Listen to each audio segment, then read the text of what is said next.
Hi. Good morning. I know it's afternoon in my time zone, but it still feels like morning to me. I'm waking up. Hello. Hi. I'm not wearing the cat ears yet, Puff. I did turn on those redeems, though, for a little bit. Sorry. It's 9 a.m. for me. Well, good morning. I'm still waking up my voice a little bit. Oh, God. You can hear it. I've been awake for a couple hours, but I just haven't actually, talked. I wanted to start early because I wanted to make sure I was able to finish in time for Joel's stream and also maybe even Giga debut, even though it's a couple hours away, but we'll find out. Hi. Hello. How's it going? Hotman is a good way to start the day, yes. This particular hot one today, this is going to be interesting because we're pulling on a person that I don't normally try to pull for. We're pulling for Xavier today. He is probably the love interest that I don't really, I wouldn't say I don't like him. It's more of he just doesn't really do anything for me kind of thing. If you pull both in 10, I'm going to lose it. I severely doubt I'm going to pull both in 10 because Xavier, I feel like, senses that he's not my favorite, and he is always really hard for me to pull his memories when I'm actually trying to. But we'll find out. I just hope I get him in enough where I don't have to use up all the wishes that I've saved. Because I have saved up a lot of wishes for the supposed beach multi-banner that we're going to be apparently having after this myth, if predictions are correct. I currently have 161 normal limited, and I've got the free 20. So I currently have 181 wishes, which is enough to get me to at least one of the guaranteed. But do I want to spend 150 pulls to get the guaranteed box to get one? No, I don't. I really don't. But is Xavier going to make me? We may find out. But I'm in trouble because I don't... if anybody else is not in the lad space and has not seen it, Xavier's new myth is so Renaissance Dark Souls coded. It's insane. Right down to the music. It feels like I'm walking into a Ren fair, which is my most guilty of pleasures. And it looks so fucking pretty and cool. And I'm just like, oh, damn. You gotta get me in my Ren fair feels. Holy shit. If I could live at a Ren fair, I probably would. Not gonna lie. I've gone to one a couple years ago, which was really cool. But the problem was I was more so babysitting some friends that I went with instead of really enjoying it for myself for the most part. And it was also really fucking hot. I did try to dress up for it though. I had like the false elf ears, but I didn't wear it very long.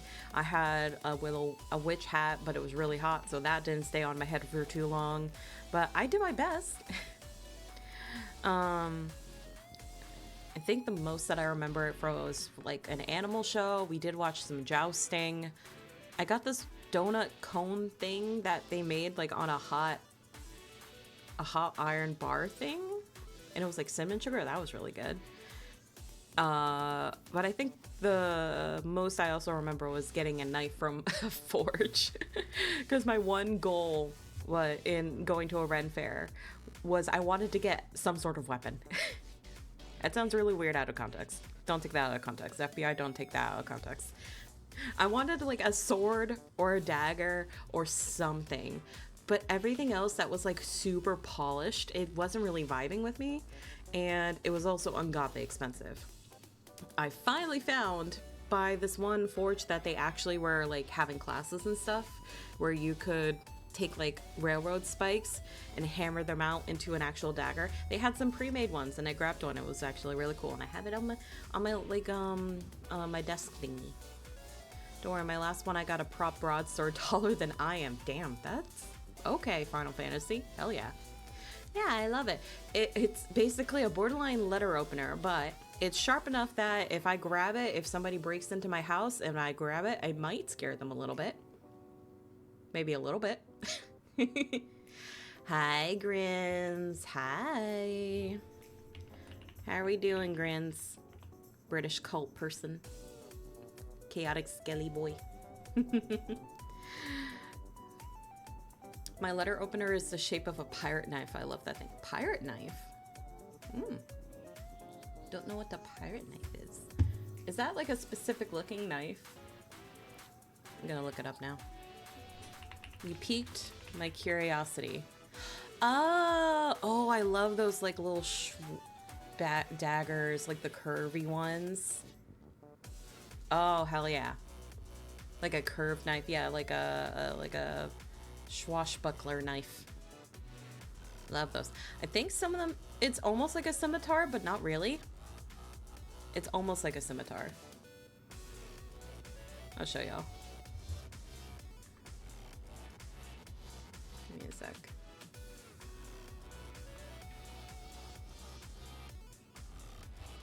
There it is. Almost like a pirate knife. Shrinkule it. Hi, Bunrup. Thank you so much for the follow. I appreciate it. Welcome in. I like this one that's like glowy. It's RGB. I would have that. But yeah, it's kind of scimitar-ish. I should probably just stay over here if I'm clicking on things. Queen. Hi, Galaxy. Thinking way more curved. Yeah. So there's pirate knife and then there's scimitar. There's scimitar. These are longer and even more curved. Hello. Hello. What did we do on stream today? We looked at knives. I feel bad. This guy looks really awkward. Why does he look uncomfortable?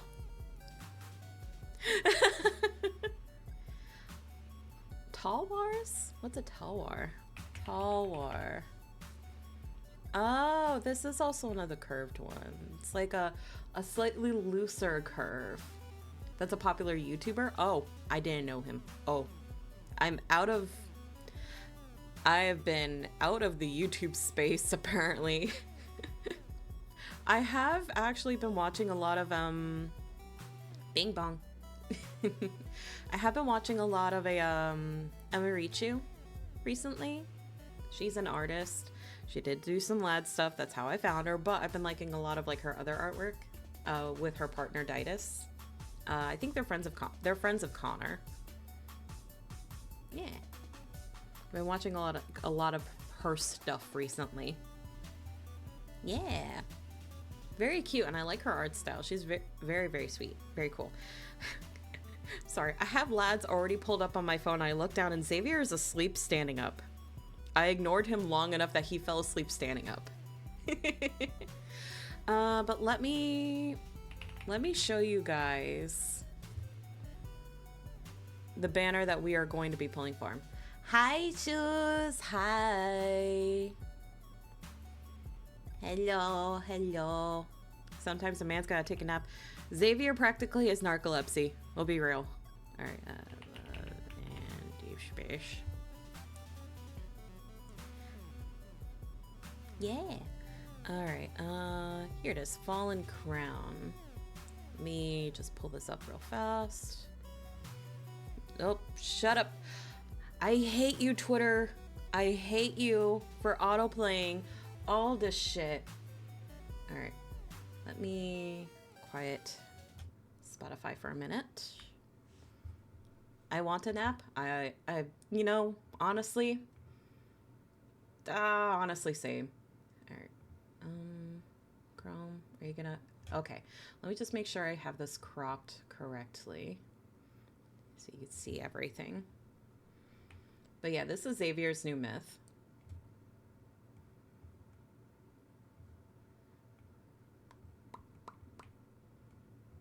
All right, there we go. I'm not in the way. Perfect. Are you capturing audio, Chrome? Yes, you are. And I think you guys will understand when I say that this gives me a lot of Dark Souls vibes.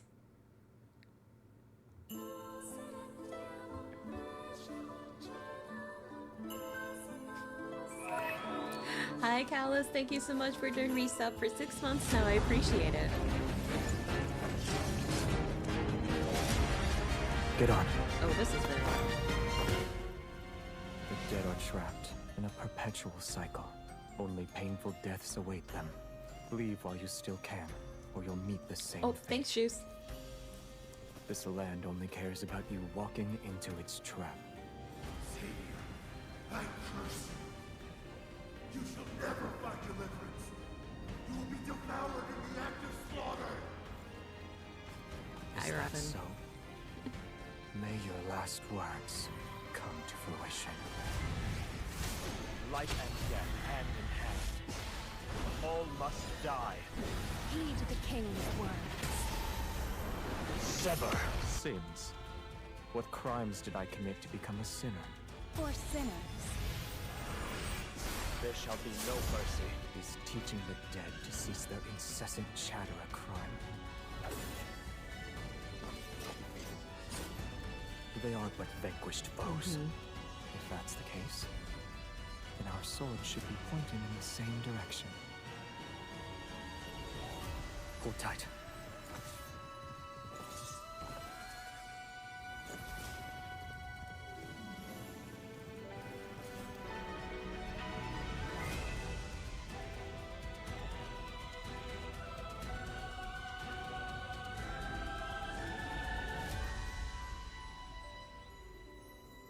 Do you like this one? You have a unique way of showing affection. Nimble and light when you hold it. It's perfect for your skill level. It managed to strike the crown, has good durability, and is good as a sword. We don't need it. Yeah, he got bonked.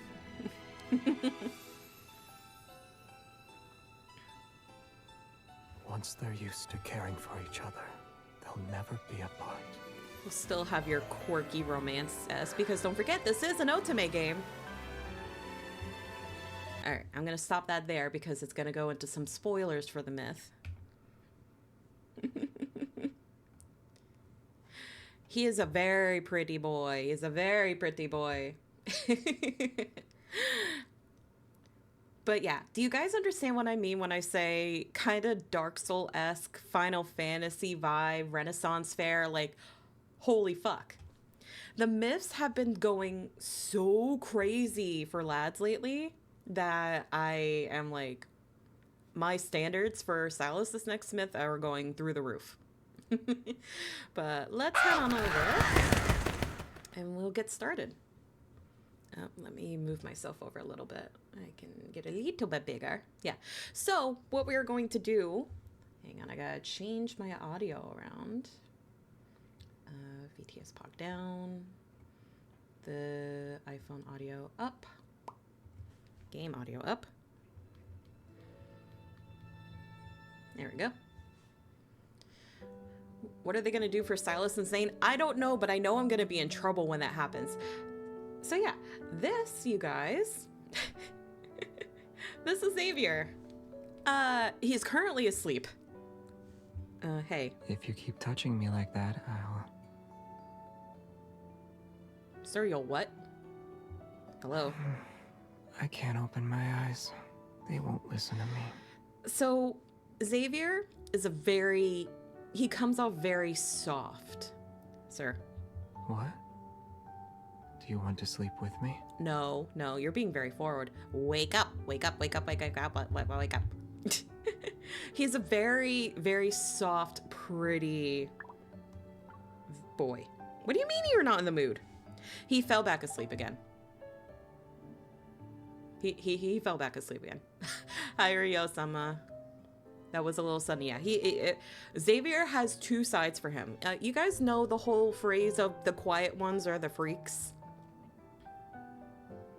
Xavier's a little bit of a freak. We have seen this in a couple of other memories with him. He's a little bit of a freak. But it's just, I don't know. You know how I am? Still charging. Wake. What? Wake up. Do you want to sleep with me? Wake up. Wake up. Wake up. Wake up. We stand a narcoleptic queen. Don't fall back asleep again. What do you mean you're... My husband would never do this to me. This is the first time you're more effective than my alarm. Does he have a red room? I feel like if any of the guys did, he might. He says it's too early. Silas would never. Give me your hand. Are we celebrating how we defeated 5 Wanderers today? Woot? No? Let me try again. This man just said woot. Did I get it right this time? Yeah, woot. So he's very soft-spoken. He's, canonically in the story, Xavier is your coworker in the Hunters Association, so he's a little bit closer in age-wise than you. He is essentially your partner on the field. You guys fight together in the main story. He's just a little bit more soft-spoken. A lot of his memories are a little bit more cutesy, sexbot androidy. He's not a sexbot. Oh my god. He's very, very sweet. But the problem is... What's wrong? Are you in a bad mood? No, I'm not in a bad mood. He's hearing me bad talk him. His voice in the early beginning of the game was a little bit more, had a little bit more personality, a little bit more like oomph to it, but then they portrayed him more as like the soft, sweet sounding voice, which is what you normally hear. Which is why My only important person disappeared. Was I not supposed to look for you? the slight different change of tone with this particular companion, this particular myth, has my attention. This is a little bit more of that personality from Xavier that I've been like craving for. And I'm a sucker for Ren fairs. Like, listen to that music. You know, if I had my potion shop open, it would be something similar to this. If I had my own kind of music, it would be similar to that like, oh, I don't know how else to describe it. But our main goal today is we are going to pull for him, get the companion, pray that Xavier is nice to me because he is infamous for not being nice to me on my pulls. And then once I have the companion, then we'll go through the myth together. We're gonna get that all done in one stream. I want the soundtrack. Yeah, I do. Same. So, as you guys can see up here, I have 181 wishes saved. I am really hoping I don't need to use all of them because there is a multi-banner beach, apparently kind of sexy memory banner that is going to be coming after this. I had full intentions of skipping this. I won't lie. I had full intentions, but then when Infold released it, I was like, whoops. What if I was straight? That's completely fair. All right. Wish me luck. We got first. Nope, not this one. All right. This is the second. Not this one either. All right. The first 20 were a dud. Alrighty. Xavier, please, please be nice to me. Please. You're not being nice to me, buddy. Please. Nope. Everybody wishing for my downfall, for my luck with the lads before. This is it. Alright, this is going to be the first hard pity 5-star. Let's see if it's one. That's a good sign. That's a good sign. Please. Please. Okay. We got one. We got one of them. All right. All right. That's one down. So I just need to get the other one, and then we're good. Let me claim all those. In 50, not bad. The bad thing is, I know for sure that my luck is not great because my last 2 banners that I pulled on, I got almost everything that I wanted in 40, and now I'm officially past my good luck thing. So we'll just see how long it takes.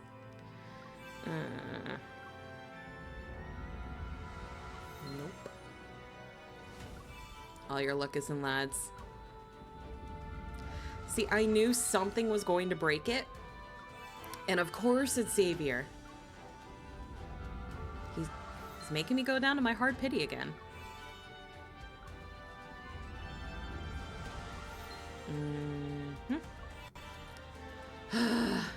I'm back. You can pull him now. Thank you, Puff. All right, here's another 5-star.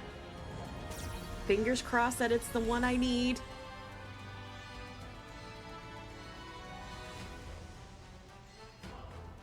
Okay, that's a good sign. Please, please, please, be nice. Yeah, yes, yes. Okay, we're good. We're good. All right, I can deal with that. And there he is. Oh my God, it looks so fucking good. Not too bad. Oh, and his affinity ups too. And I still have 76 wishes left. Okay. From going 181 to 76, at least I didn't go full half. Whew! I have 5 limited. Dare I try? The limited are just gonna turn into these blue tickets here. Ah, fuck it. Let's see what happens. At least this gets my pity down a little bit.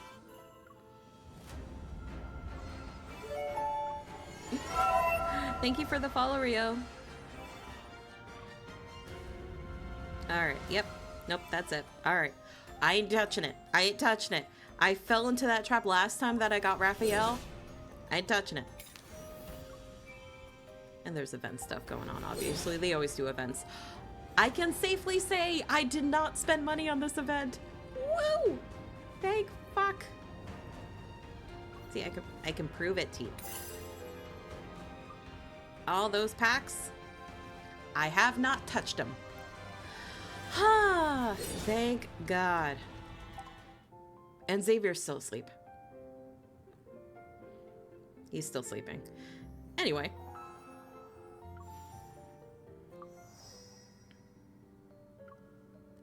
Okay, that is the Lumiere myth. Oop. Hi, Adwar. Thank you so much for the follow. This is the downfall of Philos and the story of your life. Oh, that's a great way to start. Philos is another planet originally that, you know, that goes into like the main story things. One of these days I gotta have a whole sit down with you guys and actually like go over the main story of this game. I have no idea what this game is about, but it has gambling that I'm into it. So Love in Deep Space is an otome game, essentially a main character with multiple other guys that you guys have had past lives with, and this is one of the past lives. So it's just an in-depth story game. Alrighty. The good thing is, I don't need to level up the myth anymore to get all of the things, so it saves my resources. Thank God. Alright. Let me just move things around a little bit. Yeah, thank goodness. Alright, guys. From here on out, let me just put up a general warning. Spoilers for Xavier's new myth ahead. In case, I don't know, if anybody else pops in here and they haven't seen anything and they don't want to be spoiled.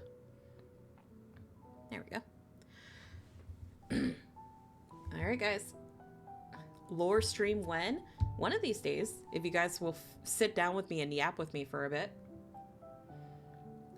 I'm going to just go ahead and pause the redeems for Talkie.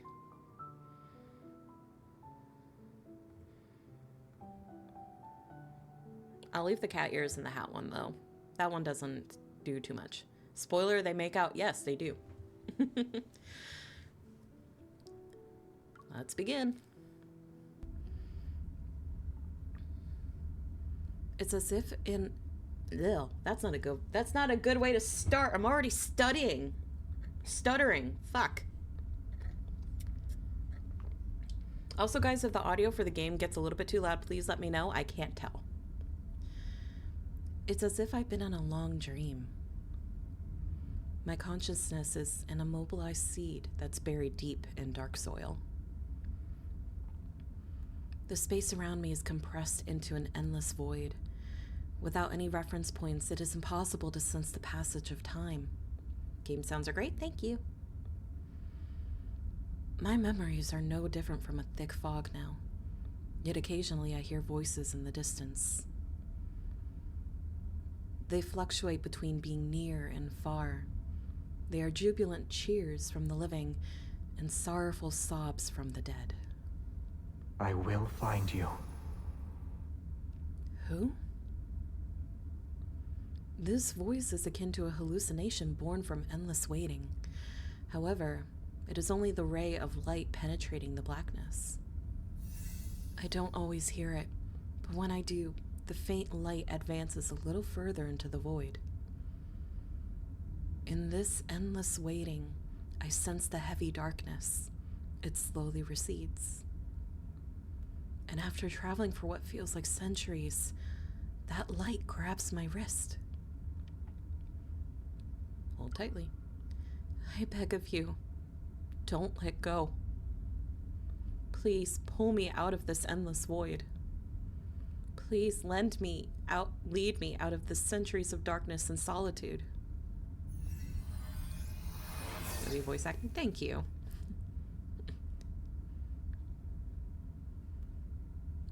I can't actually like make voices, but I can read pretty nicely. The chosen one has been summoned. She shall deliver us, Philos' survivors, from the endless darkness. Oh great, there's a church already. This is not going to end well. If there's one thing I've learned from this game is anytime that there's a church, it is not ending well. I will say the NPC voices are sometimes so rough to listen to. Yeah, they real. The NPCs are a little bit, they don't get as much direction as like the main cast does. Let's go religion. Let's go bishops. The chosen one has been summoned. She shall deliver us, Philos' survivors, from the endless darkness. I don't know about y'all, but I didn't sign up for that. I just wanted to get out of the dark. My vision gradually comes into focus, and a shattered dome ceiling materializes. Below the altar, countless pale faces emerge from the firelight. Their gazes, fixated on me, are empty, despite burning with great intensity. We will return to Philos prior to the apocalypse. Prior to when the Dark Souls DLC was installed into Love and Deep Space. Return to Philos. What are they talking about? I'm traumatized from Silas' myth. I don't like this already. Like I said, anytime there's a church in here, it doesn't end well. There was one in Raphael's. There was one in Silas's. There were freaking Zane's whole Foreseer myth is fighting a god. It doesn't end well. Where am I?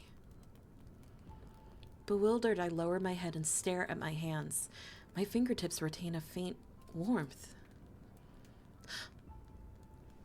My wrist is suddenly pulled upward. Wearing white robes, the bishop drags me to the center of the altar with an irresistible force. Excruciating pain pierces my palm. The gem on his scepter is as sharp as a blade, and blood falls. Behold, she possesses a vessel of flesh and blood!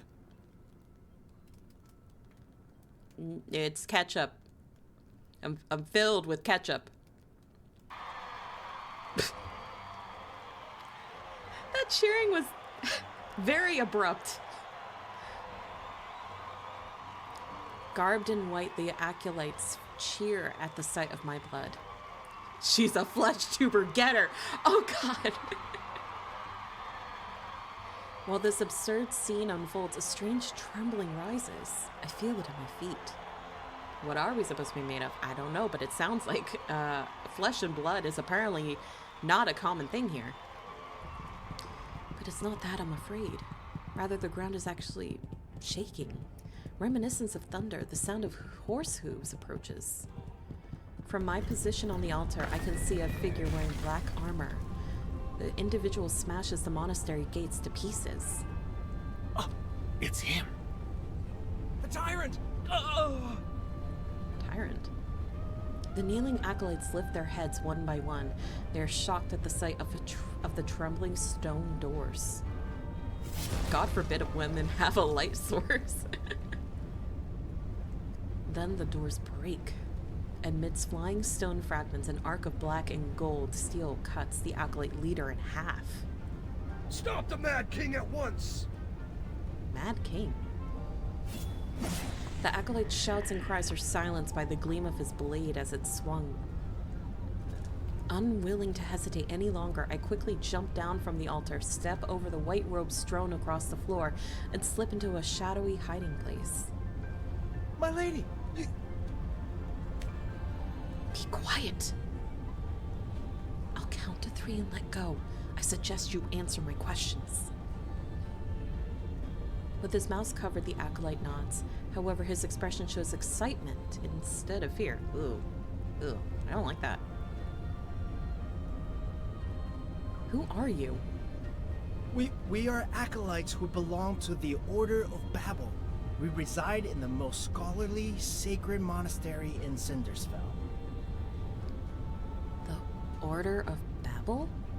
Cindersfell? You are here to help us to return to Philos. Oh no, this is just a succulus summoning gone wrong. Acolyte's a little freaky. Maybe just a tiny bit. Who am I? You are the chosen one from Philos. They were going for a blood orgy. Stop. We are not. Does this look like Blade to you? Does this look like Blade? The Cinder's waters washed you ashore. For a long time, we were waiting for you to awaken. I could be. Who is... Do you know the man who charged into this place? He is the sinner who destroyed Philos. If the next Salith myth is actually a vampire, I don't know. I am banking on a Greek theme, to be honest, with all the Greek references that they always throw at him. Like fucking Tartarus, Charon, like the pomegranate, the Hades, all of that is so Greek coded. But I'm wondering then if that will tie into like a gladiator theme. You know it's a cult when they throw on the word sinner. Oh yeah, for sure. Plus his the whole vampire thing kind of ties into his fiend thing already. Silas being Aries, yeah. There's a lot of possibilities, but with how the myths have been being portrayed as of recently, my expectations are so fucking high. A sinner? My memories are hazy, my mind clouded. I can't remember anything about myself. They keep calling me the chosen one, but how can a person's name and identity be reduced to a cold, impersonal title? I barely made it out of that darkness alive. I'm not going to die here. How do I leave? The acolyte holds my hands with an iron grip. His voice is tinged with a childlike fanaticism. You're awake. Why should we leave? You shall save us all. I don't like it. I don't like being worshipped. I don't like the worshipping part. This is not giving me good vibes, guys. You're mistaken. I can't save anyone. Or Silas as Apollo because he can sing so good. Silas is more Hades coded than anything. The whistle of the sword's edge was getting closer and closer, yet the acolyte stood frozen like a statue. Damn it. What are you waiting for? We need to run. He's not the only one. The acolytes have also fallen to their knees to worship something. Their singing grows more fervent with each verse. Push him aside or kill him?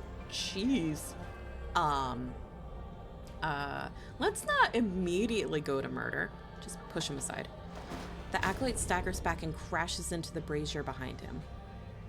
The flames leap and engulf his white robe. His body dissolves into swirling dust. Okay, the illusion of choice. Excuse me, I just lit a man on fire. Are we playing the new Xavier myth? Yes, hi Corey. We just started. These people, all of them are... I whip my head around to look at their devout expressions. Under the light, none of them cast a shadow.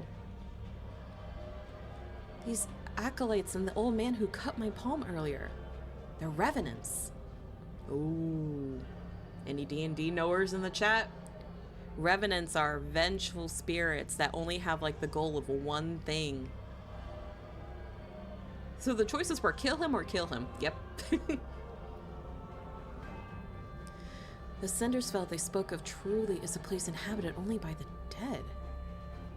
Xavier, relinquish that sword which is bathed in the blood of your brethren. If you do, I shall forgive your slaughter and absolve you of your sins. Not the absolve me of my sins bullshit. Revenant Joel? I wouldn't call Joel a revenant. A revenant is very, very, very vengeful. Joel is too busy playing video games to be vengeful of anything, I want to say. Sins? What crimes did I commit to become a sinner?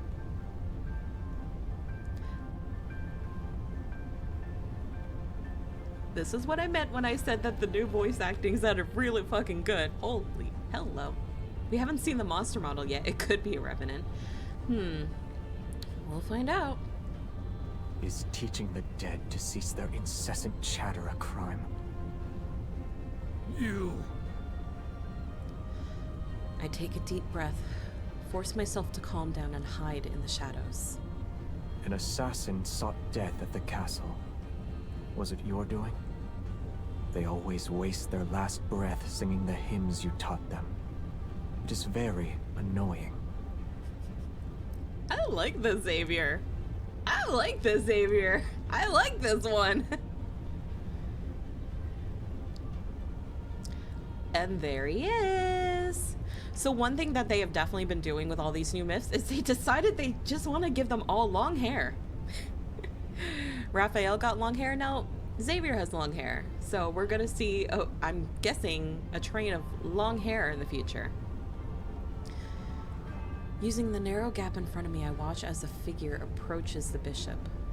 Philos' prophecy rings true. The Chosen One has appeared, and the land will be saved. This city, as well as your fate, shall... Firelight dances as the long hair cascades from underneath the man's crown. A soft, gentle glow is reflected. Your life is about to be snuffed. Where is this so-called Chosen One? I'm not here. I'm not here. Corey just flew right out of my fingers. Long hair men. I don't know how I'm gonna feel about Silas in long hair. I kind of like his normal hairstyle on him, but I could be changed. My mind could be changed.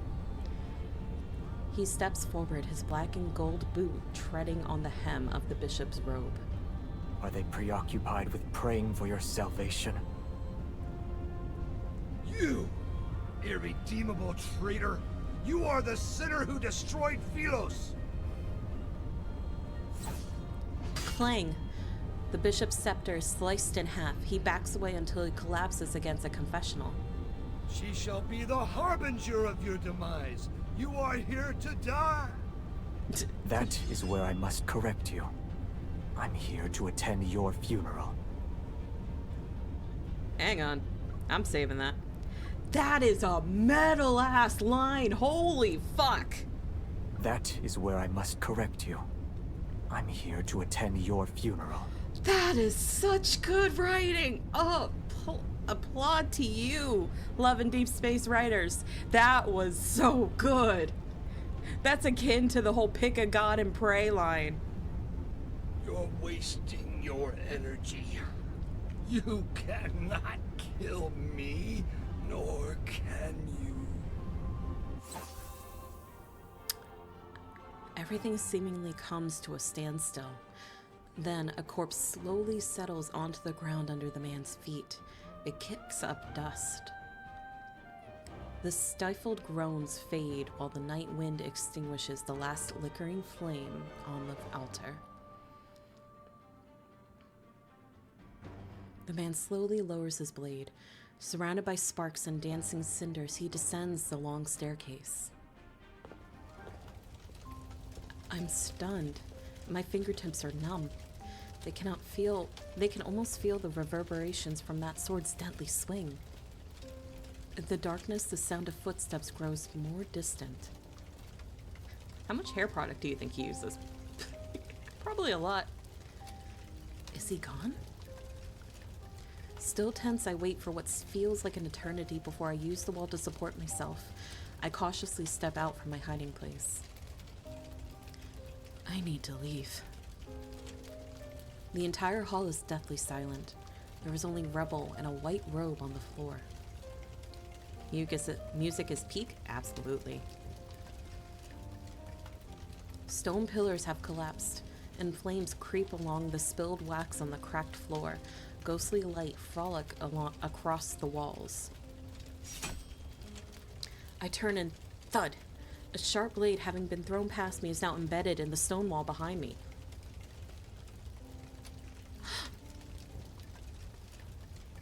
Oh, hi. I don't know if that's the way to flirt, but you know, I'm open-minded. I'm open-minded. The night breeze plays with his long hair, but he doesn't move. He stares at me for a long, long time. Part of me feels as if we're not meeting for the first time. I could almost believe we were reuniting after being separated for years. Anna, please have standards? No. What if I don't want to have standards? What if I feel like being delusional in my fantasies? It's not hurting anybody. However, this illusion is shattered by his next move. You're getting in kind of close there, buddy. The man they called a Mad King leans down. He lifts the tip of his sword, and it touches my throat. Only the dead dwell in Cindersvale.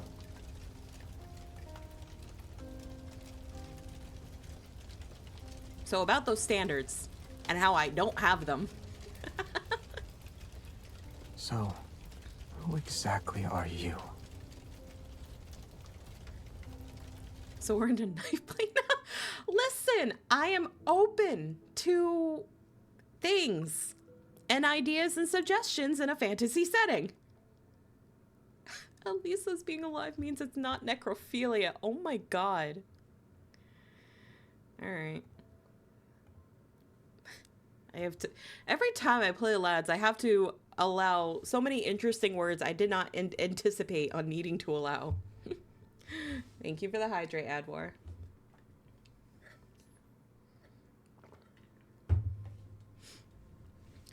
A tale circulates every corner of Cindersville. There was once a glorious kingdom called Philos. It fell during a catastrophic war. Everything perished, and a void swallowed the land. Death's shadow swept through every nook and cranny. Yet if one could find the tree of light that connects life and death, they shall be reborn. They'll be able to embark on a journey home. And the one who will light their... I'm behaving currently peak, that was another story. And the one who will be their guide and light the path is the chosen one of Philos.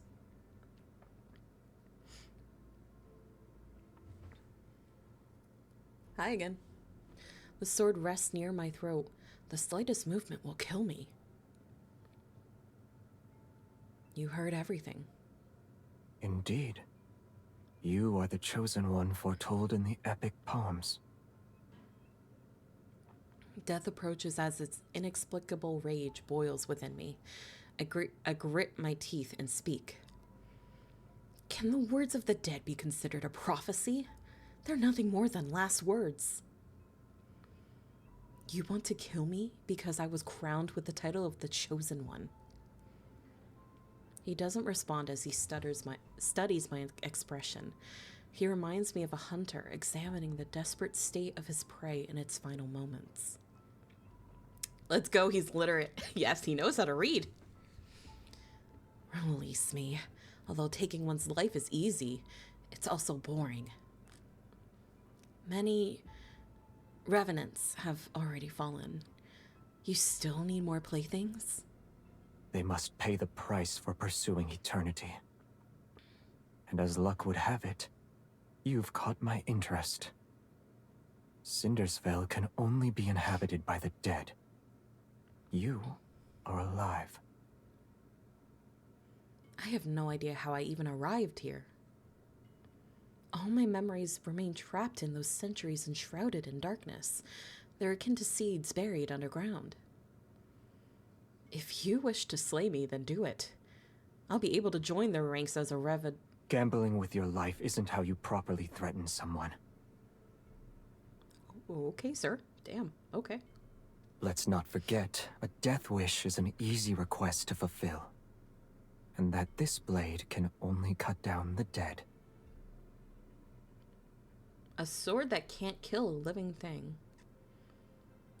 Why does that sound familiar? I feel like I've seen that in an anime somewhere. I'm not gonna lie. Sir, is there anything about an isekai in your poems?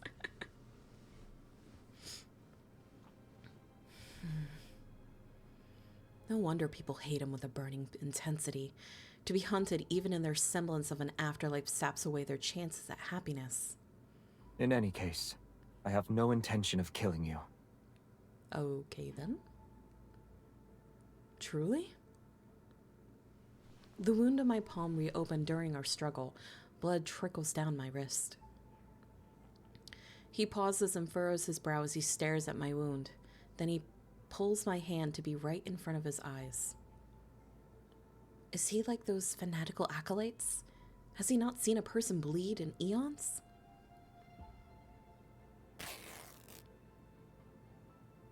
He tears a piece of cloth from the hem of my skirt. With his gaze lowered, he wraps the makeshift bandage around my palm. What is he trying to do? Is this how you make people submit? You threaten them with the sword before offering bait? Don't move. I only stopped the bleeding. Your wound hasn't healed. Why our dress? 'Cause he's a king, apparently. His threads are apparently too rich for us. Is he gonna lick it? Sniff it? What the fuck, you guys? He's not that much of a freak. Answer me first. You can't really rip silk easy. Oh, that's fair. We're probably wearing trashy linen. Yeah, if we just, I don't know, revive from the dead. He ties a knot over my wound, picks up his heavy sword, and turns to leave. My mind tumbles further into chaos. I jump down from the stone coffin and grab the corner of his cloak. A stone coffin? What the fuck? Why are you changing your mind again? He turns around. A moment passes before he offers a faint smile. Perhaps I'm wondering how someone who bleeds so easily could be a savior. I slowly let go of him. Danger lurks in every crevice here. Stay alert. I wish you luck. Okay then.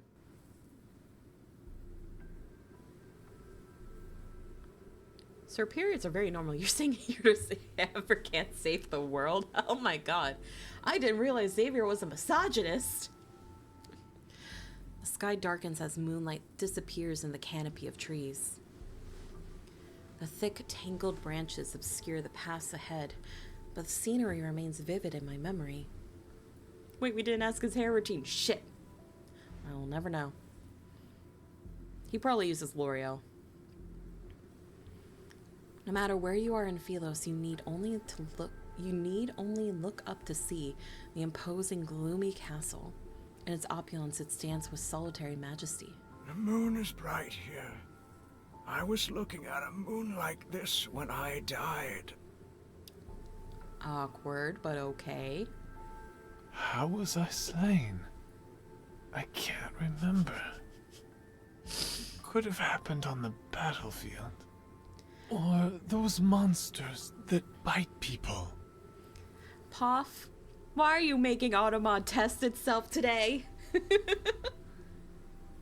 When he rode past us on that horse, he splashed mud all over me. Yes, he has this death. I promise it's not intentional. I was so terrified that I didn't. Okay, we're walking past him because I can barely hear you, Mr. Feeble Revenant. Looking toward the source of the voices, I see 3 revenants hanging from withered tree branches. They sway in the wind with their chatter. What the fuck? I guess that's a new way of hanging with the homies. Jesus. Who was the horseman? Can you tell me anything about him? The sinner of Philos. The tyrant who betrayed his own people. Dark, yeah. This game does have a habit of... It can be very dark. It really can. It's just most of the time not shown. It's written. If you're already dead, maybe it's a fun group activity? Jeez. He is the scoundrel who stopped us from returning to the land of light and eternity. Defeat him and take his head. Everyone hates his very existence. Unsteady, the ropes sway. The one belonging to the last revenant snaps because of how agitated he was. The corpse plunges into the swamp below. It's getting dark, and the fog is coming. You'd better find a place to take shelter. The fog? What is this, Fortnite? This world still feels unfamiliar to me. He's not wrong. My highest priority at the moment is finding a safe location. Where can I find such a place? The city at the foot of the mountain, of course. It's the liveliest place in the area. The echoes of the royal capital still linger there. You must navigate through the forest, the swampland, and the remnants of a battlefield. Remember to gaze at the moon. Once you reach the ferry's dock, you can cross the river. Take a silver coin with you. The old ferryman has a nasty temper.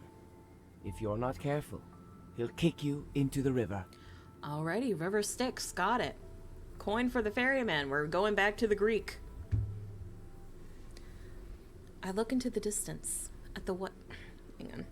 Go back. At the westernmost edge of the land of exiles, the monastery sits in a secluded corner in the highlands. It's far away from where the Mad King resides.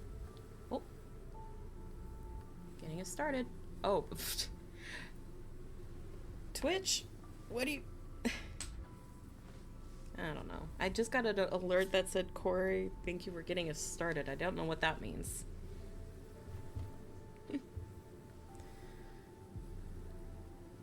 To reach Cindersfell, I need to traverse the forest and the fog at the base of the mountain. I saw that too, I have no idea. On the combo? Is there a combo thing happening? I have no idea. Oh! It just took forever to show up. Oh my goodness. Corey, thank you so much for the gifted sub. I appreciate it. Thank you. Oh wait, not the gifted sub. Thank you for subbing. I appreciate it. That was a really delayed reaction. Thank you very, very much, Corey.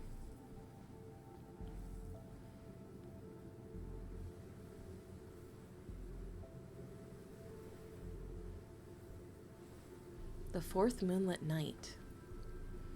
Oops. Did I skip something? No, I just sped it up. The fog thickens and envelops the forest as daylight dims. Everything around me becomes a hazy blur. A broken bridge and another end of the road. In the place of a crescent moon is one that wanes. Its reflection dances across the murky water's surface like countless spectral figures. Everything that falls into the water sinks without a trace, except for the moon's reflection. I mark a tree branch to trace my path, then I turn around and continue my trek.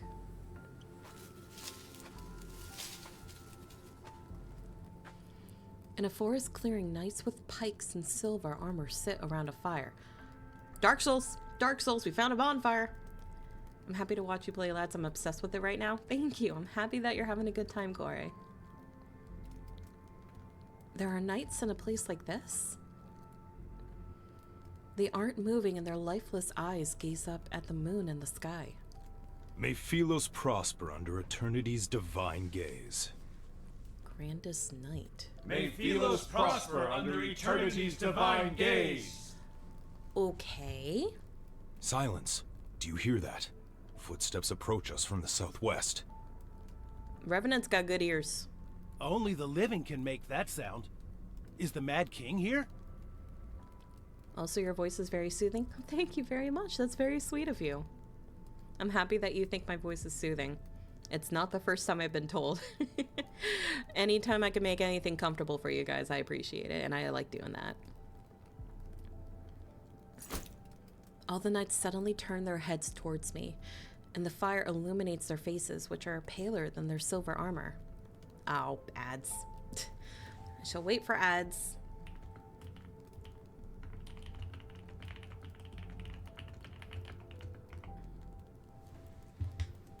Okay, so he's also alive. Why can't he be sacrificed? Apparently he's the sinner. So maybe sinners can't be sacrificed? I don't know what this is. But we'll take a quick second, 3 minutes, while the ads are working. It says that every time I do 3 minutes of ads, then it should be clear for like the hour, but it doesn't always feel like an hour. But I mean, I guess technically it has, looking at OBS.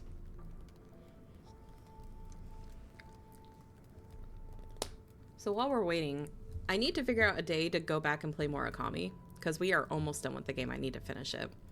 I'm just trying to figure out when that day would be. I'm closing all next week, so unfortunately I may not be able to do a stream during the week, because I won't get home until, like, the earliest I would be able to start streaming would be 7:30, and even then it's kind of like get home, get some sort of food to me, and immediately go into streaming. I'm really wondering if this Xavier is different timeline Xavier or same as ours in the main story. I'm counting money and lost my place. Ah, I hate coins. Oh no, shoes. I hate counting. I hated that part and when I worked retail and had to handle cash. I hated that so much.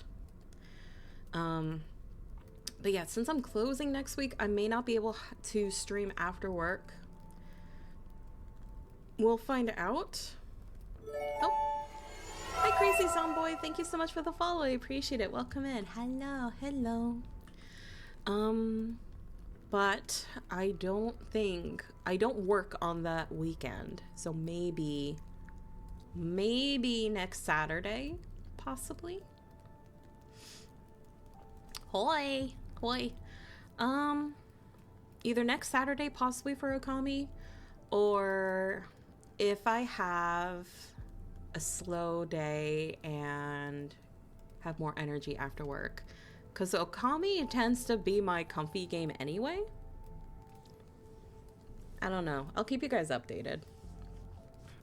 Closing weeks are always hard for me at work because I during the week, if I'm not closing, I do have the opportunity of leaving early if I get my stuff done enough. But not so much when you are the last one there. My hands always felt so dirty after counting. Yeah, I hated handling coins and extra money. Oh my god, I can't count how many times I've worked when I was in a grocery store and somebody handed me a bill and it was sweaty and like limp and wet and it was like, ugh, gross. Ugh. I hated closing when I worked retail. The upside for me is that I'm not necessarily front facing with customers anymore, but it's still like, it's one extra hour of my day, but it's not, it feels like an eternity. All right, I think ads are done, so let's continue this. Moist cash is weird, but yeah, I'll figure out next time to play Okami, and then we'll go from there. All right. All the knights suddenly turn their head towards me, and the fire illuminates their faces, which are paler than their silver armor. The Mad King has not graced us with his presence. However, she carries his essence. What do you mean I carry his essence? What? Outsider, have you pledged your loyalty to eternity itself? What? She has no answer. She's a traitor to eternity. Hi, Marcy. Welcome in. Are we pregnant? I hope I'm not pregnant. Thank you so much for the follow, Marcy. Welcome. Because we're alive? Maybe. The suit of armor collapses as the skeletal remains within them begin to grow with an eerie blue... Oh, I did not read that correctly. Hang on. The suit of armor collapses. The suits of armor collapse as the skeletal remains within them begin to glow with an eerie blue light. Leaping orange flames surround them. Cold blades slice the air as howling winds erupt around them. Before I can react, they charge towards me. These knights in silver armor are revenants. MC, we done know that. We done known that. I haven't played the game for a while. Ooh, cutscene. How did I get a scepter?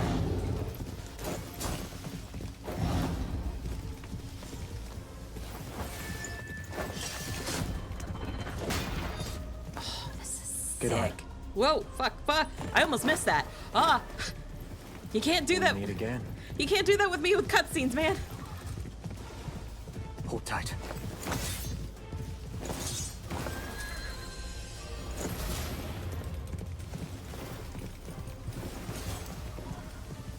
Oh, that is so sick. That is so cool. We love a man on the horse.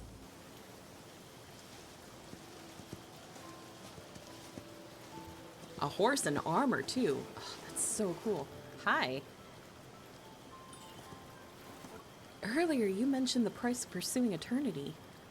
What were you referring to?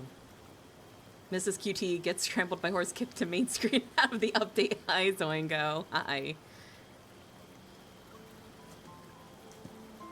The dead are trapped in a perpetual cycle. Only painful deaths await. I think that's a texture error. I don't think his cloak is supposed to look like that. Them.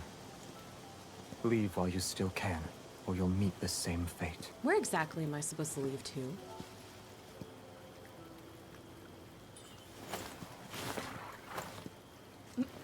In a rush? Didn't you tell me to leave while I still can? I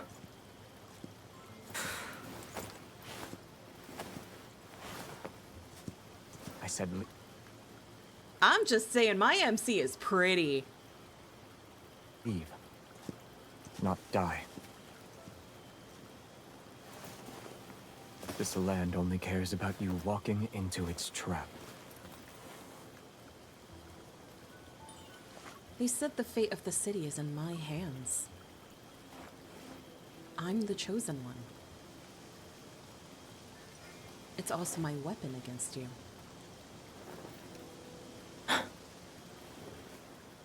You said their fate is in your hands.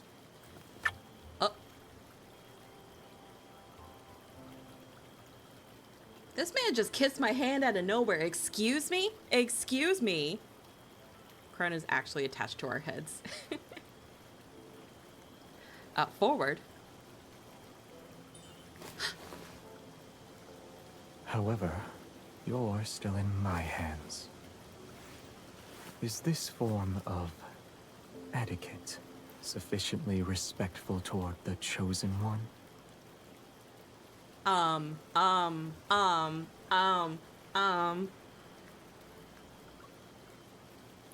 My phone is lagging. Oh, the new quality graphics are so nice, but they make my phone cry.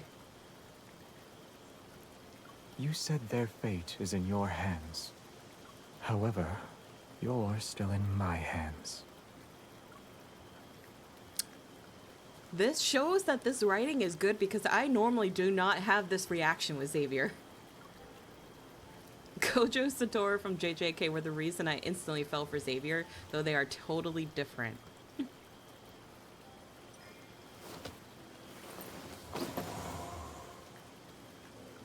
Did that horse just evaporate? I told you this place is fraught with danger. You need to be cautious.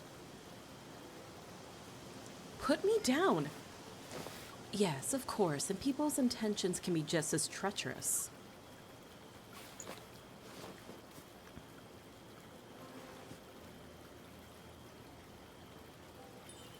So you've never heard of Fearless's prophecy? I've heard more last words. Such as? Excuses from the greedy. The pleas of those on death's doorstep. Confessions of hypocrites. Ooh. That is such a pretty picture. Give me a second. It's not a texture click, by the way. He's just also wearing a bright yellow ribbon part of his cloak. Oh. Oh. They are but vanquished foes. Xavier, I curse you. You shall never find deliverance. You will be devoured in the act of slaughter. Oh. Is that so? May your last words come to fruition.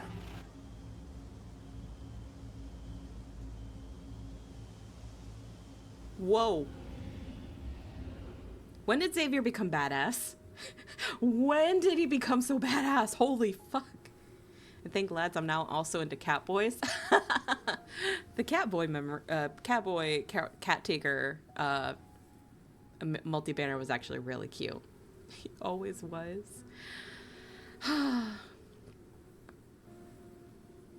He's always been badass, but they made him so sleepy all the time. Yeah, that's true. I know there's like multiple sides to Xavier. It's just, I want more of this side. There's a time for sleepy and cozy, but then there's a time for please be I like my men as men. That's how I like men. I don't like boys. I like men. With wails and curses, the last of the revenants falls to his blade. The mist disperses, moonlight illuminates the armor and broken swords that lie scattered on the ground. They bear the ancient patterns of Philos. Were they Philos' knights in the past? If you're their king, then why? But Shota boys? I don't really like Shota boys. I prefer more mature men. It might literally just be because I'm more of a mature person and more like a mature woman, I guess. I don't know. But that's just my taste. That's why my favorite is Silas. He's definitely men. I turn around as I speak. The man suddenly loses his balance and falls towards me. The tip of the crimson sword is The tip of a crimson sword is protruding from his left shoulder. God, I can't talk today. Yeah, get some more water in me. Narcolepsy hit. Yeah, he fell asleep already.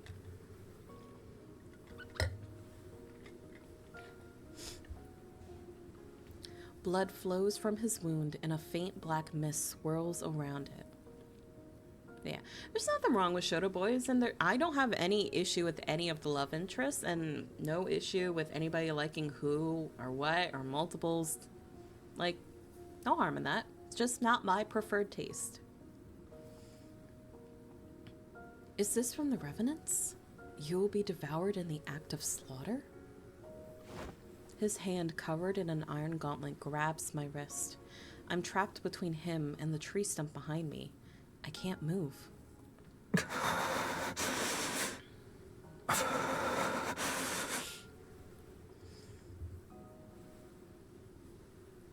Are you all right? When were you injured?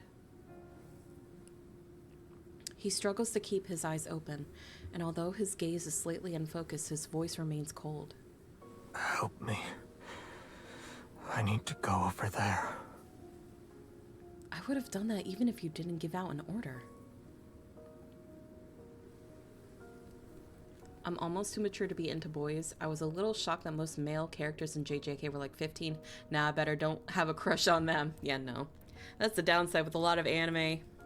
Ages are very, inconspicuous sometimes. I have two sides. I love cute boys, but on the other side, I love badass guys. Hell yeah. Age isn't a factor in Shota, but it's closer to how Lolita works for being more young girl focused. Hi, Wildstar. Welcome in. Hi. After gathering enough fallen leaves and dry branches, I build a fire at our resting spot. In the fire's glow, his face is deadly pale. It's almost drained of color. Would you like to warm up by the fire? No need. Do you need water? No.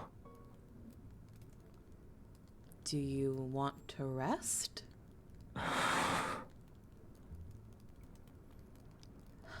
Very well. If you won't sleep, then I will. The night is cold and damp, so I'll be borrowing your cloak. I love how we tell him to hydrate. I'm doing good, Wildstar. I hope you are too. I wish I could get my hair to work like this. I wish I could get my hair to work like this.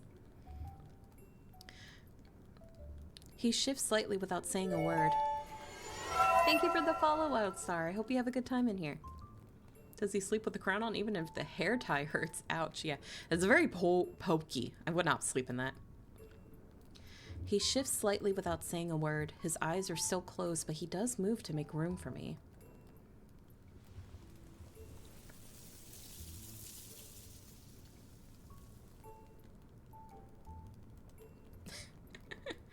All of you like I like you guys. I like badass. Meanwhile, I'm her, like, I like red flags.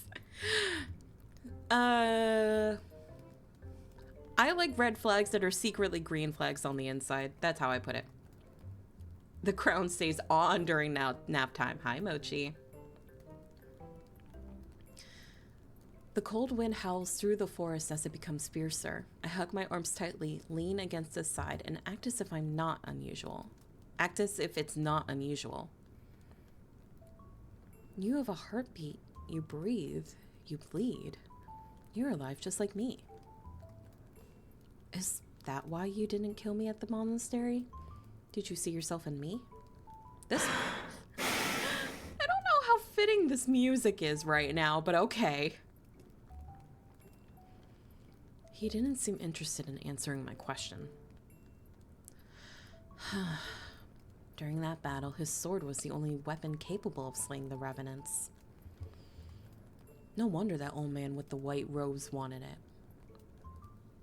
While connecting the pieces of information in my mind, my gaze shifts to the sword lying half a meter away. It's a great sword that devours light.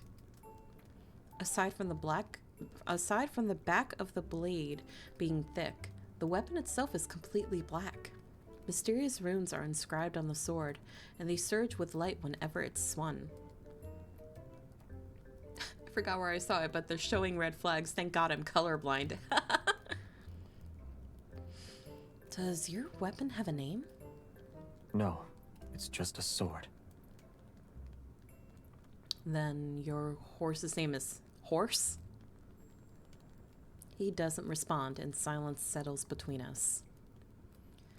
What about your name? Should I just call you Man? I acted like I'd forgotten his name just so I could bring it up. Xavier. Despite knowing how dangerous this forest is, you willingly entered it. You have my thanks. You are mistaken. Worthless rabble trampled on my garden. I cut them down, roots and all. All right, Mr. Edgy. He is confirmed by proxy haunts his haunts.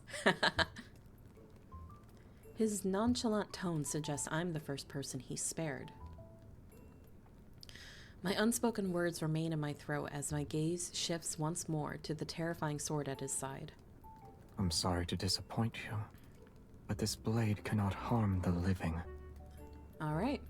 That confirmed our suspicions that his blade literally can't kill a living being. He's gonna say it's not a phase mum, isn't he? He probably would. He probably would, little guy. He probably would.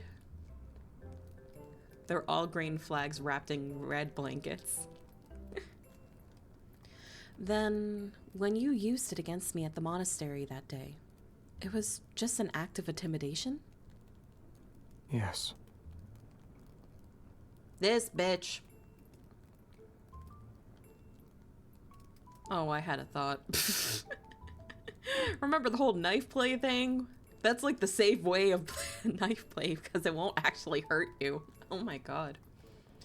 Misogynist in classes, do we really want this man? We'll find out. I mean, he can make me a queen. Apparently. Inexplicable anger rises within me, and I tug the thin blanket covering my body. The fabric in my hand feels unexpectedly heavy, and only then do I realize it's actually his cloak. Just as I'm about to let go, he slightly leans towards me.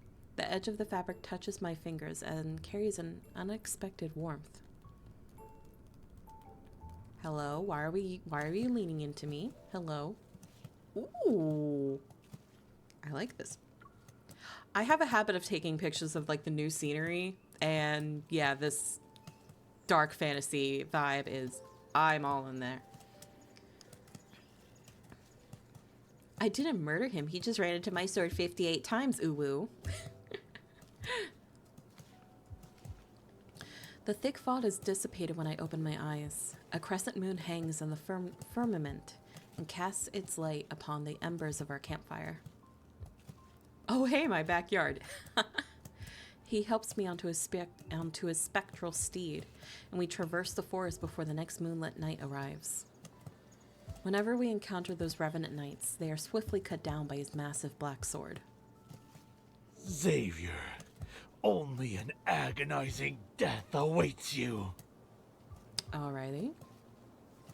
As we pass through a swamp, I see a dead tree that has half fallen.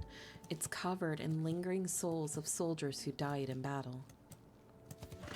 He remains calm and spurs the horse forward, and we press on.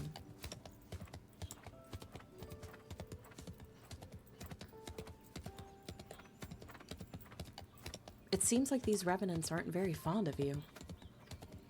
What crime did you commit to make them hate you so? To properly tell the tale, I'd have to start with the era in which they were truly alive. Thank you, Mochi. Have a good rest of your day. With a slight tug of the reins, he prompts the horse to leap across a ravine. I know they're afraid of your sword, but once the revenants are slain, where do they go? Nowhere. Once the phase of the moon changes, they'll come back to life. Yeah, that's accurate for revenants. Revenants don't exactly stay dead for very long. Hi, Crazy Bunny, welcome in. The dead are trapped in a perpetual cycle. Only painful death awaits them. Finally free from work, I return soon. Have a good walk home, shoes. So that's what he meant.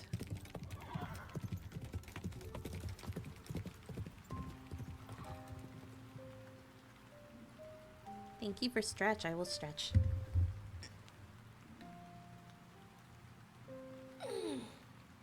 Oh, big stretch. It's so funny how... Oop. It's so funny how sometimes I read bestie as the German bestie, which means something like beast. Learn something new every day. After an unknowable amount of time passes, rain falls from the sky. The remnants of an ancient battlefield emerge on the distant horizon. Collapsed stone tombs accompany overturned coffins. Rusty swords, broken spears, and worn helmets are scattered about. The rain washes away the dirt from the tombstones to reveal the text carved into them. In a chaotic era, kingdoms fall like shooting stars. The Order of Light Seekers fought until they breathed their last breath. Countless blood-soaked battles fought with unwavering courage. Their tales live on in song, their heroic deeds forever engraved in our hearts. In the year of the Philos calendar, the kingdom fell. The royal capital was destroyed, and the royal bloodline was extinguished. So this is definitely referencing Xavier's first myth that was announced, the Light Seeker myth. Basically, to summarize that myth, because I haven't fully gone through it yet, but Sarania kind of explained it to me a little bit. Xavier was a prince of this kingdom called Philos, and the MC was trained to be his knight, like his like own personal like protected knight and stuff like that. And I guess they were in school together. Yeah, his right hand basically. They were in school together. There was some part where I think Xavier's father was like going to die because he was deathly ill, and Xavier was going to ascend to the next crown like sooner than anticipated, I think. And then there was something about Xavier basically abandoning the kingdom to go find a planet for him and MC to like live together on, but he disappeared for a very long time. And then I think, God, I probably should have gone through that full myth before starting this one. I'm missing some context. That's my fault. I saved the myths to try to like watch them together with you guys on stream, but admittedly I went through Raphael's like latest myths yesterday while I was at work to try to diamond farm. This is just in chronological order. This is after Xavier's Lightseeker myth. I'm lost on whether or not Xavier that's with us now is the same one that the other MC left the other MC behind. It's a possibility. I think a lot of things that were implied with Xavier specifically is that the Xavier is still the same Xavier in all the stories. So unless we actually like see him die, I think it's all the same Xavier that we know. So we skipped a chapter here. Technically. Yeah. It is complicated. It's complicated. I should have studied. That's my fault there. In short, basically, Philos fell apart because Xavier abandoned it. I think that's basically the whole thing. Xavier abandoned the kingdom, and the kingdom fell to ruin. And this is, I guess, the result of what happened after, which is why all the Revenants are pissed at Xavier, because Xavier, who was supposed to be the king, left.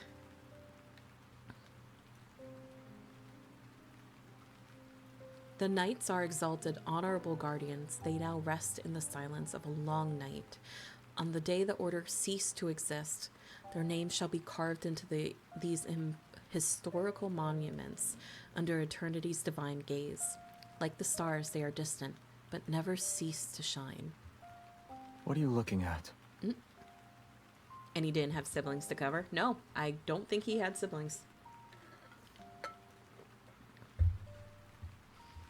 You have a great reading voice. Thank you, Marcy. Ooh.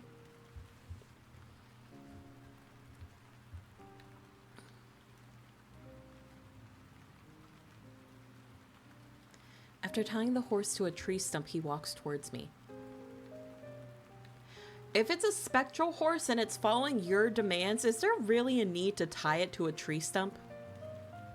I don't think there is. You just evaporate the horse and bring it back. I wonder if my name might be with these knights. Oh. Awkward if that's the case. Why? Philos didn't meet its demise until I was gone for many years. For those who once knew me, I must have died early. If I wasn't an exiled prisoner, then someone should have remembered me. It's possible they made a memorial. Is being remembered that important to you?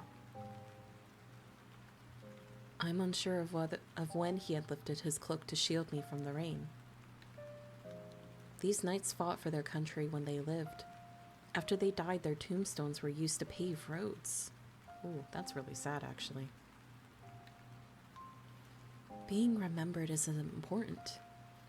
But if no one remembers you, then isn't that the same as never existing in the first place? It took him a while before he finally spoke in a calm, indifferent tone. The rain is about to cease. We should leave.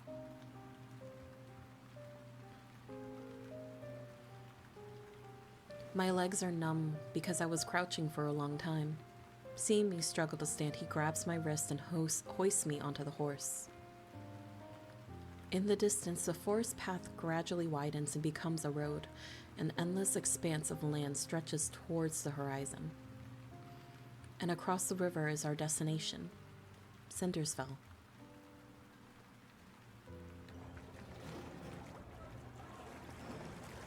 Are we still only in... I'm thinking about this. Are we still in like only the second or third chapter? Damn, this myth is long. Also, new picture.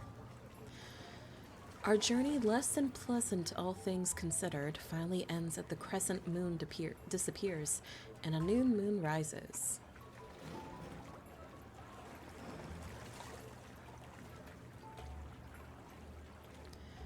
The ferry crossing is in... Oop, what am I doing? Silas is my favorite love interest. I just want to see how he would react to what Caleb did at the main story to MC. I always thought about that too, honestly. Silas is my favorite as well. I always want to push his hair out of his face. They would drive me mad in my own face. I don't touch random men. Yes, Marcy. Do not touch random people. The ferry crossing is enshrouded in a gray mist. When we arrive, the riverside is already crowded with revenants who want to cross. The revenants from earlier said I must cross this river by boat to arrive at Cindersfell. Oh, suddenly silent. An unexpected event occurs. The lively atmosphere at the dock disintegrates when we appear. Have to run, but thank you for streaming this. Bye, everyone. Bye, Water Bear. Have a good rest of your day. Thanks for coming by. He's here. The revenants who were talking amongst themselves fall silent and back away. They create a path for us. Accustomed to the situation unfazed, I pull out a silver coin I had found in an abandoned tomb. It'll pay for the fare. Xavier remains in the same spot. It's then that I realize he doesn't have a coin. 1 coin per person. No exceptions and no credit. Is this king broke? Are you broke? Do you have money, Xavier? You don't have the bus fare. My favorite, Caleb, Zane, and Xavier can't decide. I have like a little tier list, but at the same time, I love them all for different reasons. But my top 3, I would say, are definitely Silas. Caleb and Zane fight for second place a lot of the times. And now Raphael and Xavier are fighting for second place. But my top favorite will always be Silas. I can take care of any revenants that try to cross without paying. Your presence alone is bad for my business. I'm not even sure I want to let you board. So, are you crossing the river or not? Awkward, king got no money. He gives me an expressionless glance before silently shaking his head. Wait, I'll pay for him. The ferryman's expression changes subtly as his gaze lingers on me. He presses his lips into a thin line before gesturing for me to board the ferry. Caleb somehow gives me hives. There's definitely tropes that not everybody loves, and there are, like, Caleb, he had to grow on me a little bit.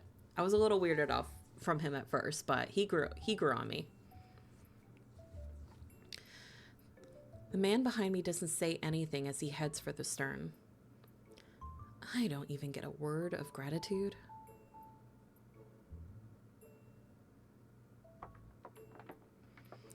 As soon as he steps onto the boat, however, all the revenants swarm to the stern.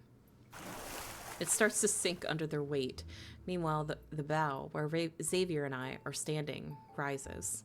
Either find a seat or get off the boat, you dead bastards. Language, ferryman, language. The revenants on the stern proceed to leave as if they were pardoned from execution. Only the 2 of us remain. Oh, Xavier fell asleep. He fell asleep again. In the silence, the small ferry moves across the water and disappears into the rippling moonlight. Doesn't he see the crown? I don't think the revenants necessarily care for Xavier in the first place, so I don't really think they necessarily respect him as a king. He's just a little guy who needs a nap. I look at Xavier as he rests. He has folded his arms and his eyes are closed. You owe me half your life, and now you owe me a coin. Wouldn't you say I ought to be paid? You want to use my debts against me. I'm not asking for everlasting gratitude. I only want you to pay your dues. I clear my throat to deliver the words I've prepared. I want your weapon, the sword that makes the revenants cower in fear. No. The fuck you mean no? Fun fact of tropes, the Stockholm Syndrome is a lie constructed by men that was their only on the male psychologist that spurted some nonsense. I did not major in psychology. I can't speak yes or no of certain things being proven yes or not yet, so I don't really like to touch on those topics. What a lame wedding proposal. I can sense his resolve in that answer, but I expected as much. Hi, Supreme. How did the polls go? Xavier took me down to my hard pity both times, but I didn't use up both of them, thankfully, but they went pretty well. There you go. Very polite statement. I try to be. I took it from Giga. Giga once, when I was watching them, said that they don't like to state a fact if they are not 100% true of said fact.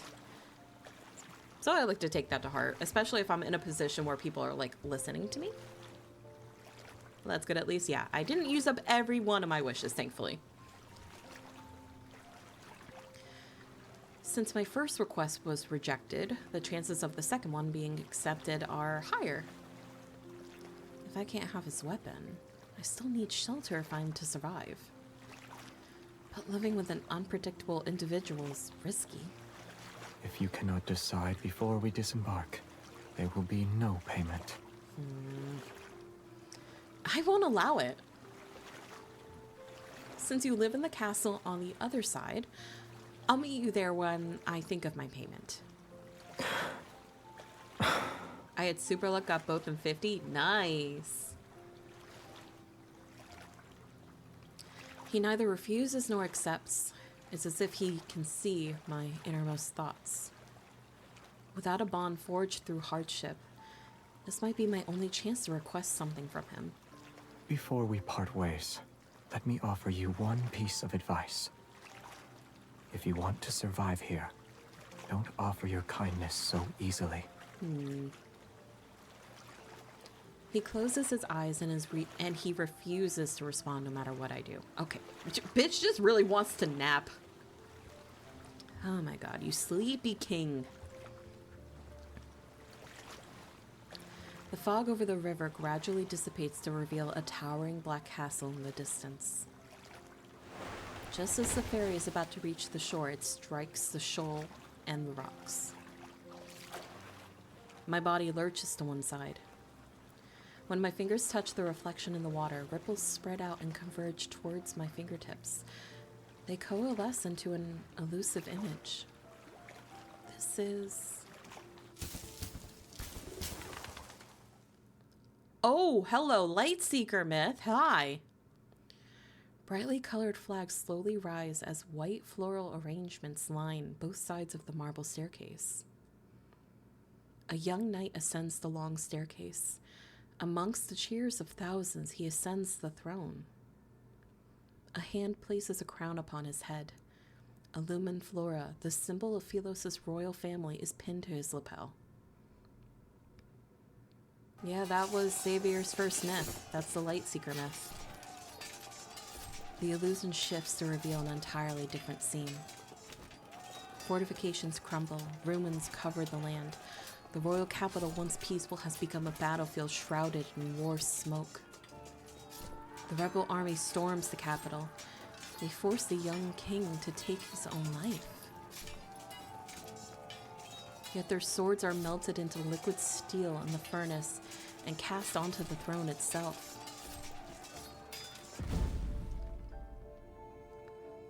Peace is restored to the kingdom a century later.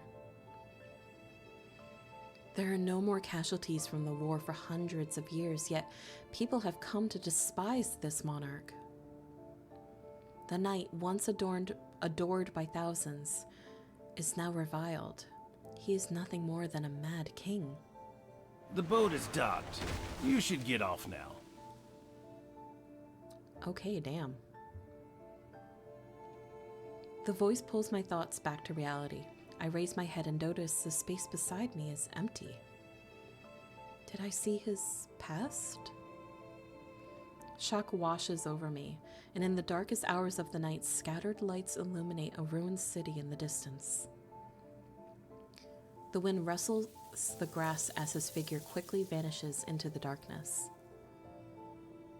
All right, damn. That was only chapter 2. Oh my god. That's only this is okay. Long ass myth. All right. Hopefully the doesn't lag as much. All right. Chapter 3. I feel like we're going to be here for a bit. I've been wandering the city for days. Although I failed to discover new information, I feel more free than ever before. But what surprised me was that every revenant here firmly believes they'll return to Philos one day. And before I knew it, I started to believe it too. Within that rotten black castle is the Mad King, who sits on an abandoned throne. Countless kingdoms, innumerable cities, all their denizens wept under the hooves of the tyrant's iron cavalry. I feel like I'm in the middle of a city and somebody is preaching about we're all going to hell. At the square in the busiest part of the city, many revenants have gathered. I pull my hood tighter and move closer. The dead were turned into weapons. Their bones and souls are mere cannon fodder for his wars. What wars? It seems like the only war that's happening is the revenants acting up. When he confronted the Order of Babel, many of our brethren were reduced to ashes by his hand. In the center of the crowd stands a revenant in white robes, passionately denouncing the Mad King's crimes. He's dressed as an acolyte from the Order of Babel. They're a little stupid as a treat. He looks familiar. Is he the acolyte who escaped that day? Will we come back to life next month? Unhand me! Oh. No more dissenting voices rise from the crowd. The revenant acolyte surveys the gathering before speaking with satisfaction. But we have received good tidings. The Chosen One, who shall deliver us, has answered our call. She's already here. Anticipation rivels through the revenants, and some lower their heads to whisper a devout prayer. Most fix their intense gazes on the acolyte, and they eagerly await his next words. Before the apocalypse descends, the sacred pilgrimage ceremony will proceed as planned. We shall reach the Tree of Life and return to our homeland. Alrighty. We will come back to life next month is wild. What is this pilgrimage ceremony in the Tree of Life they speak of?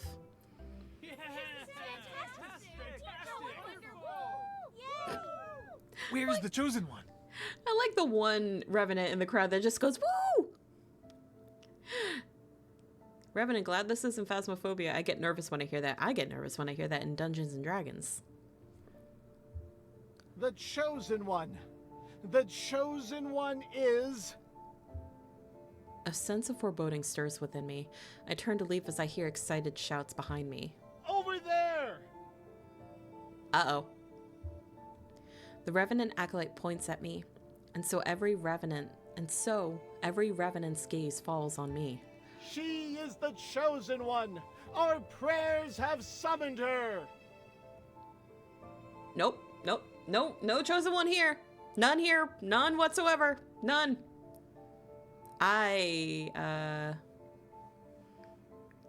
You got the wrong living, you've got the wrong living one there. You got the wrong person. In his defense, we're dressed like 7,000 times better than them, so they could have guessed it themselves. Okay, you've got a point. You've got a point there. Acting as if they've seen a goddess, the revenants run towards me, and fervent cries resound. Countless hands reach out and cut off my escape route. Jubilant, they hoist me above their heads. I am uncomfortable. Wait, release me at once. I am uncomfortable. I am uncomfortable. I hate the idea of being worshipped like that. That is uncomfy.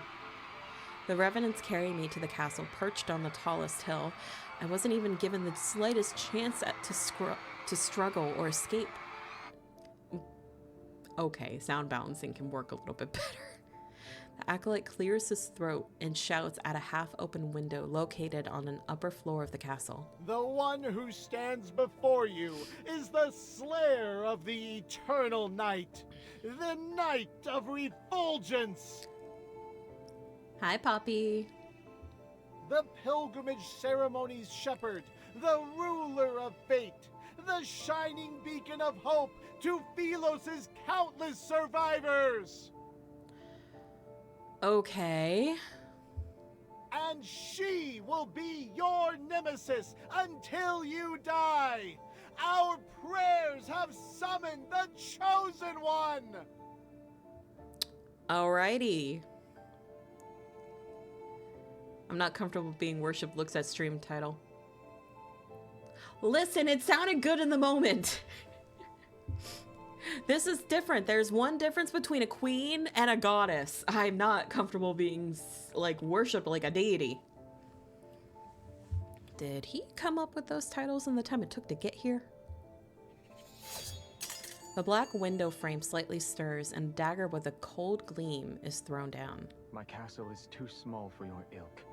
Only your chosen one can come in to slay me.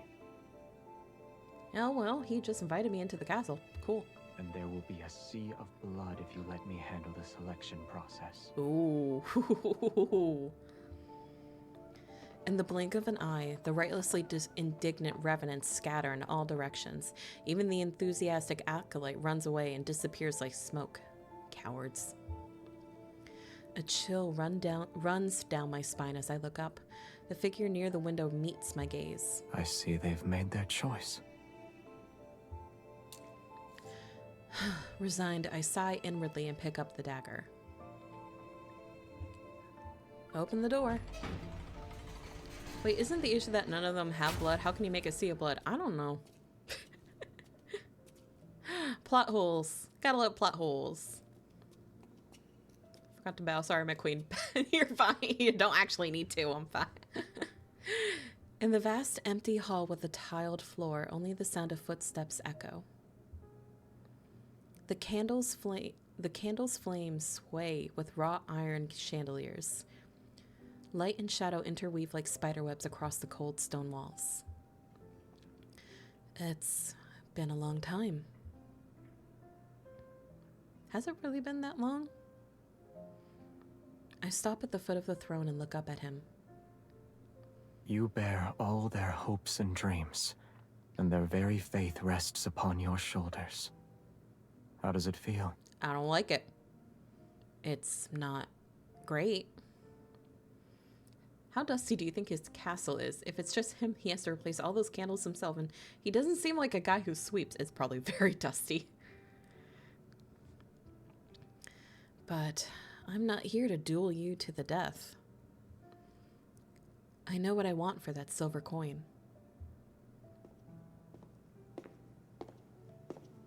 I'm getting quite close to him. I step forward and meet his gaze. I try my best to appear confident. Your observations are correct. These revenants are in a cage made from their own obsessions.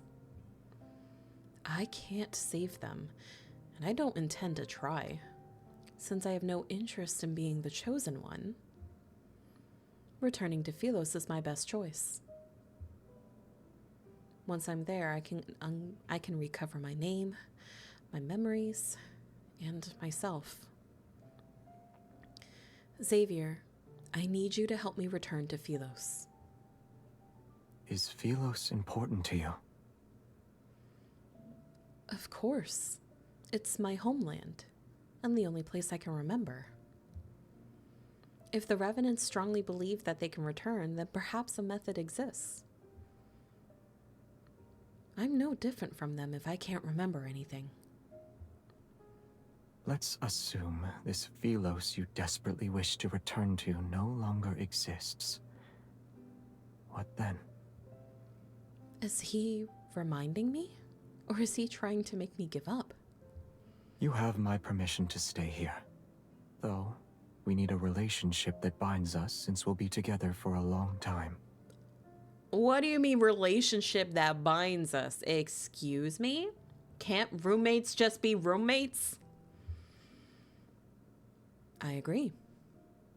Apparently, Memsy agrees. I'm a little like, can't I just, roommates? As soon as he lets his guard down, I quickly agreed and scrambled in my mind for a role that could connect me to a king. Minister, attendant, knight, or a loyal subject. In any case, I'll need time before I can give you a satisfactory answer. That figure, surrounded by countless blades on the throne behind him, simply let out a faint laugh. Are the swords on your throne truly mementos from assassins? Do you want to leave one yourself? Our conversation hits a wall. I clench my fist before turning away with a smile. I'll just pretend I didn't hear him. By the way, can I have a room that has access to fresh air? I'll allow it. Just a man and his sword collection. I mean, we aren't paying rent? Okay. Heckin' married. I got married last week! Yo, she called him out for his musty ass castle. I like it when MC has a little bit of sass to her. Just shifting my chair a little bit. Unshrimpify myself. Whose ass is musty? I one arm. After I entered the castle, the underground gambling den began taking bets on how the Chosen One would die. What? Man, they turn real quick. Getting thrown into a forest with evil phantoms only to be devoured, sinking to the bottom of the cinders, or dying because of his massive blade.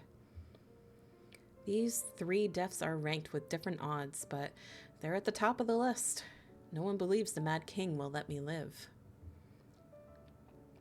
If the Chosen One dies, then it means they weren't the real one. So they'll wait for another. However, if the Chosen One survives and escapes from their enemy, that means... not this again. The revenants from that land of exiles cheer. Their dreadful suffering will finally come to an end. Yeah, the dead just want to gamble. They're probably bored. Okay, this ominous-ass whispering is a little creepy, I'm not gonna lie. They sing their praises for days, and even though I chose the castle's highest room, their voices still penetrate the walls. But ever since I escaped the monastery, the arduous journey of poor sleep and traveling without proper rest has left me exhausted.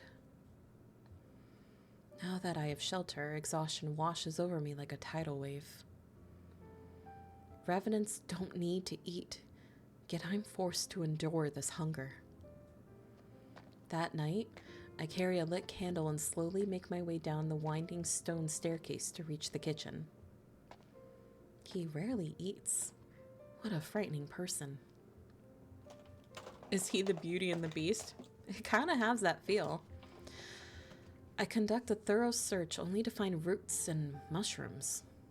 What are you doing? Oh. I was caught. I was caught in the act. Oh. No crown this time. Don't you need to sleep? I heard music, so I decided to investigate. Music? What instrument is that? The sound is unique. That's my stomach growling, you asshole. It's the wailing of a hungry ghost. No crown? That's nearly nude.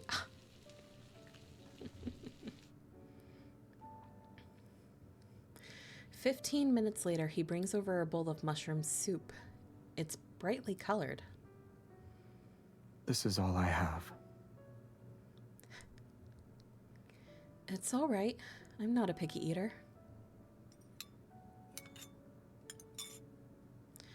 The taste is rather strange, but I've been starving for several days. It's nothing short of a rare delicacy.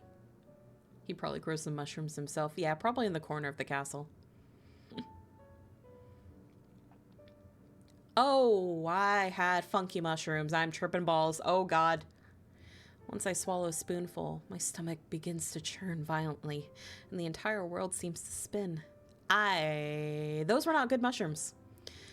Bizarre, otherworldly visions appear before my eyes. I am actually tripping balls. Revenants dance in the air, and Xavier's black cloak suddenly transforms into a giant floating blanket. Yep.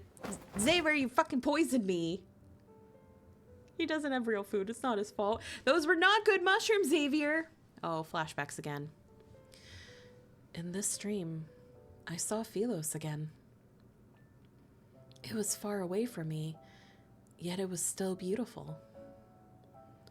Walls of brilliant snow white surround the city. Towers loom in clusters, their vibrant flags fluttering.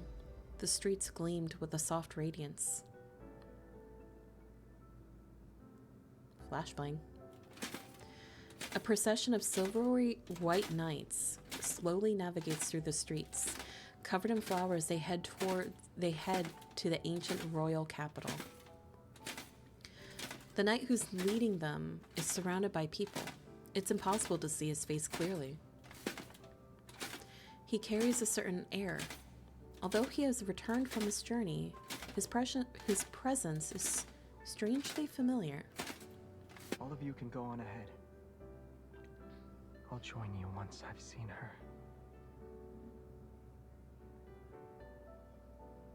The sun, moon, and stars revolve as he turns around.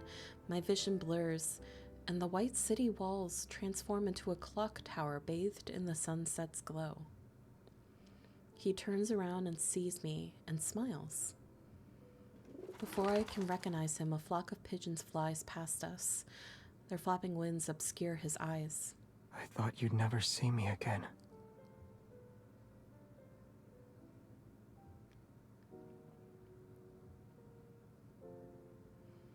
I open my eyes, and I feel like I was in a very long dream.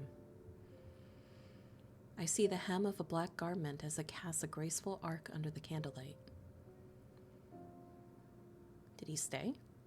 Yeah, he stayed. That man is looking at me. It's as if he stepped out of my dream. I have an antidote. In his hands, he's holding a bowl of medicine that gives off a faintly bitter scent. Although I've returned to my senses, I'm at a loss of words. I already tasted it. Misinterpreting my thoughts, he speaks in a calm tone. I hesitate before reaching out to grab the hem of his clothes. I squeeze it a few times. No. No, I'm not a hallucination that appeared because you were poisoned.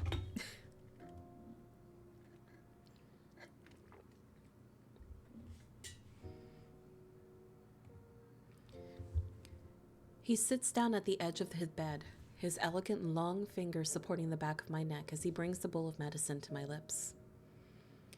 His pose is unmistakably intimate, yet his expression remains unchanged. His eyelashes aren't even raised once. Hi, Violetti. I hear a clamor. Did something happen? Of course you run in just to take my hat off and then run out. Give me a second. I think I locked it. Yeah, I gotta unlock it. There you go. I'll just leave it right there for a second.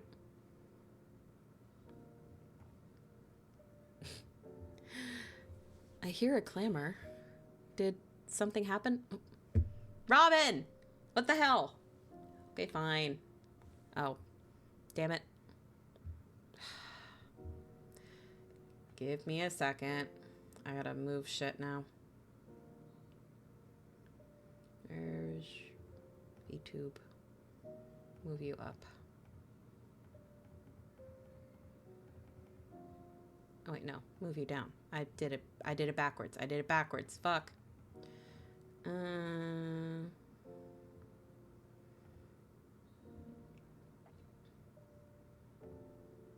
Move you up.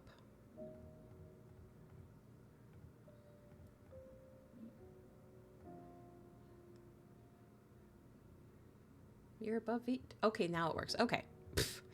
I forgot about the tail floof. Yep, the tail floof. All right, you got your cat ears and the hat's off for a minute. And right on time for ads. Damn it. Okay, that works.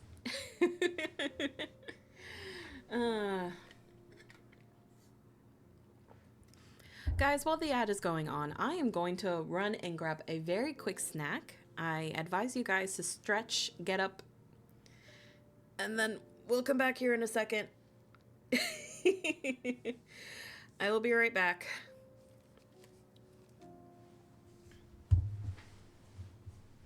Enjoy the cat ears while you have it.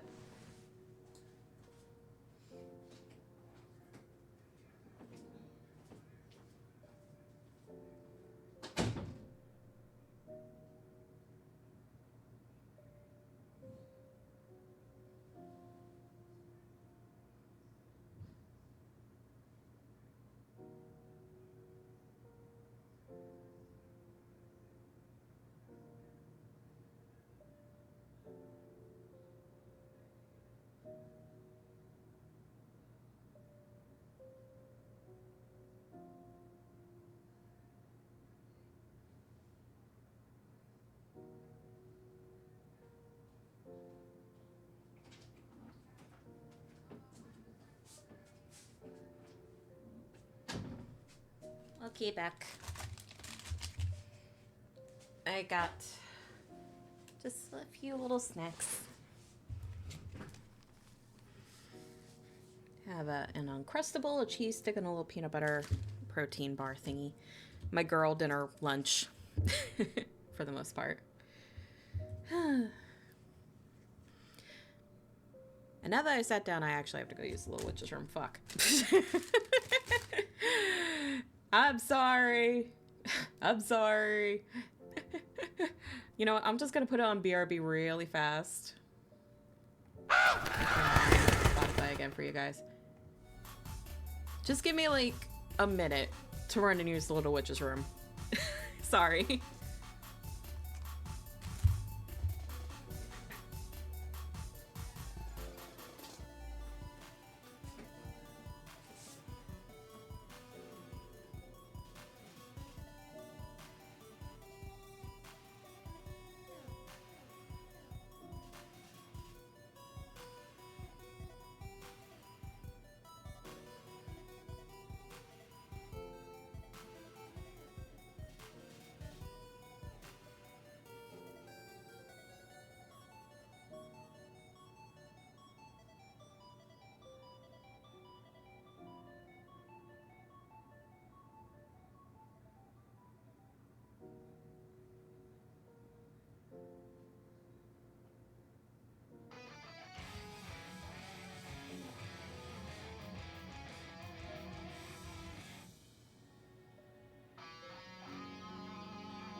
Okay, back again for reals this time. I'm sorry.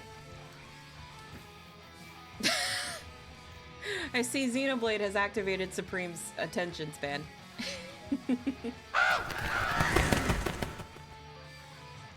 Sorry, I gotta pause the music on ya. Alright, back for realsies this time. And I see we are back from ads. Let me just eat my cheese stick really fast. I'm a noted Xenoblade fan. Yes, I remember. I've never played Xenoblade myself before, but I definitely wouldn't be opposed to trying it sometime. Oh my god. Open cheese stick. God. I haven't had the cat...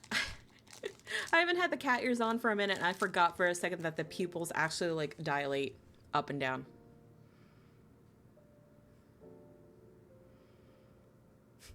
Damn. Suika really went off with this model.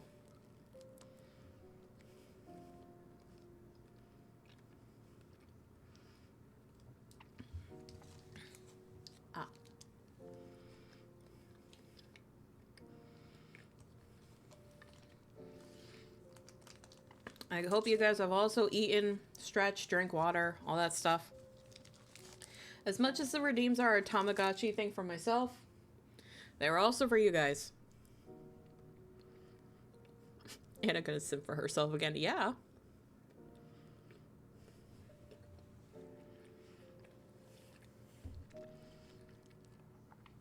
I am really excited one day to get a model that is very much specifically my own. But I am very happy to be able to use this model in the meantime. I had a nice picnic with friends today. Oh, nice. That's lovely. All right. I think it's been long enough for my hat. Oh, you know what? I can actually keep it. You know what? This works. This actually works. I can have my hat on with my cat ears. Perfect. All right. I'll leave the cat ears on for a little bit longer because and I had to go use the restroom. All right, we continue. I hear a clamor. Did something happen? It's war. There is a war happening here in a place like this? Yes. I didn't see any war when I was out there. Some of the revenants harbor obsessions from their past, waging war relentlessly. They never really die, and they don't stop. That is accurate for revenants. All right, lads. Lads writing. I give you props for actually studying revenants and understanding. They were once your subjects, Your Majesty. Why do you make it sound like it has nothing to do with you? Listen. The loudest voices belong to those trying to find a way to rescue you, the Chosen One. If you die here, I'm afraid my moments of peace will significantly decrease for the next month. The light flickers on his face as he picks up the bowl again. Open your mouth. I would say buy me dinner, but you just tried to poison me with dinner, so I don't know for sure about that, mister. The slightly bitter liquid spreads across my tongue. He gives me a sidelong glance, but he doesn't look away until he's confirmed I've finished every drop. Well, maybe don't poison me with mushrooms next time, mister. During the days I've been bedridden, outlandish rumors have spread throughout the city. The Mad King has become the Chosen One's servant. The Chosen One risked her life. The Chosen One has made a great sacrifice. They've misunderstood my actions from when I picked up a dagger and stormed into the castle. The Revenants are so moved by this supposed heroism that they gather at the riverside below the castle every night to sing their praises. When he gets annoyed by their wailing cacophony, he occasionally heads out with his sword in hand. He returns quickly, and their voices disappear. I'm unsure of what's happened outside. However, the shouting isn't as frequent as it was before the past few days. Since then, finding a way to return to Philos became my only goal. The Cinders is not a single river. It's connected to numerous tributaries of various sizes. They intertwine like a tree's root system and extend in all directions. Some of these tributaries flow into the gloomy swamps or plunge into bottomless ravines. Others lead to lairs with revenant knights. Yet no matter where I look, I'm unable to locate the Tree of Life from Philosian myths. Day after day, I mark new locations on my map, only to cross out their names later.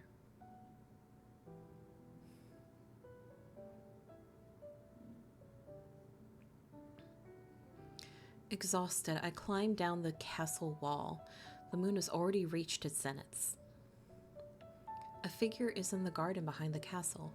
His hair reflects a faint luster under the moonlight. Is that Xavier? His interests have changed as of late. Instead of killing others, he grows flowers. Yet not even a fraction of light touches Cinderspell, and only lumenflora grow here. The flower he tends to is one I haven't seen before.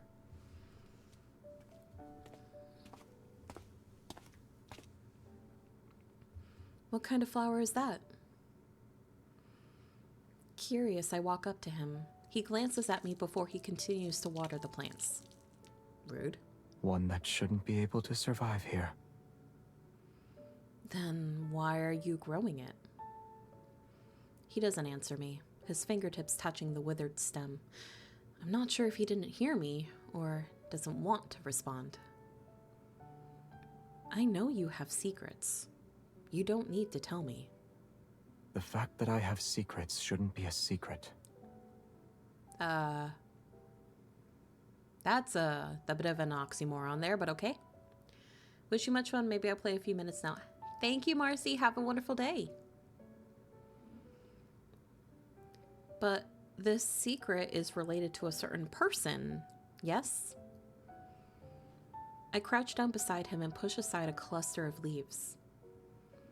The wilted leaves' veins have taken on a yellowish hue, and the light blue flower bud droops. It looks so fragile that it might snap at any moment. People typically grow flowers to remind themselves of someone, or give them as a gift. I doubt there's anyone you'd want to give flowers to in this city, though. There is one person. Oh.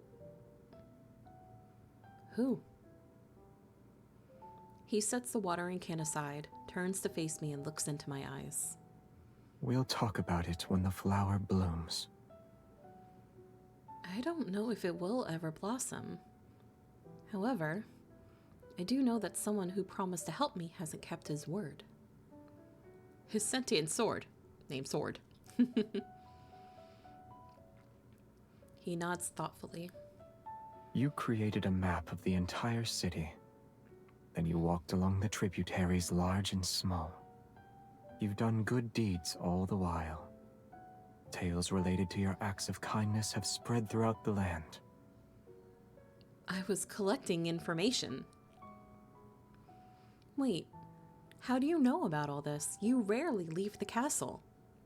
Would you say these methods of yours are effective?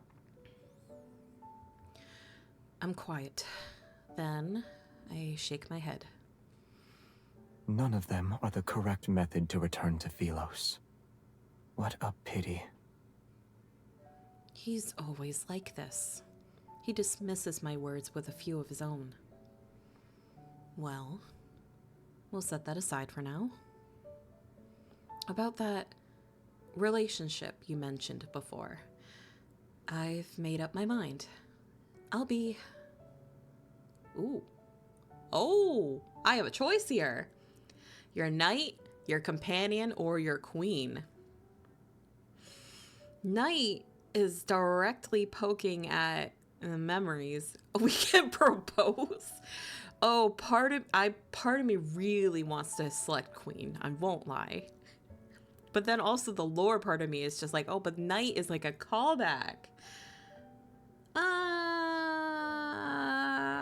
Fuck it. I already titled the stream like that. Let me be your queen. My identity is known far and wide. I've also earned a bit of respect. Companion is non-committal. I'll be your buddy. I'll be your pal. Why don't you step back and let me be the actual ruler of Cinderspell? A queen, in other words. Yeah, well, the title does say queen. I have to stick with my title.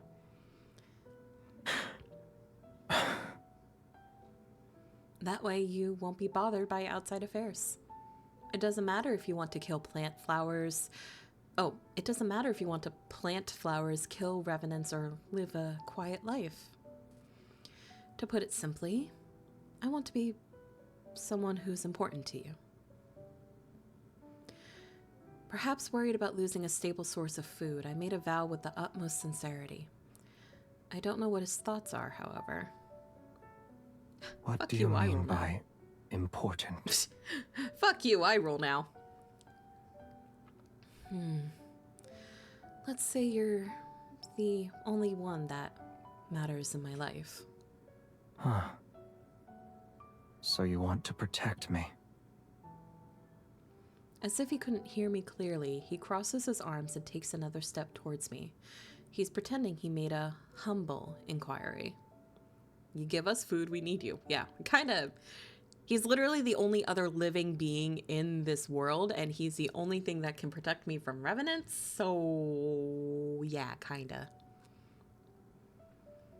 I doubt you need my protection when you wield a sword like that. But when those revenants attack again, I'll be by your side.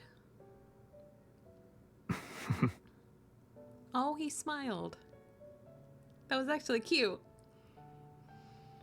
He actually laughed. I can hardly believe my eyes. I can help you figure out a method.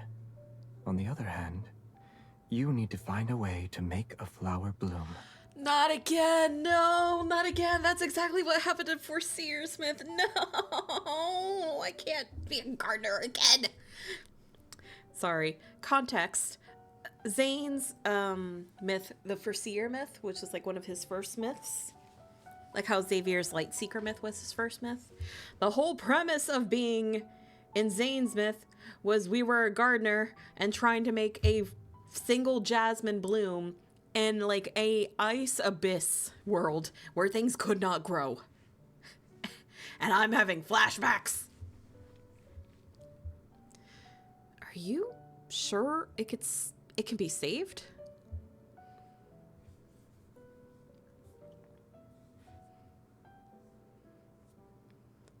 After agreeing to this surprisingly simple condition, I returned to my room. After spending these days together, Xavier seemed nothing like the Mad King those acolytes talked about. Growing the flowers isn't my problem, it's yours. God damn it.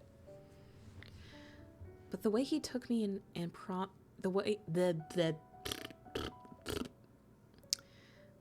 way he took me in and promised to help felt like just an excuse. An excuse to keep me here. Could it be because of that chosen one rumor?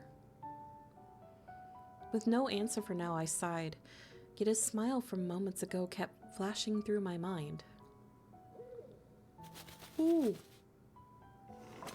The call of an owl resounds outside the balcony. A shadow swoops down, drops an envelope with a wax seal, and then flies away. Did I just get accepted to Hogwarts? Excuse me? Huh?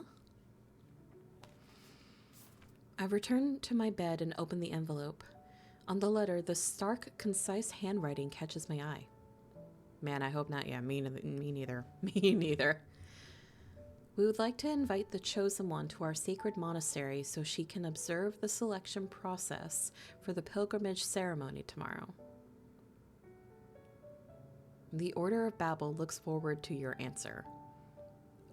Can I tell the Order of Babel to fuck off? I'm not interested in them. Alrighty. Jesus. This myth is long. This myth is long. Back here again. Each month, the monastery selects individuals to sail along the endless cinders. They gave us less than 24 hours notice. We should be allowed to say no. I would like to say no. This is known as the pilgrimage ceremony. Hi, Shoes. What did I miss? I basically told Xavier that I want to be a queen because I'm staying in his castle with him. And now I'm back at the back of the place with the crazy acolytes. So yeah, basically that. We ate a bowl of drugs he took by the kingdom by wordplay. Yeah, basically. I had a mushroom soup that had bad mushrooms in it. I tripped balls. That was something.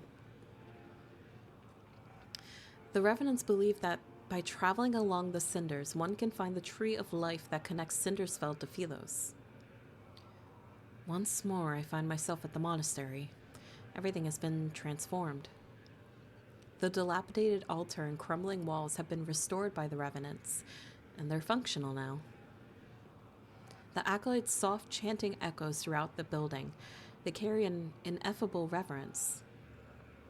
I pass through the noisy entrance hall and enter the courtyard.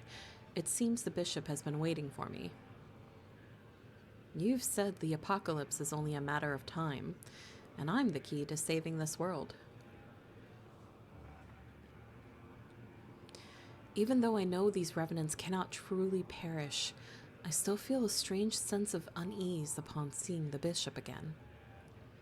If there's going to be a world-ending flood, you should be burning dams, or building dams. And if war is about to break out, you should be mobilizing armies. Those are more productive options than pinning your hopes on me, your so-called chosen one. Sensing the doubt in my words, he responds with a slight smile. You think I've spouted lies to control the Revenants, is that right? I mean, yeah, kinda. Why do they believe in me, or why do they believe in you? Yeah, why do they believe in you? Bishop, world-ending floods, what is the story? Essentially, the entire kingdom is filled with revenants, which are basically vengeful spirits that don't necessarily die, that are obsessed with whatever killed them, essentially. And currently, they're all obsessed with returning to this world called Philos that apparently is this full place of light and eternity. They're crazy. In short, they're crazy.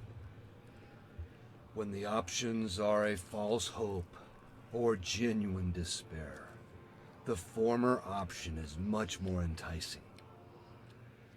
So you prey on the depressed. Wow, this sounds like a church. Your very existence is hope incarnate.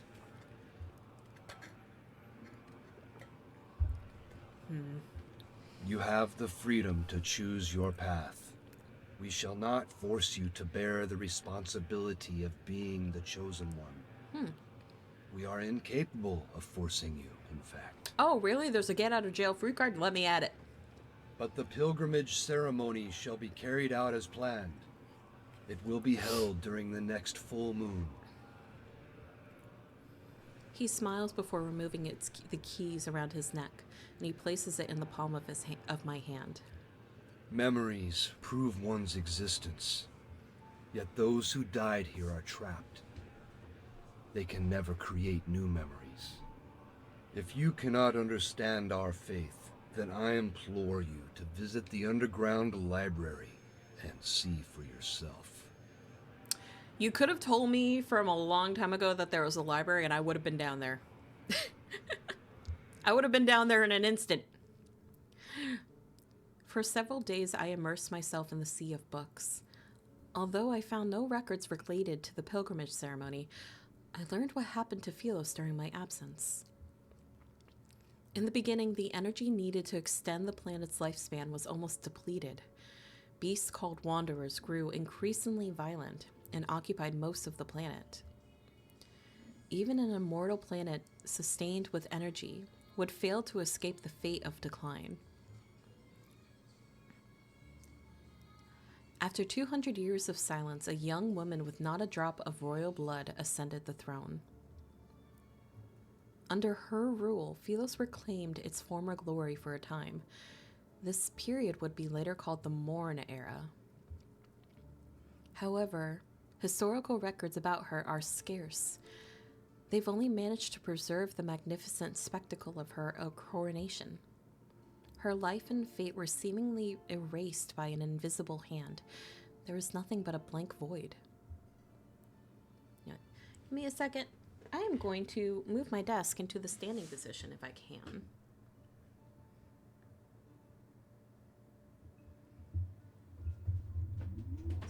gonna sound like it's gonna creak for a minute. Making sure it doesn't hit anything. And good. I stand. God, I'm so happy I got a standing desk for Christmas. Does chat have to stand too? Chat doesn't need to stand if chat is tired. Just a little more. Okay, that's good.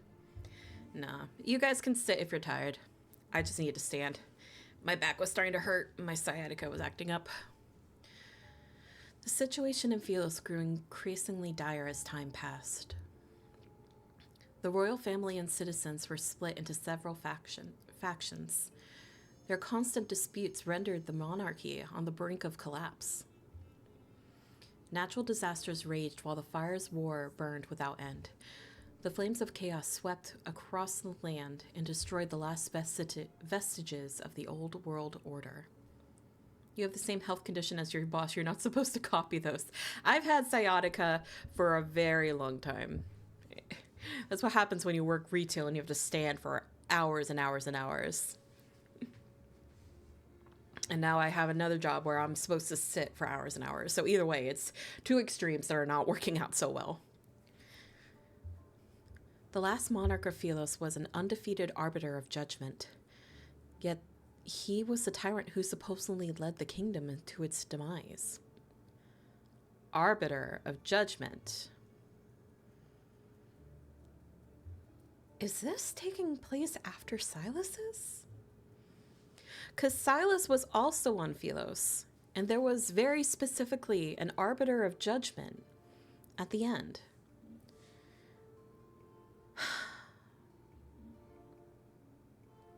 The last monarch of Philos was an undefeated arbiter of judgment. Tyrant who supposedly led the kingdom to its demise. So this is very, very, very, very far in the future. But I thought Silas's technically was the one that's supposed to come first.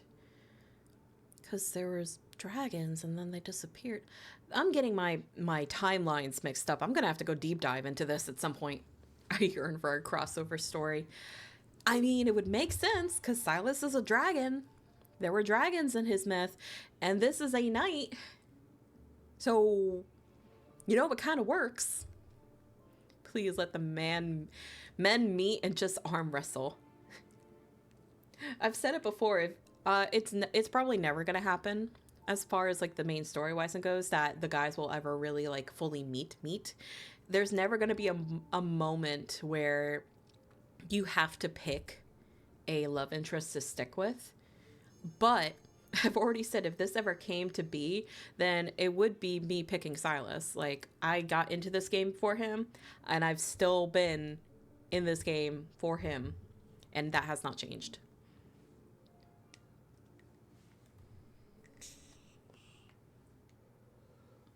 One sec.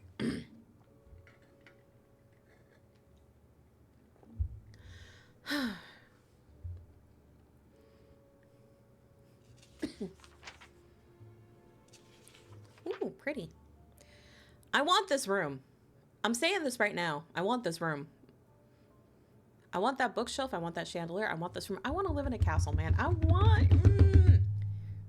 I love medieval high fantasy shit. Monogamous as it gets. Can I have just a harem? Can I have a reverse harem? Can I have all the boys? The tyrant addicted to bloodshed. The embodiment of corruption. A fallen god who was devoured by the darkness. Oh, not Otto. This must be Xavier. In every historical record about him, the fall of Philos is almost universally blamed on that king. You want the castle until you have to sweep it. If I get a castle, I have to be wealthy enough to hire a maid or two. Yet as I carefully read through the list of crimes, I feel as if he can't be blamed for everything. What part of the text made you stop reading? Hi. You snuck up on me. Startled, I look up to find the tyrant himself. He's leaning down from the balcony above, and his gaze is fixed on me. Why are you here? My only important person disappeared. Was I not supposed to look for you? Okay. Kind of smooth. Kind of smooth right there. He's so pretty, but so derp. I feel like it's just because the face, unfortunately. The face looks so young. But it just needs a little bit more ruggedness. Like, give him a little bit of peach fuzz or something, but considering the game is from a Chinese company, and I don't think facial hair really is a thing that they care for on that side. Not really as, like, much society appearance as to what they think a handsome man looks like. Probably won't happen. But that's what fan art's for. He got Robo-face and Regal things, and he's just leaning over like, ooh, my queen's gone.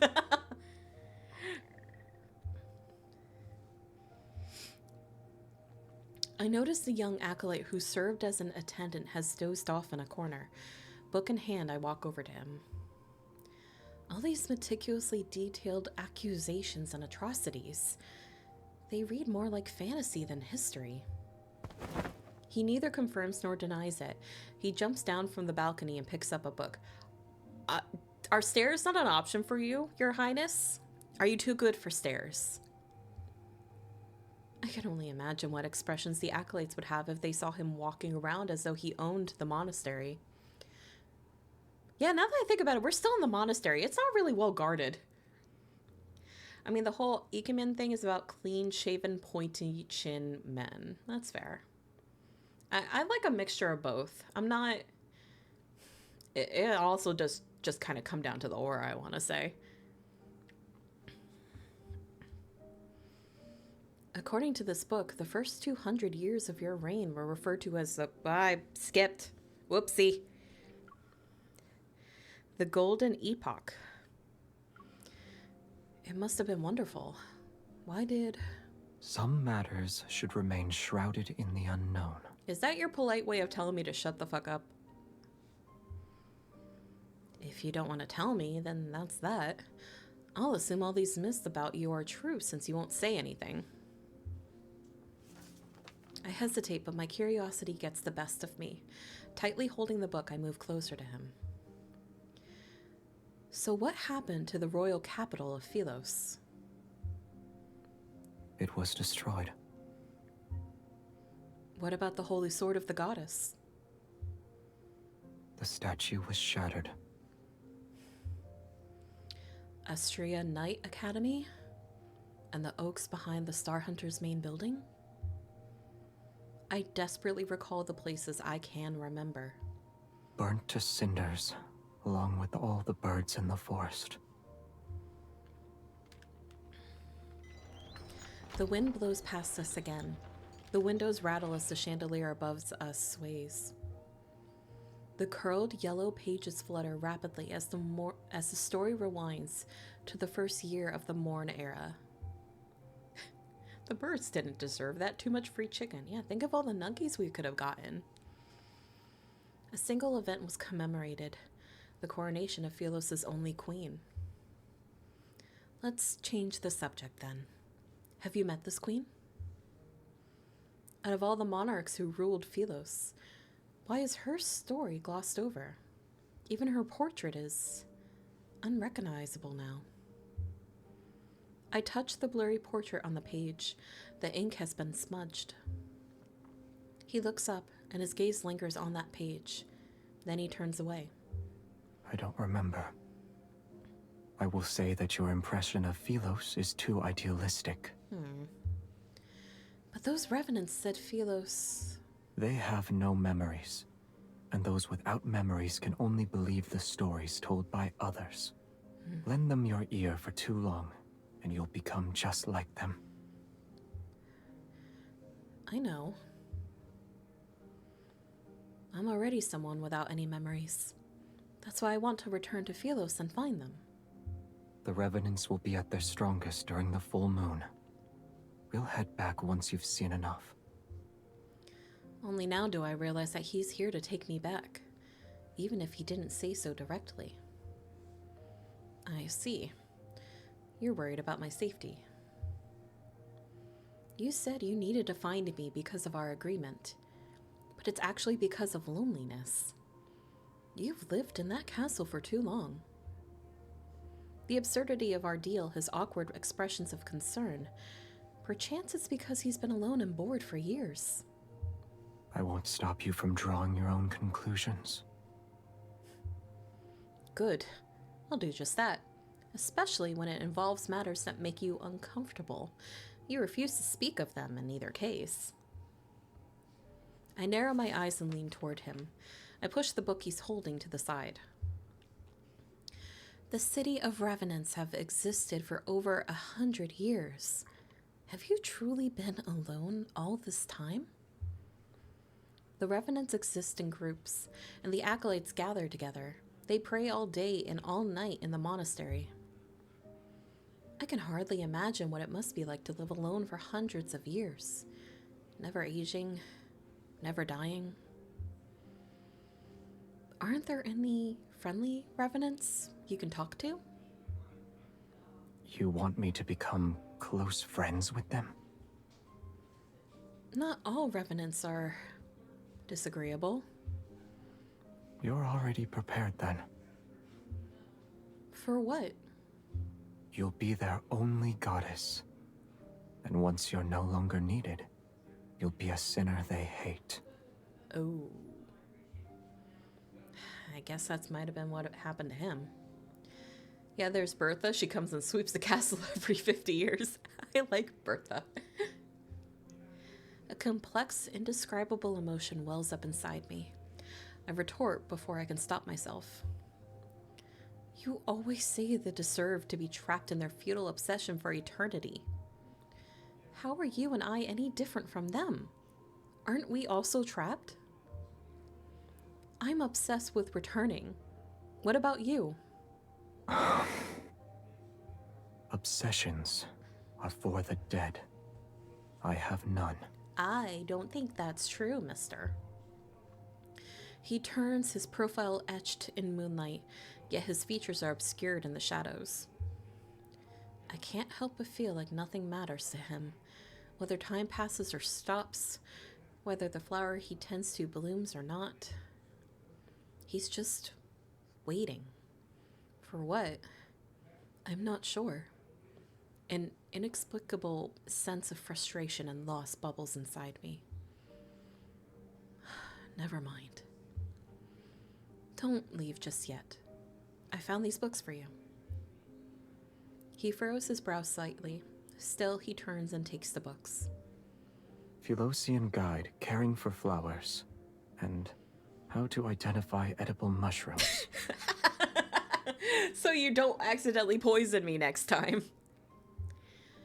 I'm not sure if flowers can bloom without light, but watering them 3 times a day will definitely kill them.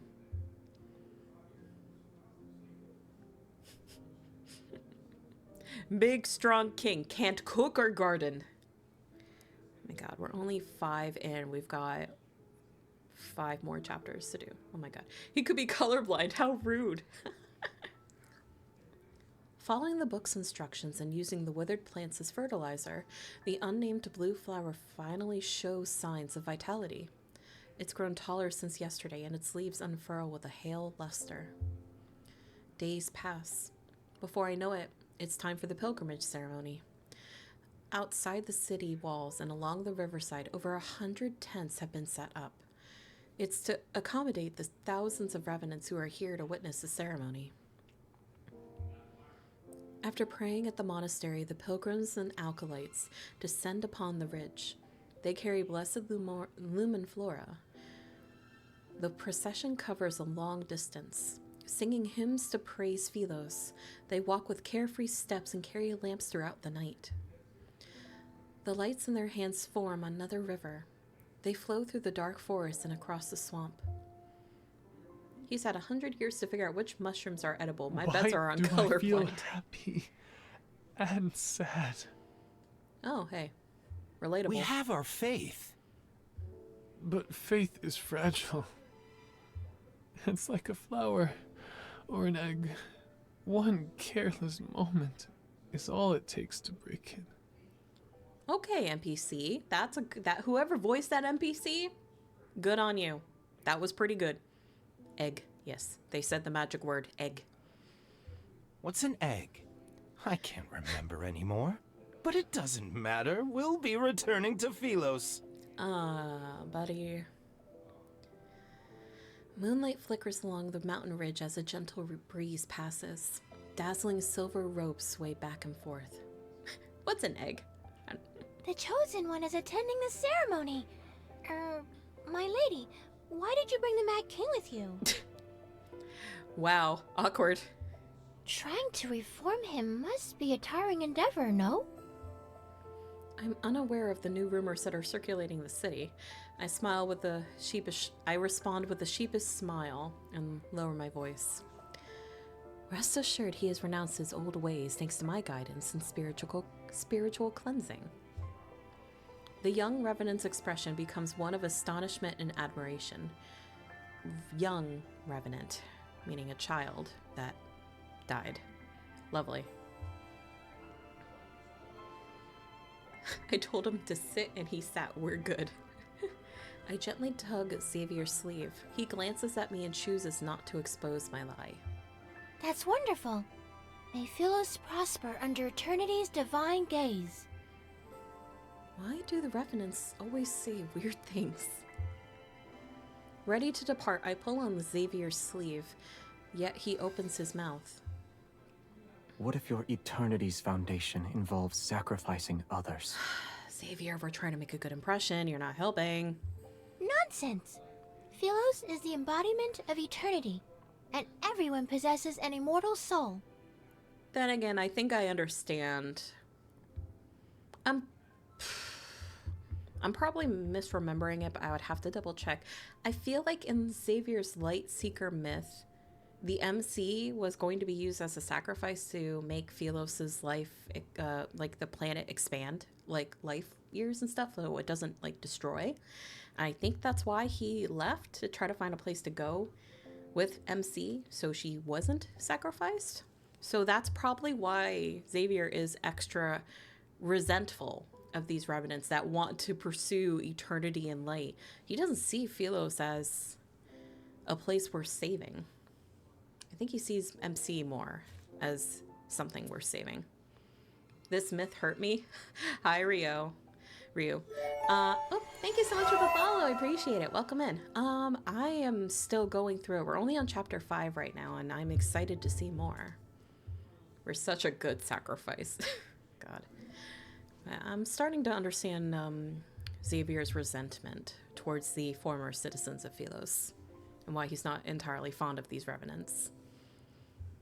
Even if some are sacrificed, they're necessary and justified. Awkward. How can we fight against the emptiness of time without immortality? How can we explore the universe? Kids brainwashed. What do you expect? They're all in like a cult. Assuming eternity does belong to Philos, then why did you and the others die? You got a point there, but we're also talking to a kid. Yeah. Unable to refute his argument and intimidated by this sword, this young Revenant stomps her foot and storms off. We're arguing with a kid. The ghost of a kid, essentially. Inside most of the tents set up along the river are statues of Philos' royal family from throughout the ages. They're near the witnesses who are attending the ceremony. 100-year-old kid, no longer full kid. I mean, you got a point there. It's kind of like how when Joel was playing Honkai and all the Pepeshis kept popping up, I kept forgetting the Pepeshis were not kids, but that's just how they look. It hurts my brain.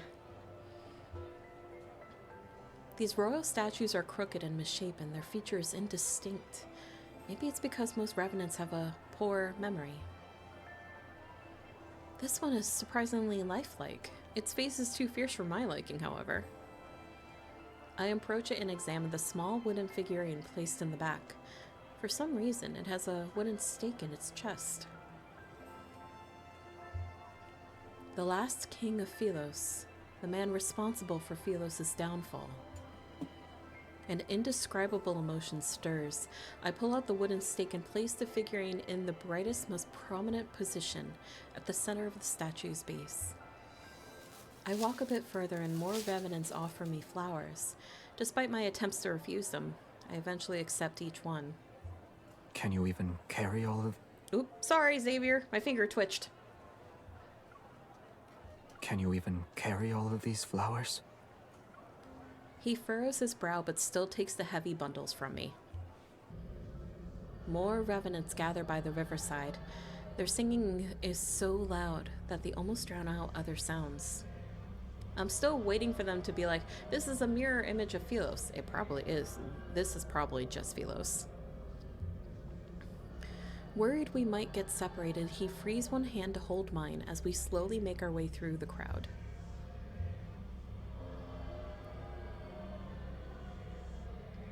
The last king of Philos and the man responsible for Philos' downfall. That beloved king who was eventually despised by all. That's you, yes? We've spent so much time together. His identity is no longer a secret to me. I'm more curious about that queen's story. I want to know what she did. There must be a reason why everyone is reluctant to speak about her fate. What do you think happened to her? He looks at me. Stories about salvation and sacrifice follow the same pattern. Some perish, others are saved, some continue living, and others are forgotten. The queen isekai'd and it's us. Poff. Poff trying to tell the story. I mean, it is pretty obvious who the queen was. I suppose she didn't accomplish anything. That's why she was forgotten. She's a little slow, okay? Yeah, she's kind of a little slow. Alright, I'm gonna sit back down. Lower desk slowly. I have so much on my desk and I'm always just terrified one of these days that it's gonna just die. I almost missed my chair. I almost just slipped out of my chair and like ate ass. Alright, a little bit more down, please.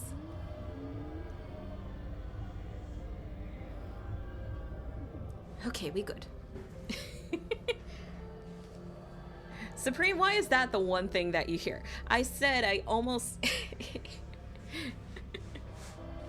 Okay, maybe wording is probably... That probably could have been worded a little bit better, but you know what? I don't care anymore. Hey, what? Nothing. Don't worry about it. Don't worry about it. It's fine. It's fine. I was here. The wording was a questionable. Don't worry about it. Hey, let's... What do you want from me, man? It's been a long week. It's been a very long week. Clip it and ship it now.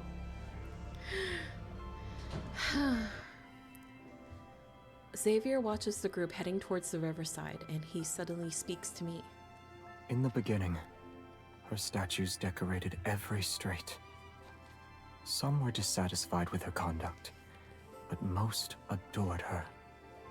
They believed she would be the chosen one who'd lead Philos to its rebirth. She was the key Philos needed to obtain true eternity. Xavier, hang on, my mouth is full. The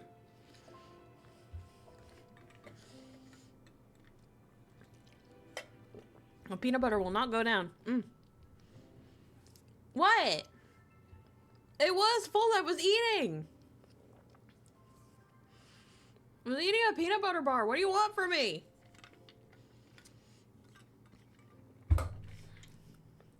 Silas isn't here. My mouth is definitely not full.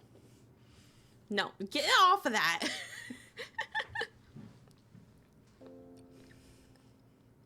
And then? Are you asking what happened? She disappeared. No one knew where she went. I'm sure that was the case. For 100 years, the people thought she abandoned them. For the 100 years after that, the people slowly forgot about her. Another 100 years passed. Her portraits were burned, and her statues were destroyed. They became the stones that paved the royal capital's plaza. Ooh. After the king ascended the throne, normalcy returned. Yet nothing could change this planet's fate. So you're saying the only thing you carved was... Damn, Puff, you gotta put me on the spot. His tone is aloof yet tinged with scorn. Her sacrifice was nothing more than an insignificant grain in the sands of time. Honey. I hear my cat doing something. Hi, Miss Honeybee. Meow. What were you sinking your claws into, ma'am?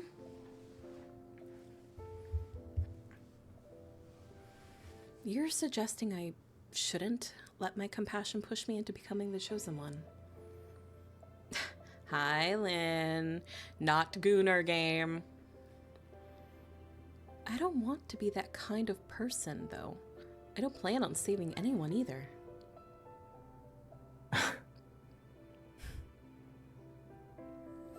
What? Do you think I'm being selfish?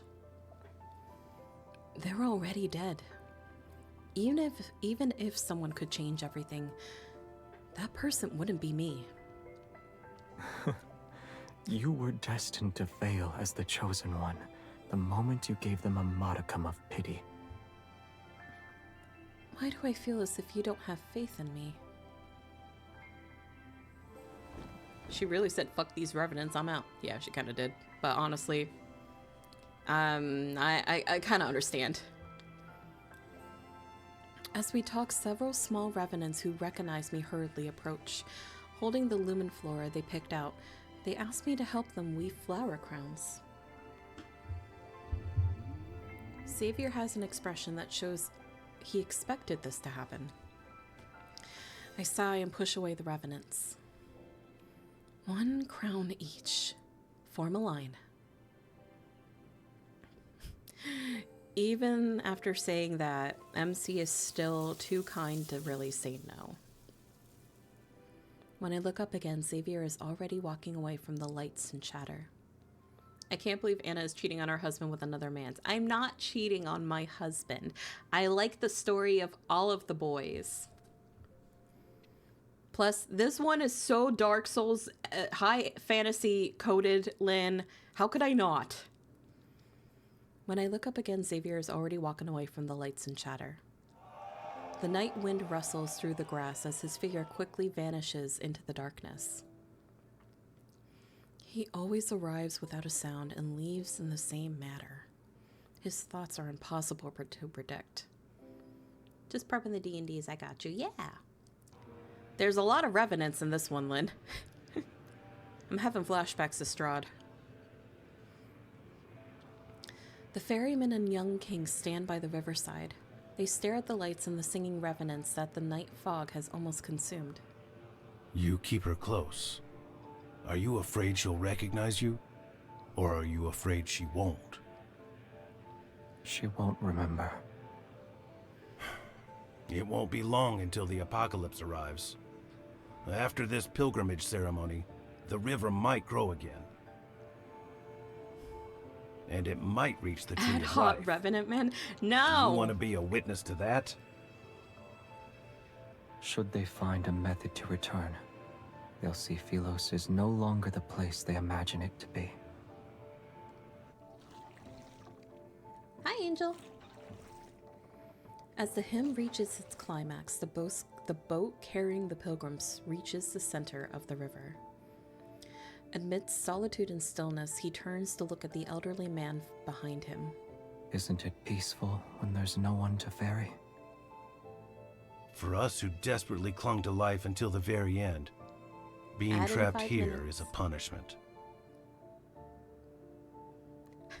Yet sinners should atone for those who died unjustly. Am I mistaken? And her? What will you do when she can't continue? At long last, there is something beyond your expectations. When the time comes, I'll have already made my preparations. Preparations for what?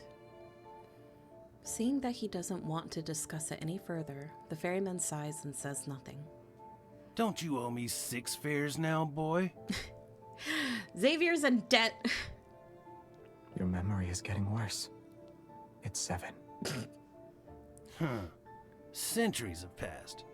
Yet I've never seen anyone pay your fare except for her. I was thinking Arthurian legend from the aesthetic, but this is actually much more Greek myth. It's like a mix of both. The river and the ferryman is definitely Greek with the river Styx, but everything else pretty much is Arthurian legend. Very King Arthur, Dark Souls. I keep saying Dark Souls, but that's just the first thing that comes to my mind. Medieval kind of thing. He only has a credit card, poor guy. Where to? I won't ask for a coin this time. His boots tread across the moss, dampened with a night dew. He heads towards a bustling area with lights and voices. Nowhere. I'm waiting for someone.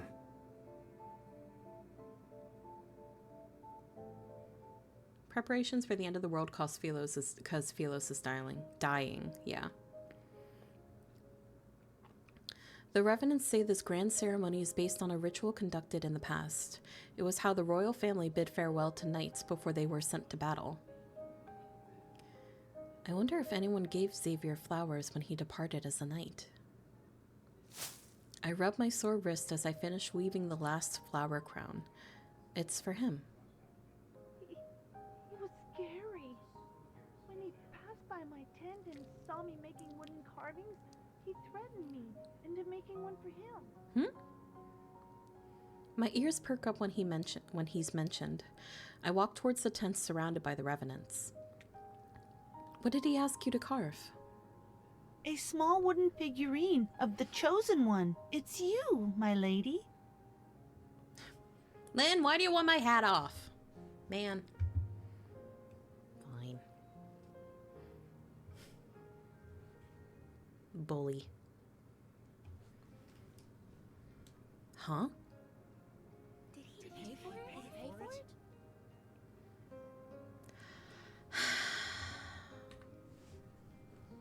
I'm stealing it now. It's mine now. I'll become the witch. No, Lynn. No. Bad bird. Bad bird. He only gave me a gemstone from one of his buttons. Was he trying to flaunt his wealth? Unbelievable.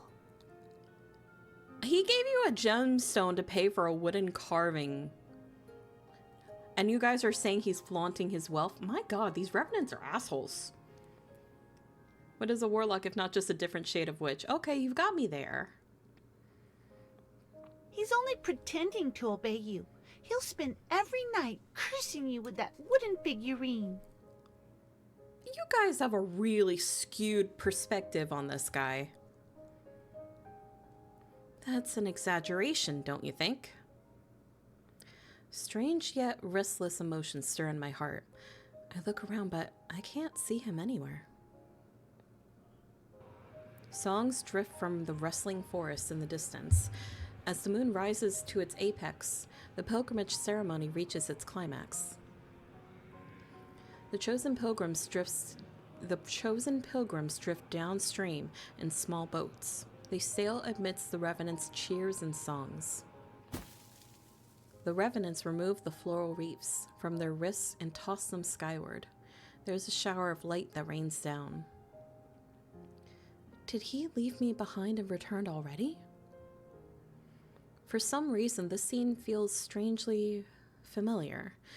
It's as if there was an even more magnificent celebration in my memory. What's happening to me? Pain suddenly pulsates through my heart. The violent tremors pound against my eardrums as an unbearable force spreads from my chest to my entire body. Everything before my eyes blurs like paint on soaked paper. Your Highness? Your Highness? Tomorrow is your coronation ceremony. Starting tomorrow, you'll be the Queen of Philos. We're having flashbacks again. Before my eyes is not Cinderspell, but A magnificent grand palace. It is as white as snow and radiant. For your coronation, he asked for 20 carriages to be filled with fresh flowers. I'm telling you this in secret, so you didn't hear it from me. Oh, this is Jeremiah. This Jeremiah is also in the main story. He is specifically one of Xavier's best friends. The children he hired lined the streets. They cheered and scattered flowers. Some stood along the roadside, others on rooftops. All right, ads.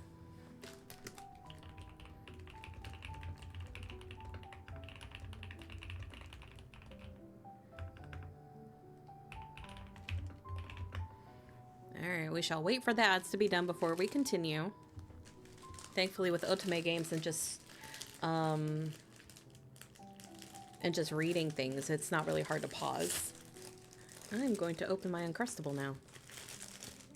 I'll be able to eat this in peace without someone trying to make me talk with my mouth full.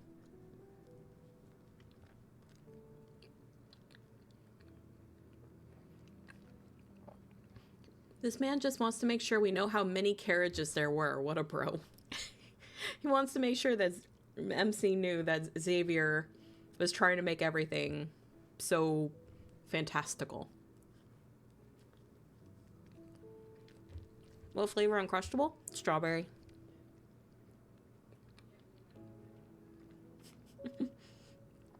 I say somebody not making me speak with my mouth full, and yet I can't help it.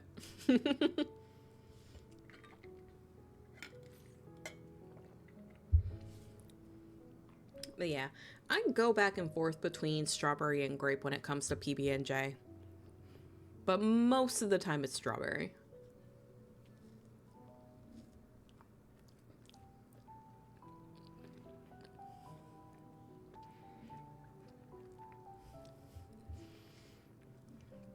I feel like I actually eat more Uncrustables now than I did when I was actually a kid.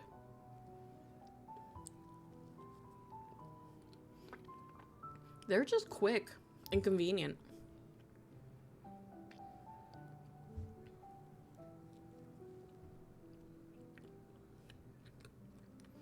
I tried taffy today. It was just like a Starburst. Ooh.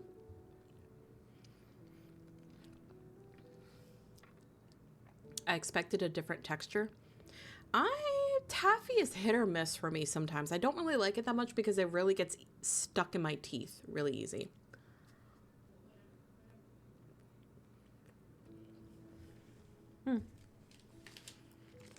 I've had plenty of saltwater taffy. If you ever go to like anywhere that has a beach nearby, you'll probably find saltwater taffy. It's okay. But they tend to be lighter flavor, longer chew. Yeah.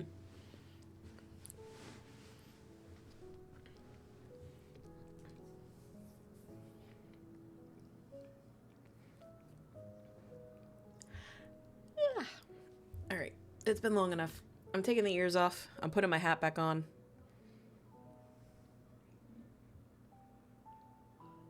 Okay, we good. All right, welcome back from ads. We continue our flashback here. In the end, the entire square turned into a sea of flowers. Did you see it? Is this my memory? Are they talking to me?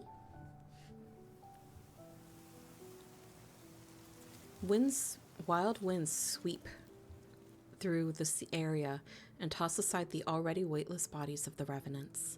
They tightly hold their hoods as they gather around me. It's the chosen one! My lady! Oh, God. Excited, expectant gazes approach me. I try to step back, but these individuals move closer. What did you just call me? The chosen one! You shall save us, my lady! Voices assault me from all directions as countless hands grab at my dress, their expressions revealing an urgent zealotry. Do you remember what Philos was like? You met the pilgrims in Philos. Did they find happiness? I heard that... What are they talking about? Help me! Oh, great Xavier! Help me! What's Philos? Pilgrims? Who am I? Why can't I remember anything? My memories have been burned to a crisp. My mind is a blank slate, and I feel a strangeness unlike anything I've ever known. Philos is about to meet its end. We beseech you, your majesty. As the ruler of Philos, you must ensure this planet survives. The ether core within your heart can save Philos from destruction.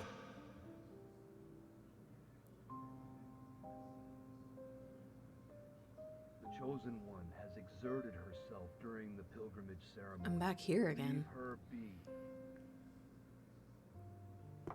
The crowd parts. When I raise my head, I see an elderly man in white robes standing before me. I don't understand why he's smiling. Wary, I step back. Take her away. After he turns and walks elsewhere, a young acolyte immediately runs towards me. My lady, please return to the monastery with me. Wait! Please don't wander off! No, I'm having bad feelings. I'm having bad feelings, man. I'm feeling like I'm about to be sacrificed. I kneel on the moonlit grass and stare at my reflection in the river. The face reflected in the water is unfamiliar. The clothes I'm wearing are unfamiliar. Even the crown on my head is unfamiliar. Within the rippling, blurry reflection, numerous shadows stare back at me. Come, become one of us. Shadowy hands reach up from the water. They pull and tug at my clothes. Become nourishment, just like us. I don't like this. I don't like this. I'm having bad feelings. Is anything familiar for this MC? MC is basically... Lynn, basically MC woke up from being basically dead and doesn't remember anything of their past life. My thoughts, too, feel as though they're being pulled by countless decaying hands. I'm slowly sinking into a whirlpool. Why are you here by yourself?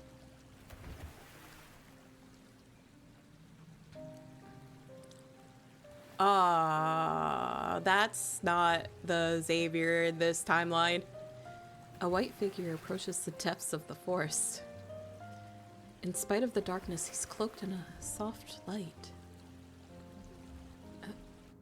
As soon as he raises his head, I freeze.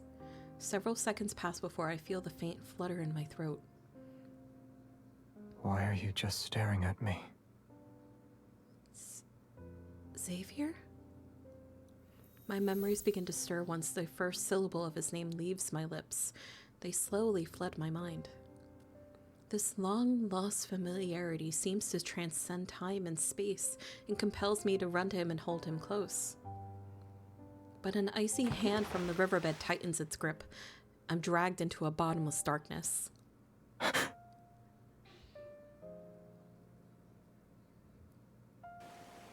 She somewhat remembers Philos and knows she comes from there. That's about it. Similar to how Queen MC doesn't remember Tassel Antidote 3 MC. Yeah.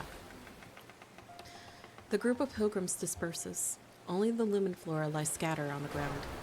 Your Excellency, will we be able to return? Worry not. The day when we are welcomed into the light shall arrive. I am getting really tired of this, Bishop.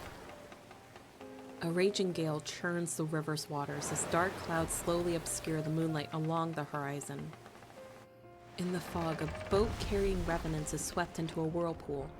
The vessel and its passengers are swallowed. They will never resurface. Did I also go into that whirlpool? How much of this is symbology and how much of this actually happened? Girl, I ain't nobody's nourishment except for my husband's. The chorus of voices comes and goes like the ebb and flow of the water. It's close before suddenly becoming distant as it gradually fades into the depths of a murky consciousness. When I wake up again, I find myself lying by the riverside. My sleeves are soaked with cold water. Was I unable to remember anything before? As an outsider, my memories slowly fade away just like the Revenants. Wait. Xavier! I freeze before I sit up and look around frantically.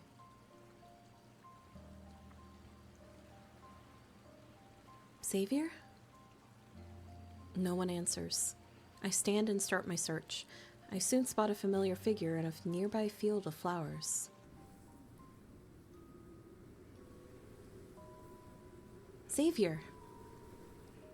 I steady my breathing and stand in front of him. It seems as though he hasn't noticed me.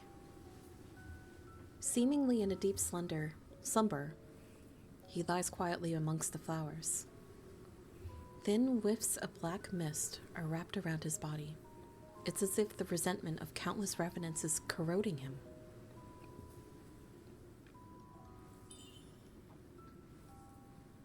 His breathing is stable. His chest rises and falls with every breath. He's not injured. Is he actually sleeping? A weight is lifted from my chest.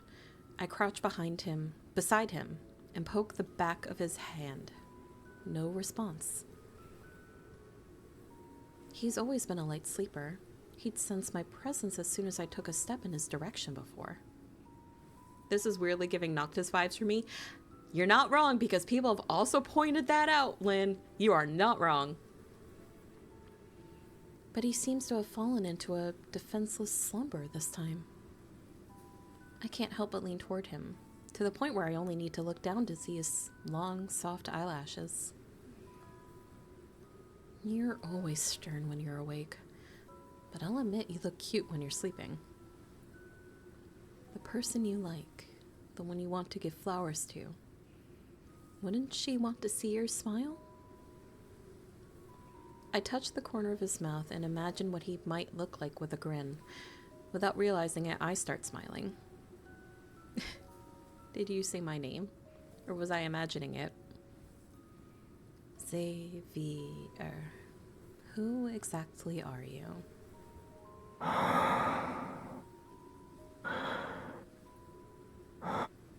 Sorry to cut off your breathing there, buddy.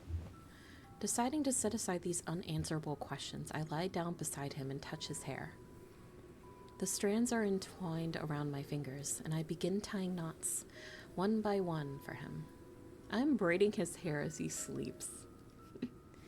Next time you give me a cold look, I'll just think of how you're letting me mess with you right now. As if hearing my words, his brow furrows slightly. Keep sleeping if you're tired. We are so dead. Oh! Hi. Good morning. Wake up. Hi. He suddenly opens his eyes.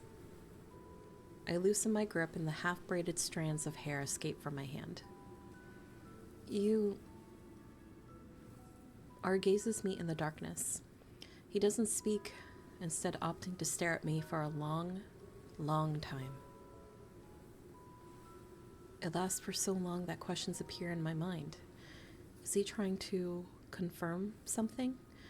Or is he waiting for something? You're here. Oh. Oh, it just clicked. Oh, it clicked. Oh, oh, my heart. Oh, ow.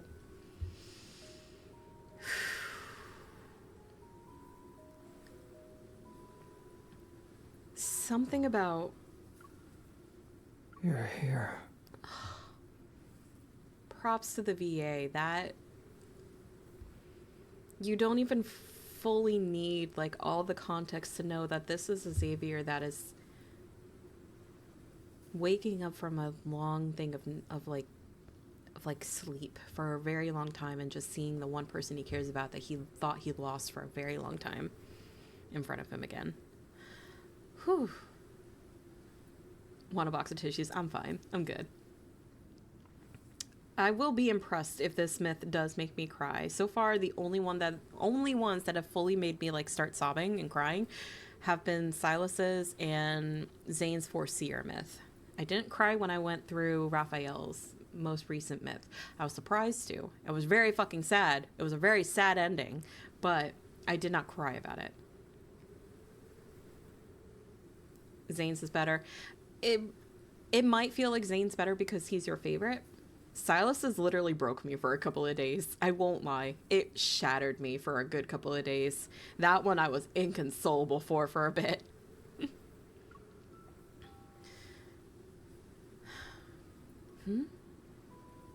I had an incredibly long dream. I followed my teacher. Oh, Zane's better be battle. one of the two. Yes. Zane's definitely hurt. I journeyed through the starry sea. I followed my teacher into battle and then I journeyed through this. Oh. When I returned, you were gone. His voice is soft and hoarse. It still carries traces of that dreamlike days. So much happened during those 300 years in your absence. I don't even know where to begin. Raps didn't make me cry because I was expecting. I'd spent so many chapters hammering it, I was prepared. Yeah, that is a very good point. When they kind of show you what's happening in the myth, that's the one gripe that I'm kind of having a little bit with lads, is they are kind of showing basically the ending of the myth themselves, which is why I paused it. But yeah, that kind of,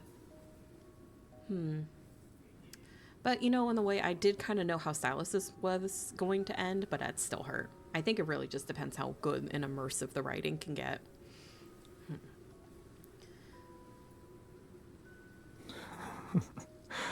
I doubt you want to hear those boring details. Oh, I didn't read that last one. Whoopsie, my bad. Oh no, he did. He read it. Do you remember our little planet? I told you about it before. Yeah, this is Lightseeker Xavier talking right now. The wavy leaf sea lavenders grow better there. I brought back some seeds and hoped I could grow them for you.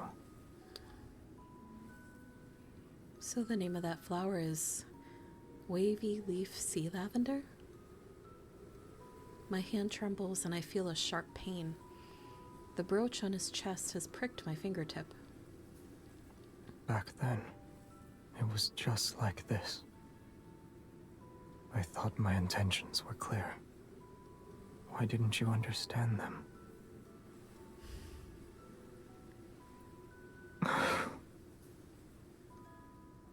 Maybe I'm the one who's foolish.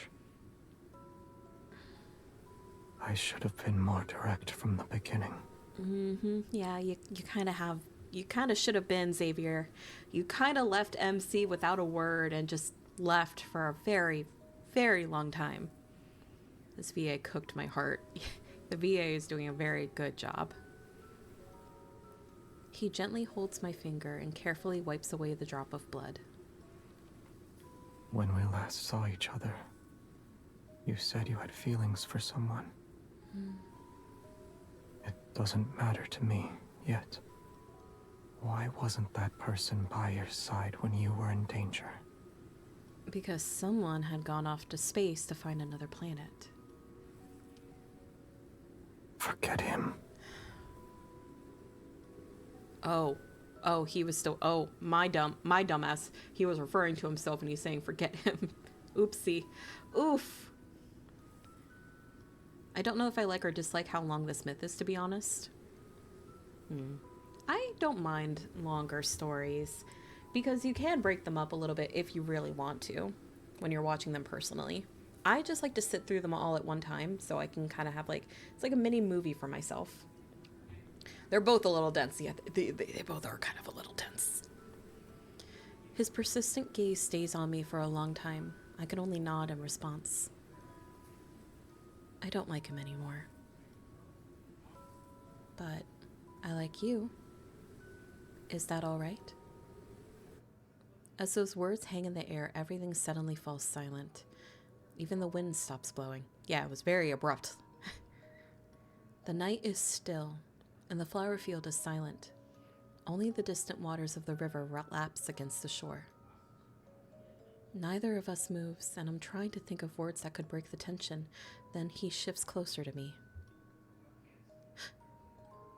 His cool fingertips press against my jawline and our breaths intertwine. I attempt to create some distance between us. What's wrong? Am I not allowed to kiss you here? Hello, sir. He lowers his head, his expression indiscernible. All I can feel is his cool breath against my eyelashes. Oh, of course. Why would you want to see me like this? All right, hat off, hat off. Man, not allowed to have anything on there with you guys. I will hydrate. Thank you, Puff.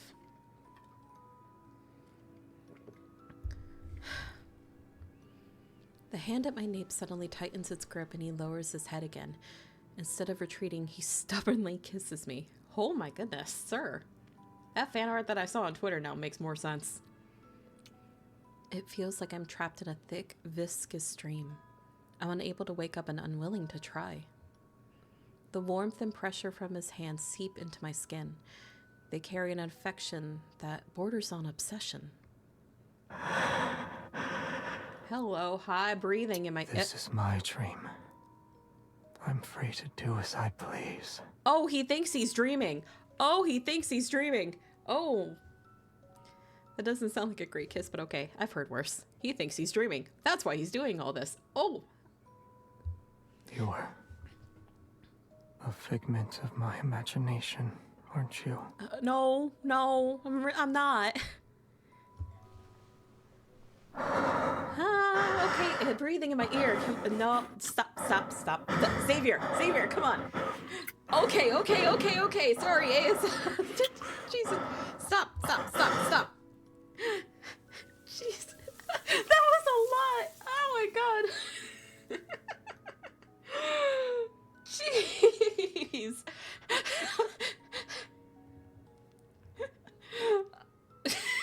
I'm sorry. I would have warned you guys if I knew that was gonna happen. That was a lot. Jesus. ASMR goes crazy. It really did for a minute. Like, okay, Zave, buddy, hey, calm down. Ha. The way they make him sound like he's breathing into a can. Let the VAs do what they gotta, man. Let the VAs do what they have to. Name's Momo. Hi, Momo. As our lips touch, I catch a glimpse of the lumen flora gently swaying. The wind has begun to stir again.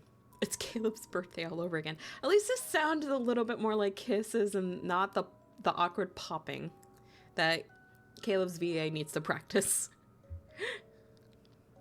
Okay, and that's how that chapter ends. Jesus Christ. Alright, we got 3 more chapters to go. They could do some editing and post and they just choose not to. I mean, yeah, it's a localization thing, unfortunately. So how far did that quote-unquote dream go, Xavier? How much did that happen?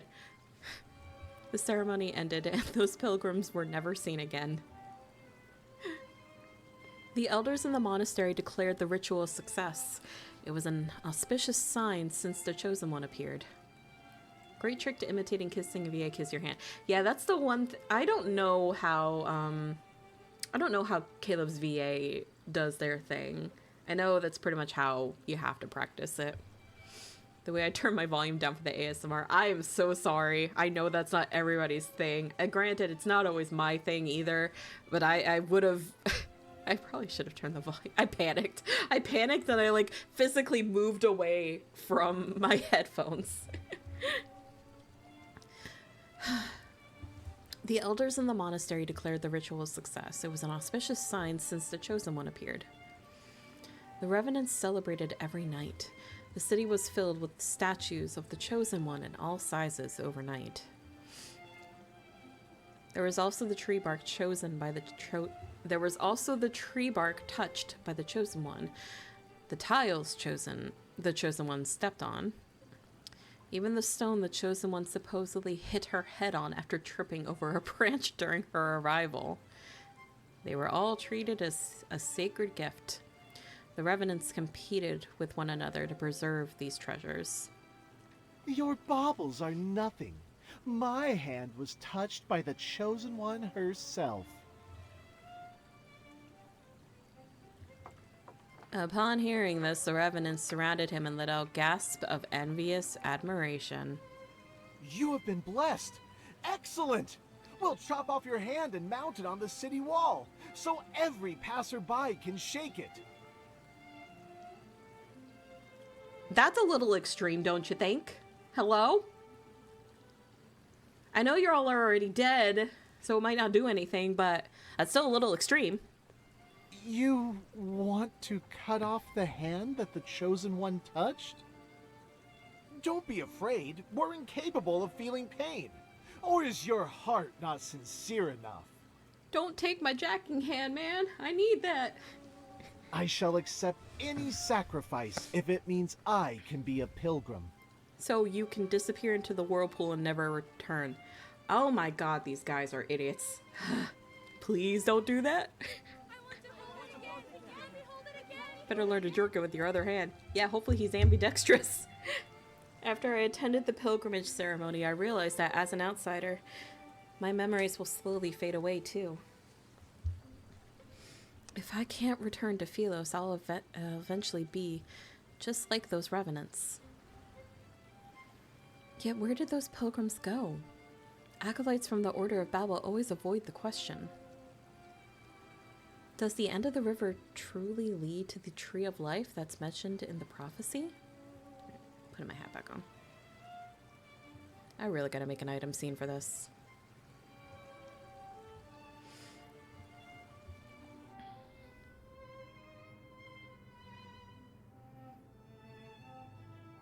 Your solution is to follow in their footsteps. You'll see where the supposed sacred path of pilgrimage takes you. Xavier, can we talk a minute about literally what just happened? Can we talk about that at all? How you thought you were in a dream? We just made out in a field of flowers? They say the river doesn't end. If that's the case, then what happened to those pilgrims? They didn't die, but they didn't live either. No one has seen them since. The river silently flows as our ferry glides across the mirror-like black water. A thin mist surrounds us. Come to think of it, if we're measuring how close someone is to the Chosen One, you should have been the chosen for the ceremony. I'm honored. You ate meals cooked by the Chosen One, held the Chosen One's hands, and even embraced the Chosen One. And these eyes or this nose? What'd the nose say? I'm curious. Nose? Do the nose? Alright, we'll do the nose. This nose has been touched by the Chosen One. He wrinkles his nose and catches my hand. Breathing the same air as you is the greatest honor. Love me a simp. We have booped the snoot. Some people find noses cute. Yeah. I like Silas's nose. Not to bring up my husband in front of this guy. I like Silas's nose because it's like the long, straight nose. It's not like a little tiny one. These lips have also kissed. Remembering what happened that day, I swallow my words. No! Talk about it! Talk about it! You don't want to continue? Did he forget?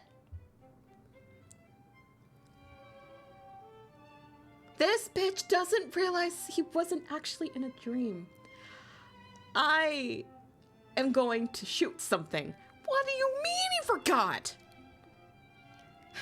Wait, it's not the same day? I guess it's not. You actually don't remember anything. He responds with an expressionless look. Then he turns away and his voice is unexpectedly tinged with a hint of resentment. You're the one who doesn't remember anything.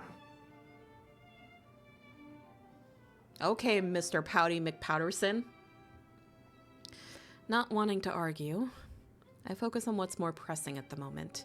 I need to figure out what happened to those revenants. Man casually makes out with a girl while in a mental haze. If anything crosses the waters of the Cinder sinks, perhaps the path they sought is there? He wanted us to say it. How did you get this boat?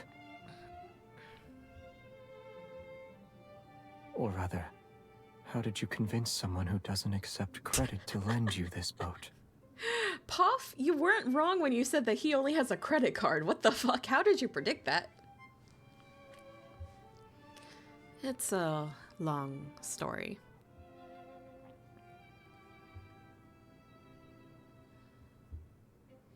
After boarding the ferry numerous times, I gradually became acquainted with the ferryman of the Cinders. Occasionally, when he wanted to rest uninterrupted, I would volunteer to take over.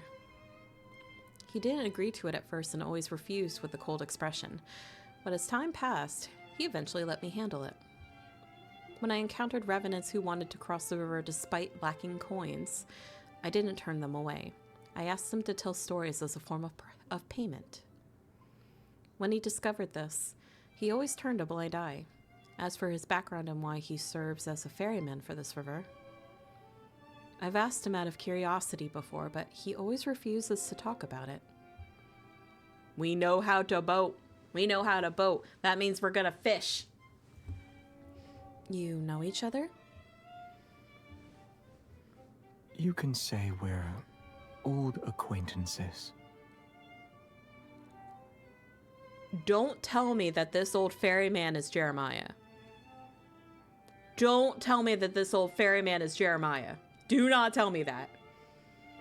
It sounds like they're old acquaintances from Philos. As we gradually sail away from the city, we can see the desolate forest to the west is burning. Acrid gray smoke rises skyward. More revenant knights have been gathering at the edge of the forest, and the strife is becoming more prevalent. Consumed by resentment, they fight each other with the hatred from when they were alive. Their screams echo amongst the dead branches and fallen leaves. As the bishop foretold, signs of the apocalypse are once again emerging from the ruined city walls. I was unaware you were skilled at ferrying. After the bow hits a submerged shoal and spins around several times, he can't bear to watch anymore. He takes the oar from my hands. Man, I tried. I lose track of time. Black clouds gradually cover the full moon, and the scenery around us grows increasingly dark and desolate. Something's not right.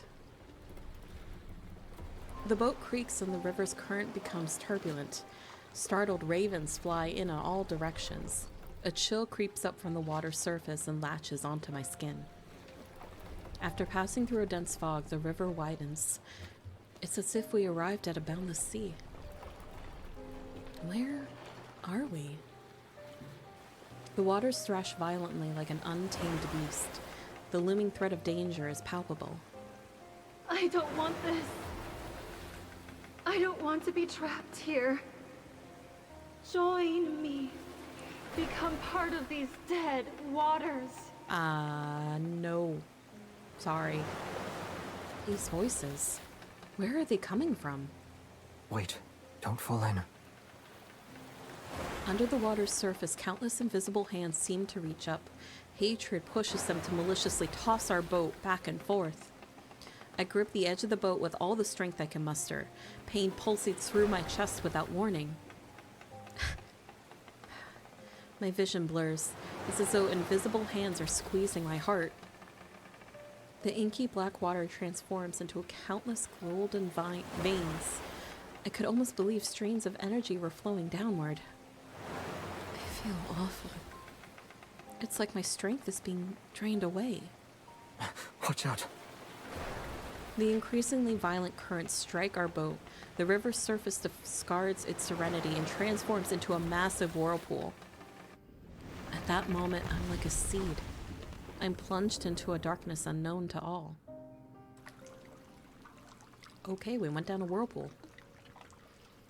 When I open my eyes, I find myself curled up in a warm embrace. Our capsized wooden boat somehow glides smoothly along the riverbed.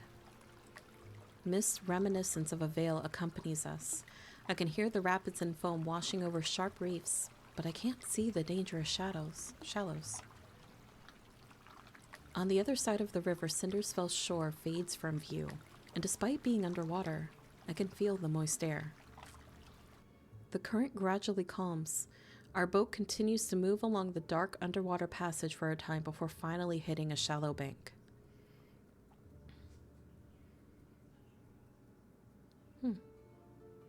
Xavier steps onto the shore first. Then he turns and helps me stand. Careful now. If you fall in, you won't be able to float back up. Apparently he knows. Despite the fact the water here barely reaches my ankles. The cave before us seems endless. Strange, tiny particles of light float in the air. Warm and bright, they feel oddly familiar. I can almost believe this energy was once part of me. A profound realization washes over me. Perhaps this is the sacred path of pilgrimage, the road that returns to Philos.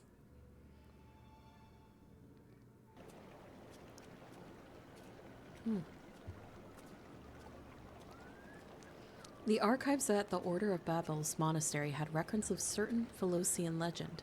It spoke of a mysterious cave that was connected to the center of the planet. Could this be the cave that connects Philos and Cindersfell? You have quite the imagination. The sound of flowing water gradually fades behind us as we venture deeper. The further we go, the more scenery unfolds before us. Look at these light particles. They keep increasing in number and brightness. Lots of church reference and mention. Maybe you die in relation to it? Maybe.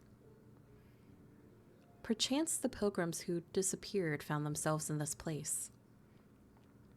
As the words leave my lips, an enormous, monstrous skeleton appears. Bodies lie on the shore. They're still frozen in the position they were in for their final moments. These monsters. They're wanderers. These creatures once roamed Philos before it was destroyed. The gleam of a blade flashes and the bone-white remains dissolve into energy particles before dissipating. They were devoured by those monsters before they could escape. You know something, yet you're unwilling to share it. He remains silent before turning away. His cloak billows out behind him. If we could actually return to Philos, what will you do? Aside from finding your name. I haven't thought about it yet. Is there anything you'd like me to do for you? Should I meet with someone on your behalf? No. The path splits in two, and for some reason I can sense the energy emanating from deep within the cave. I take his hand and keep walking. We need to discuss a certain matter. When I return to Philos and rebuild it, I promise to fairly evaluate your merits and shortcomings. I'll start with revising the historical texts. The historians abandoned their duties and wrote pure fantasies. And then?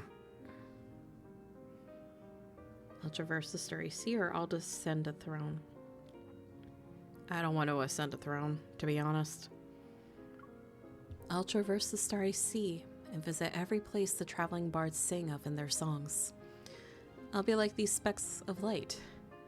They emit a faint glow, yet they can drift to distant places.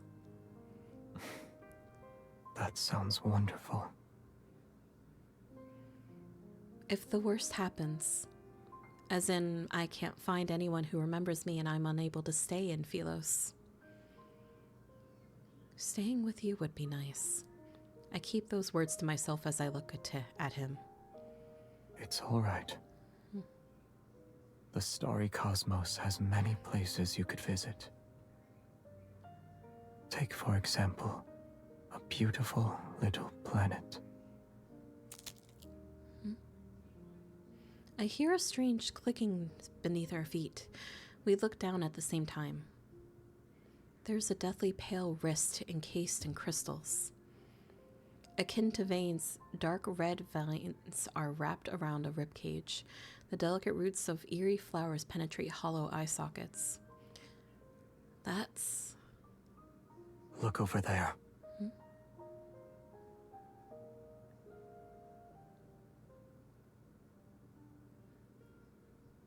In the distance, a twisted tree looms. It isn't a real tree, but one formed by countless crystallized skeletons. They're stacked and entangled with one another. Their twisted forms are similar, for they step on those beneath them in a futile attempt to reach for something on high. Thin vines enshare the crystallized remains. Together, they form a thick, trunk-like structure that's deeply embedded in the planet. That's... 1,000 horrified thoughts flood my mind. This is the tree of life. It's a tree made from corpses. I've never seen these people before, yet I recognize their clothing as garments that belong to Philos. Each and every one of their expressions are filled with despair and terror. They're like souls in the depths of hell who are seeking salvation. Were these Philosians trapped here? Why? Philos is an artificial planet. He suddenly speaks. That's so metal. Their pretense of eternity depends on an energy source called a protocore. That's so metal. I don't think it would go down well at a flower show, though. No way. I don't think it would. Maybe Halloween. Protocore? Familiarity washes over me again, and for some reason, a sadness surfaces. The planet found itself on the verge of collapse after its energy was depleted. However, the most scholarly elder in the royal capital had a solution. The royal family discovered an uninhabited area with a chaotic protofield in Starfall Forest. It was located in the southern region of the planet. Deep within that forest is a cave. It leads directly to the heart of the planet. So long as humans were thrown into that cave, the planet's energy would never be depleted. So just straight up sacrificing people so the planet could continue to live. Ooh. Like the people who thought this system was justified, the planet possessed an insatiable greed. Violetti, goddammit. You just run in to take my hat off and then keep running. Fine.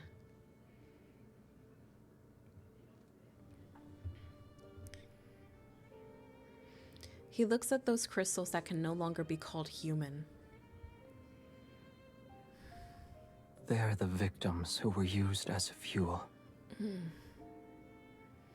Did anyone escape to live to tell the tale? I look at Xavier, but I already know the answer in my heart. It's not your hat, it's Chat's hat. God damn it. No. He starts walking again, moving past the tree as he continues forward. Those who defied orders and went to investigate disappeared after entering the cave. Ugh. Not the greatest planet. Xavier was not wrong when he said that we were acting pretty idealistic of Philos, and I kinda see why. The number of sacrifices required inevitably increased. No one would willingly sacrifice themselves for the planet unless there was a good reason. Thus, the royal family came up with a plan to cover up their crimes. And by royal family, I assume Xavier is talking about his family. They no longer kept the sacrifices secret. They used honor to disguise it and called it a pilgrimage. Ugh. Ow. To maintain a false eternity, they needed to weave lies, one after another. Made sense why he abandoned the mission after going through the tunnel.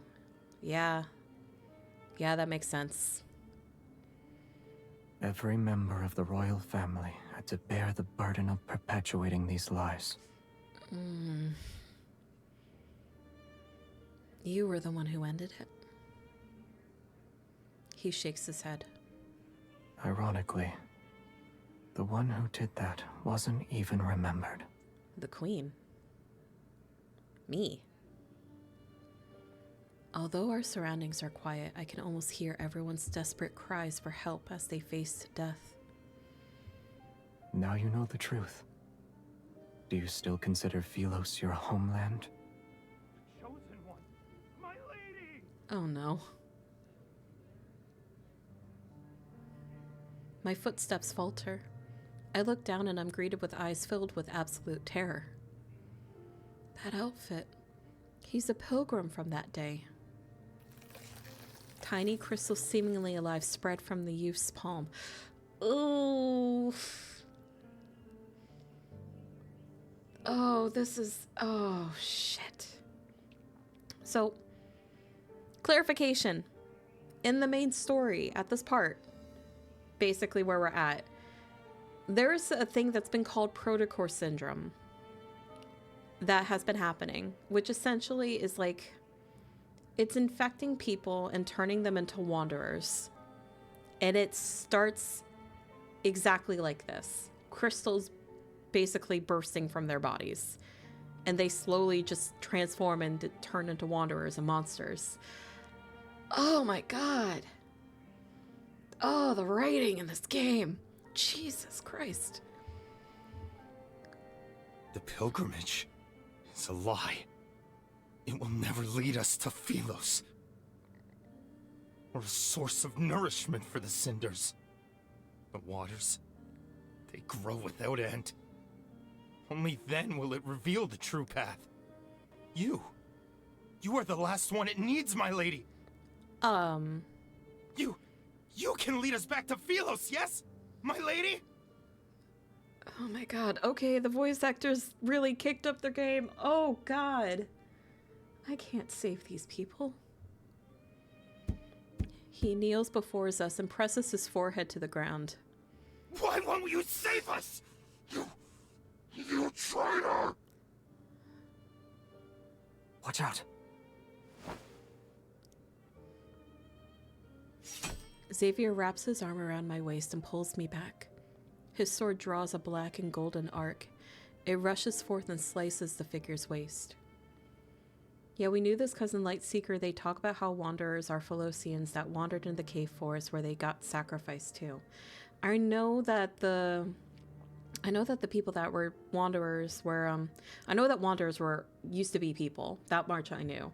I unfortunately did not complete Lightseeker's myth fully. I really should have before this. That was a falter on my side. Oh my god. Ow. Jeez. Oh, you're not pinned to the right spot. Alright, good enough.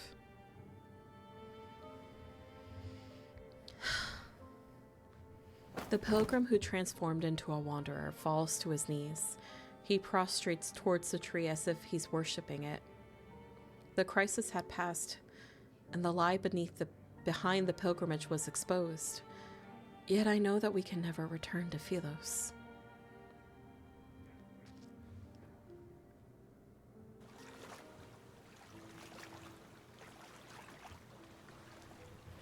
After we return, we seemingly have an unspoken agreement to not discuss that path of pilgrimage. All those memories of Philos are nothing more than the obsessions about past illusions. Was I one of those sacrifices? And if I was necessary, then no one remembered me. Yet after learning all this, I surprisingly find myself at ease.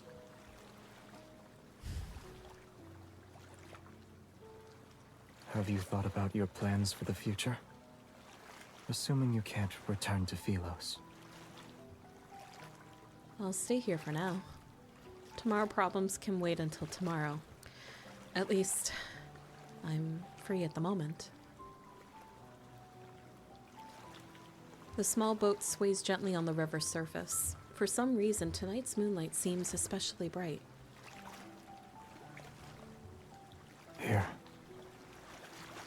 He grabs my wrist and places a small object in my hand. Is this a gift? Yes. It's a special protocore. A trinket from Philos. It may be a fragment, but you'll find a use for it. Are you sure it's not a small stone or a pebble? Ha. You're trying to make me feel better. You can see it like that if you like. All right. This shiny pebble is mine now. Although I want his flowers more, this is the first gift he's given me. I've decided to accept the rock after mulling it over.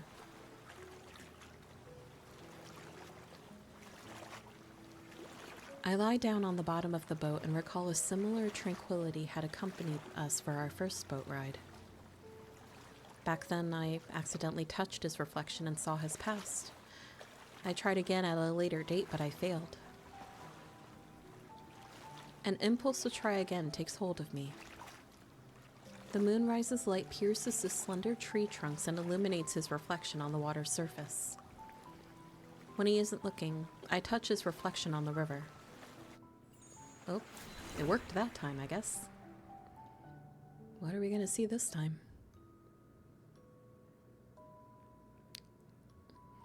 This time I saw him standing with his back to me, surrounded by an endless sea of flowers. As darkness gradually covers the land and stars fill the sky, he places a cluster of light blue flowers before a tombstone. This is a beautiful place, and I've always wanted to bring you here, but I never had the chance. Oh shit, my eyes actually watered up.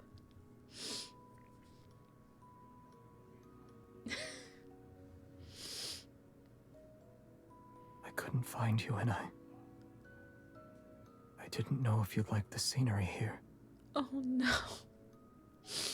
Oh shit. Okay, yep. Myth made me cry a little. Oh my god, I had to take off my glasses for a second. Oh shit. Oh, that hurts. Oh, my empathy. Oh, my empathy. I'm sorry. Oh.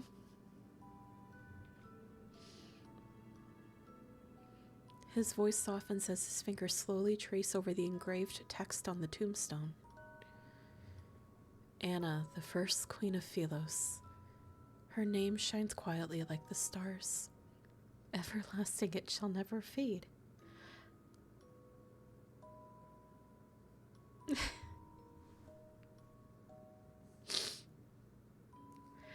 Are you telling me that nobody in Philos remembered us because he took us to this other planet?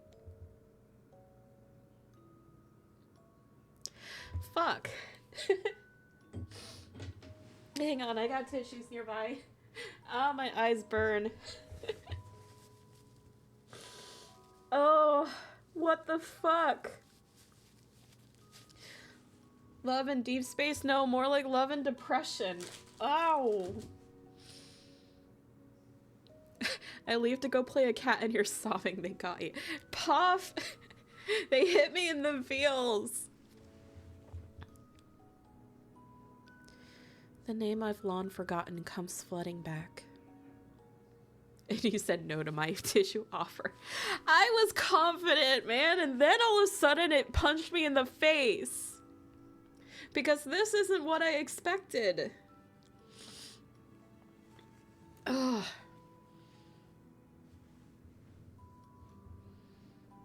The Forgotten Queen was me the entire time.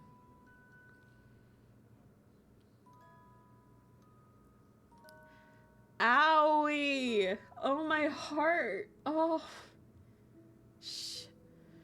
Oh no, this is just gonna get worse, isn't it? Fuck. Alright, we only got 2 more chapters and then we're done.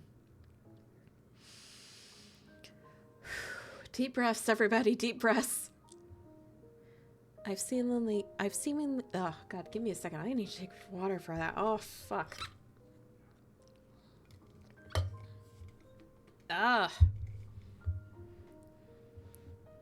I've seemingly grasped a crucial thread as forgotten memories begin to surface.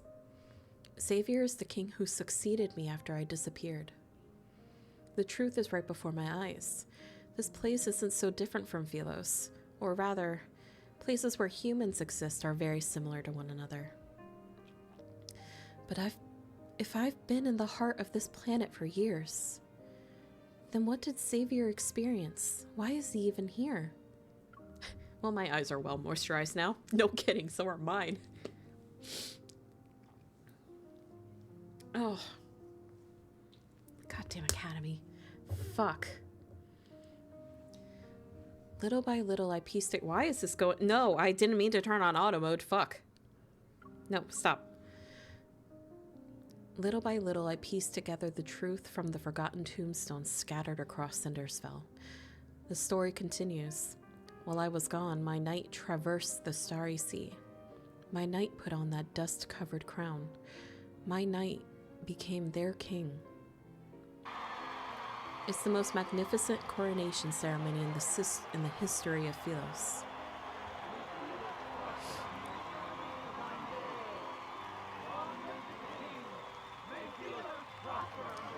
We were just in the Earth's core, that's fine. Puff, essentially what we learned is that Philos was an artificial planet that could not survive on its own, that needed the energy of people sacrificed to keep it living. And we stopped the essential lie that the royal family had started. It was already fake. Yeah, it was already fake. So we, as the queen, learned about the secrets of why this planet was surviving, and learned that the royal family beforehand basically made it seem like it was a pilgrimage for people to go, and they would just never come back because they had just essentially died there. So as the queen, we, I guess, essentially sacrificed ourselves to stop that happening again. So yeah, that's how we died. And Xavier then found us and then had to continue it all. This cheering is very loud. His decisions and achievements sent echoes throughout the cosmos, and during the test of time they had spread far and wide. The people gathered in the square, bathed in the sun's brilliant radiance. They danced to the rhythm of drums and wind instruments until midnight. Only when the radiant moon hung high, its light making the city walls the color of bones, did he finally leave the courtyard. Okay, thank you. Jesus. I guess that's one way to stop a cycle, but also you'd think someone else would have known how to get there. Anybody that knew how to get there was either in the royal family that was protecting the secret or died. Still wearing white coronation robes, the king removed his crown. Akin to a god's merciful gaze, the moonlight poured through the dome and washed over him. Did he sleep well? What happened in his dream?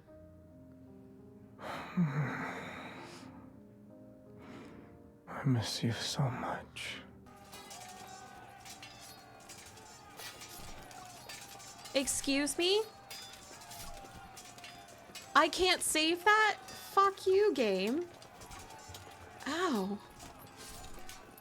After that, my knight picked up his sword. Monsters and rebels fell one after the another to his blade. A new world order was established. Following centuries of war and chaos, Philos was ushered in a dreamy golden age. They adored and praised him. The ballad spoke of his wisdom and brilliance. All knights swore their loyalty to him. He was given the title Sentinel of the Stars. Yet in the end, they stormed his castle and held swords to his throat. Knowledge was lost and the world order crumbled, and war raged endlessly. He sat on the throne as a prisoner. Alone he bore the weight of his crown. This was the downfall of Philos, and the story of his life.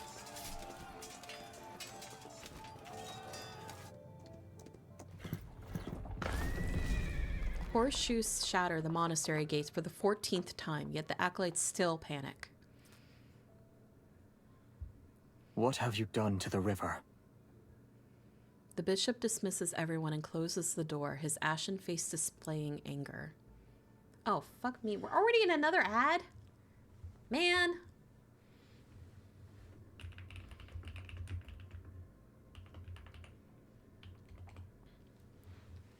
Oh, God.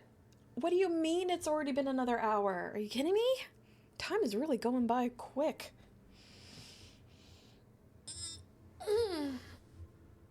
Oh my God. This is really gonna hurt, ain't it? He's gonna have a crick in his shoulder for a few minutes. Yeah, I feel that. I feel that in my tailbone, actually. Oh. I can't get comfortable with sciatica, man. It sucks. And it's 4 o'clock. Hopefully everything finishes before 5 or I'm gonna be a little late. Hang on.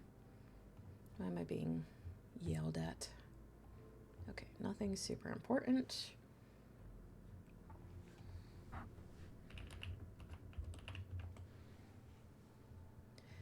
Ba ba ba ba ba.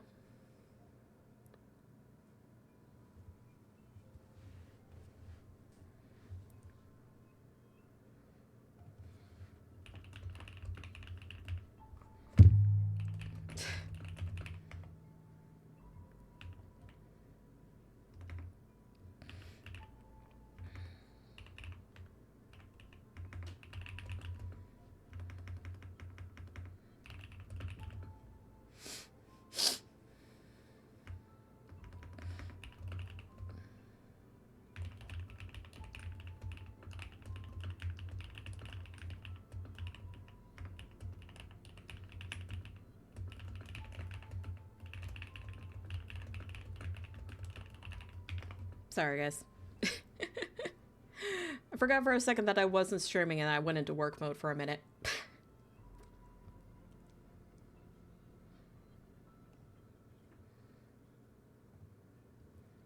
Tippy tappies, yeah. Keyboard ASMR. So my theory is Xavier is still around because he knew we'd be reincarnated and he stayed to save us again despite everything. That's a pretty good option. That's a pretty good theory, I mean. That makes sense. All right, ad break end in 10 seconds. Yeah, I had to respond to Thingy. Ollie had a question about a video. I was like, no, just do the thingy. Do the thingy. Welcome back from ads. We continue.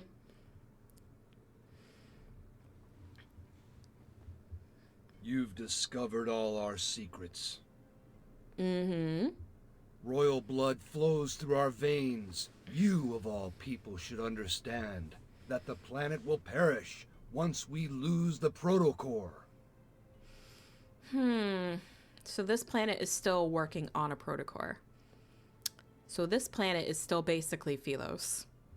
The people of Philos will be unable to achieve eternity. Yeah, and these were all people of Philos. Whether it's in the Philos of a bygone era or this city, the answer is still the same. The waters of the cinders and the planet's core can open the gateway to Philos, so long as they're nourished, of course. Nourished by feeding people to it. Whether it's these revenants or our queen, they're all. Ooh. Hasn't your tongue done enough lapping? Oh, he's mad.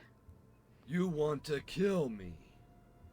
The guilty must atone for their sins. The tip of a sword is pressed against the bishop's throat. He steps back and looks up to meet a cold, stern gaze. Have we truly sinned? You dare to claim the kings of Philos were free of sin? Those moronic subjects were asleep. They were obedient. And they wouldn't scream a thing.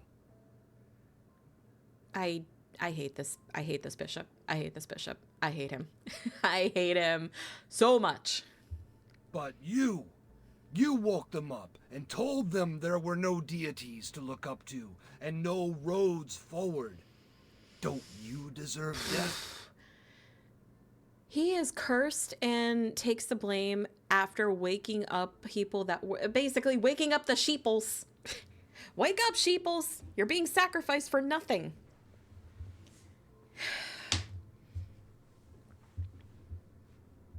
Open your eyes. The chance to save Philos is within our grasp. and yet you want to destroy it again! I hate this man. The planet can die. Let it all return to naught. A world that can only survive through sacrifice should have never existed in the first place. You can't bear to see her die again. That queen you failed to protect. Right in the feels there. Her heart nourishes those poor revenants in the river, and it's our most precious sacrifice to the heart of the planet. Yeah, they fully just want to sacrifice me to save their planet again. If we throw her into the cinders before the last full moon, we can return to Philos once more. Says the guy who would have sacrificed her without thought. Yeah. So many have already been sacrificed. She's been sacrificed once before. What's wrong with sacrificing her again? No, really, why can't they make more royal babies to feed the court? I think you're missing the point there, Poff. We're trying not to sacrifice anybody. Besides, it's actually canon in the story that our hearts very specifically, we're very special. We're very special. We're very special. You were the crown prince of Philos. I'll let you be the king. I don't think that ended well for him. Yeah, that didn't end well. Well, sure, but that's what's stopping them from making another. Your tired rhetoric never changes. This time, we'll find out if it's your call or mine. Ooh. You. The planet needs nourishment if it is to survive. Both you and her are suitable for that role. If you want her to live, you know the price you must pay. Not the fucking sacrificing self again bullshit. I am so mad. Moonlight bathes the forest in a silvery gray hue. Some windows in the distant city remain brightly lit. This is the first time he stopped to listen to the Revenant's song ever since this false world came into existence. If there is a God out there, please hear my wish. May my death not be meaningless. Should our prayers be answered, we willingly surrender our freedom to a false faith.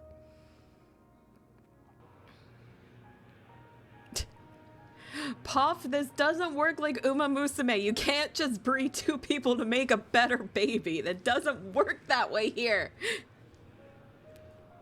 Night falls and the Revenant's hymns tremble with the rustling leaves. Moonlight appears dimmer compared to before.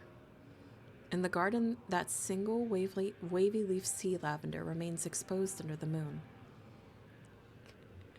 In previous ones, they made it clear it was us, because in the ones we aren't even born royal, they still sacrificed us. It's because our heart has an ether core in it, essentially. And there's even more to it that was in the very end of the main story, where the chapters basically have been.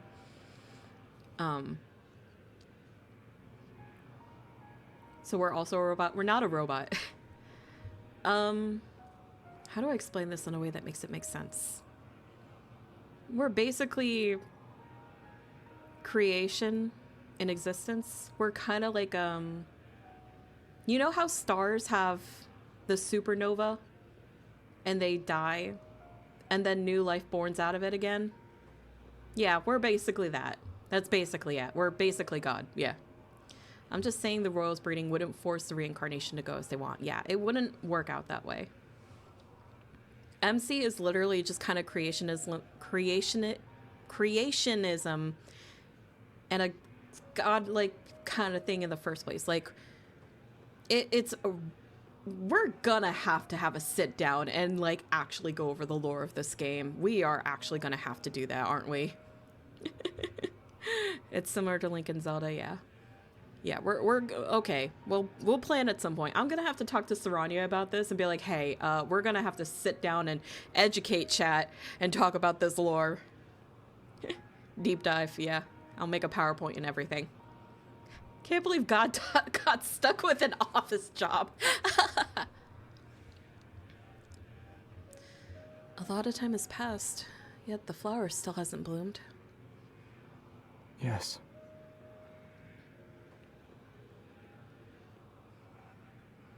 Is it because there's no light?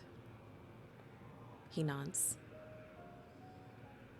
It needs to be somewhere with light. Is your horse truly nameless? He thinks for a few seconds, and his voice is certain this time. Shadowbind. Shadowbind. Wait. I'm just thinking of frickin' Shadowmere from Skyrim now. I only thought of it now.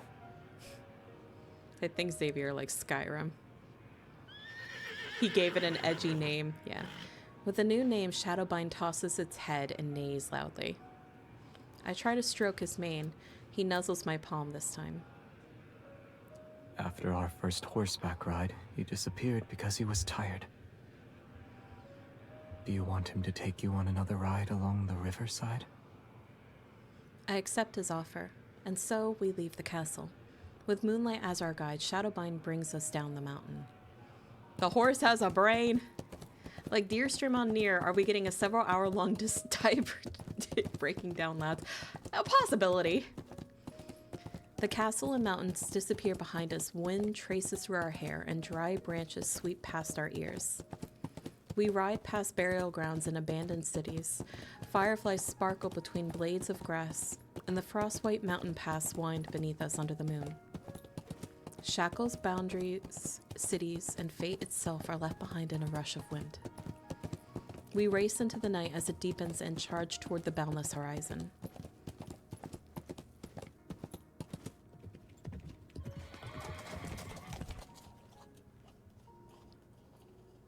We pull Shadowbind's reins as the moon rises.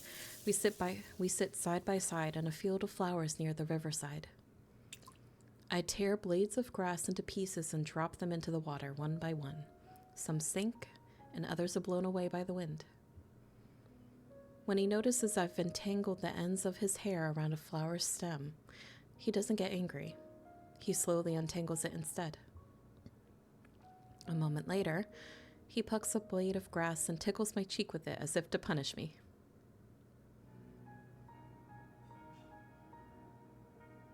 Time passes. He takes my wrist and puts a small bracelet woven with lumen flora on it. It's tight. Are you afraid I'll get lost? Yes. The mountain wind is cold. The stream's water and moonlight spread out to create a silvery gray glow that rests on his shoulders. Oh, I have a really bad sense of foreboding. My eyes are still half closed when I rest my head on his lap. It's so comfortable that I almost fall asleep. Who were you planning to give that flower to? You. I froze for a second. I hadn't told him my memories were coming back, but a thought started to form. Maybe Xavier had known who I was all along. You're only just realizing this, ma'am. You're only just real. Oh my god. Ma'am. Ma'am. She is very dense. But I didn't know why he kept it from me, or what he'd really been through after I left. Teehee. Thank you, One Arm, for the biddies. The past was like those rusted sword hidden in the flowers, left behind and forgotten. I remember the sword he once wielded was reminiscent of Moonlight. It's just like him. Do you know how to use a certain kind of sword, Xavier? Why do you ask? I grab 2 rusty swords from the grass and toss one to him. It's nothing. I realize we haven't even sparred once.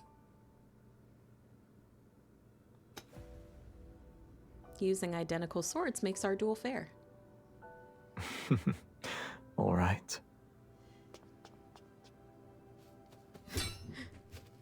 First move, Your strikes second are move. too slow. Yet I still managed to block your attack. 10th move, 20th move, these techniques are all too familiar. He extends his fingers, slides his hand down along my blade, and strikes my wrist. A tingling numbness shoots through my wrist, and I almost drop my sword. You? Stay focused when you spar. 21st, 25th. Who taught you that? He's distracted. His sword spins through the air after being knocked away. I press the advantage and rush forward. I ram my shoulder into him. Grass scatters and fireflies swirl into chaotic spirals of light as he stumbles. Unexpectedly, he falls onto a flower bed. The tip of my sword pierces the soil near his face. The duel ends with me as the victor. Violetti, I swear to God. God fucking damn you. You're a little shit. You're a little shit. I suppose the prophecy was correct, Xavier. I truly am destined to defeat you. Thank you for stretchies. A deal is a deal. This city is now under my control. Instead of struggling, he calmly tilts his head to the side and places his palm over my sword hand. I remember you saying you'd stand by my side. If that's the case, then our swords should be pointing in the same direction. Well... You still haven't told me who taught you that move. Dissatisfied with my evasive answer, he brings that up again. I don't know. If you've never seen it before, then I can only guess it's unrelated to you.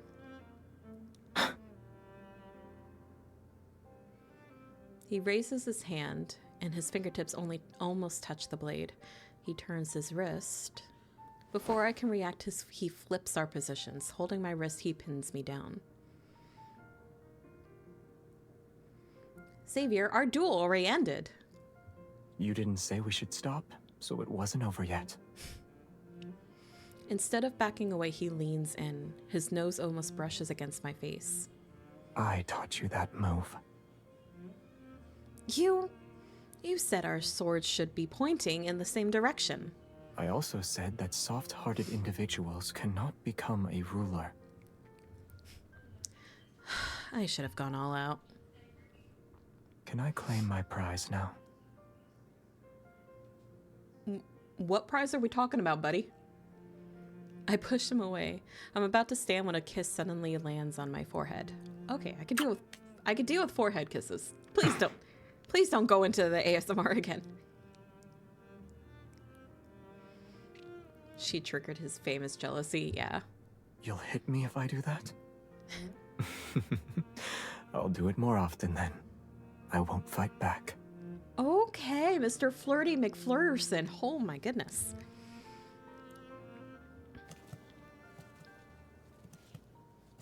Oh, I thought it was kindled for a second. It's not. On the way back, he carried me on his back in silence, his figure seeming to hold up the entire night around us.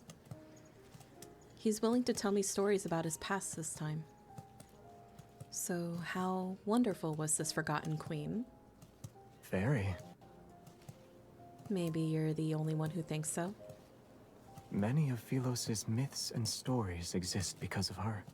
She issued an order that forbade anyone from entering that man-eating forest. She offended the entire Council of Elders. For good reason. Sacrificing yourself is a simple matter. Bearing condemnation while walking into darkness is not. Perhaps the Mad King who's condemned by all is the person who can save Philos. Remembering the rumors I heard from those little revenants, I gently tapped him on the shoulder. A book said he refused every marriage proposal sent his way. Is that true? What do you think?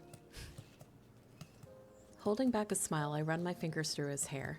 I mess it up before slowly combing my fingers through to make it neat again. If this tree of life doesn't exist, will all of us be able to unable to return?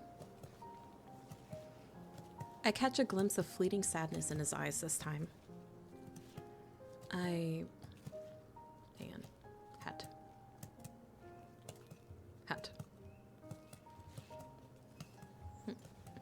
2 over 2 for.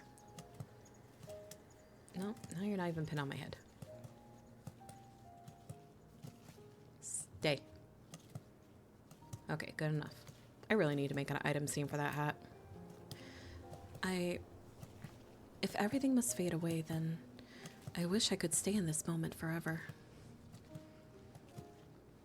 So we know that the world is pretty much going to end. We return to my room after walking through the moonlit corridor. The firelight gradually dims, its last embers casting a gentle glow on his peaceful expression. He leans down and kisses my forehead once more. Don't overthink it.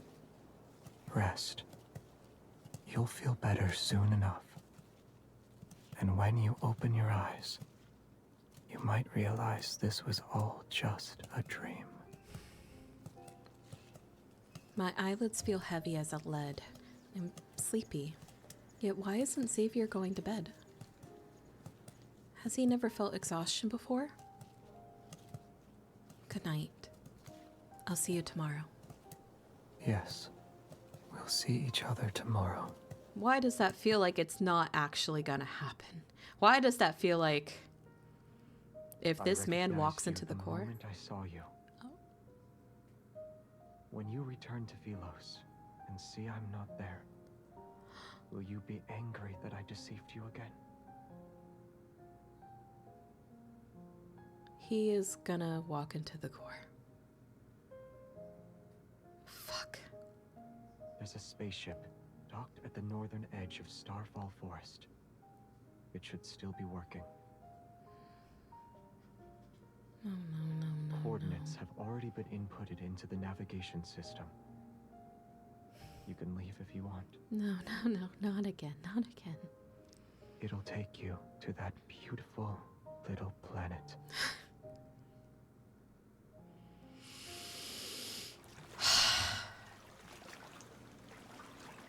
When I wake up again, I feel a boat swaying beneath me. I'm alone.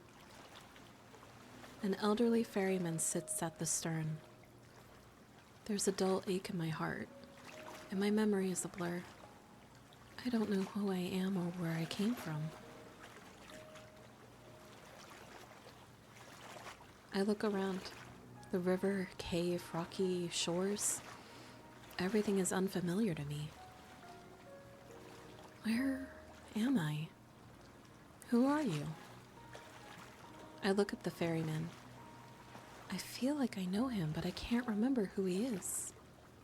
Once you cross the boundary between life and death, the rest of the journey is yours to walk alone. I swear to God, I feel like this is probably Jeremiah, and if it is, I'm going to fucking scream. How many times has MC gotten amnesia?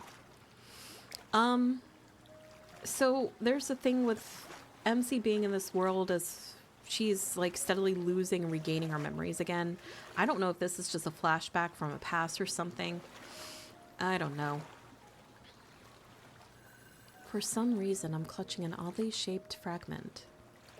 So it seems like, I guess, I wonder if it's a case where every time the sun sets, we wake up and we forget something and then we remember something. It kind of feels like 50 First Dates from Adam Sandler, I'm not gonna lie. It emits a faint glow in response to the energy flowing from my heart. Honey.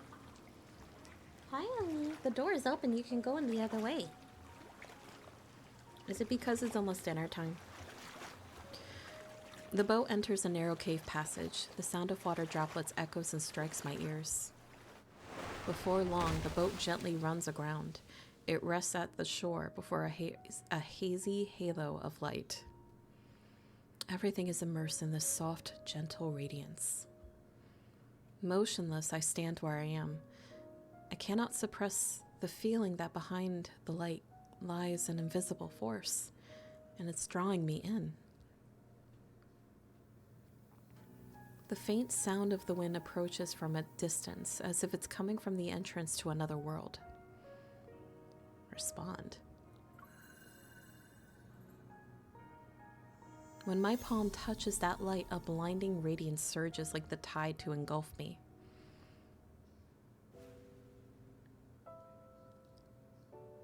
When I open my eyes again, I find myself in an unknown place. There is no sky above and no earth under me. The world floats in a sea of consciousness. The air is moist and seemingly flowing with life.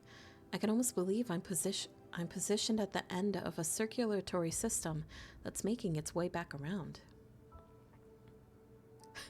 Xavier, we found the tree. Hope the core has Wi-Fi. No!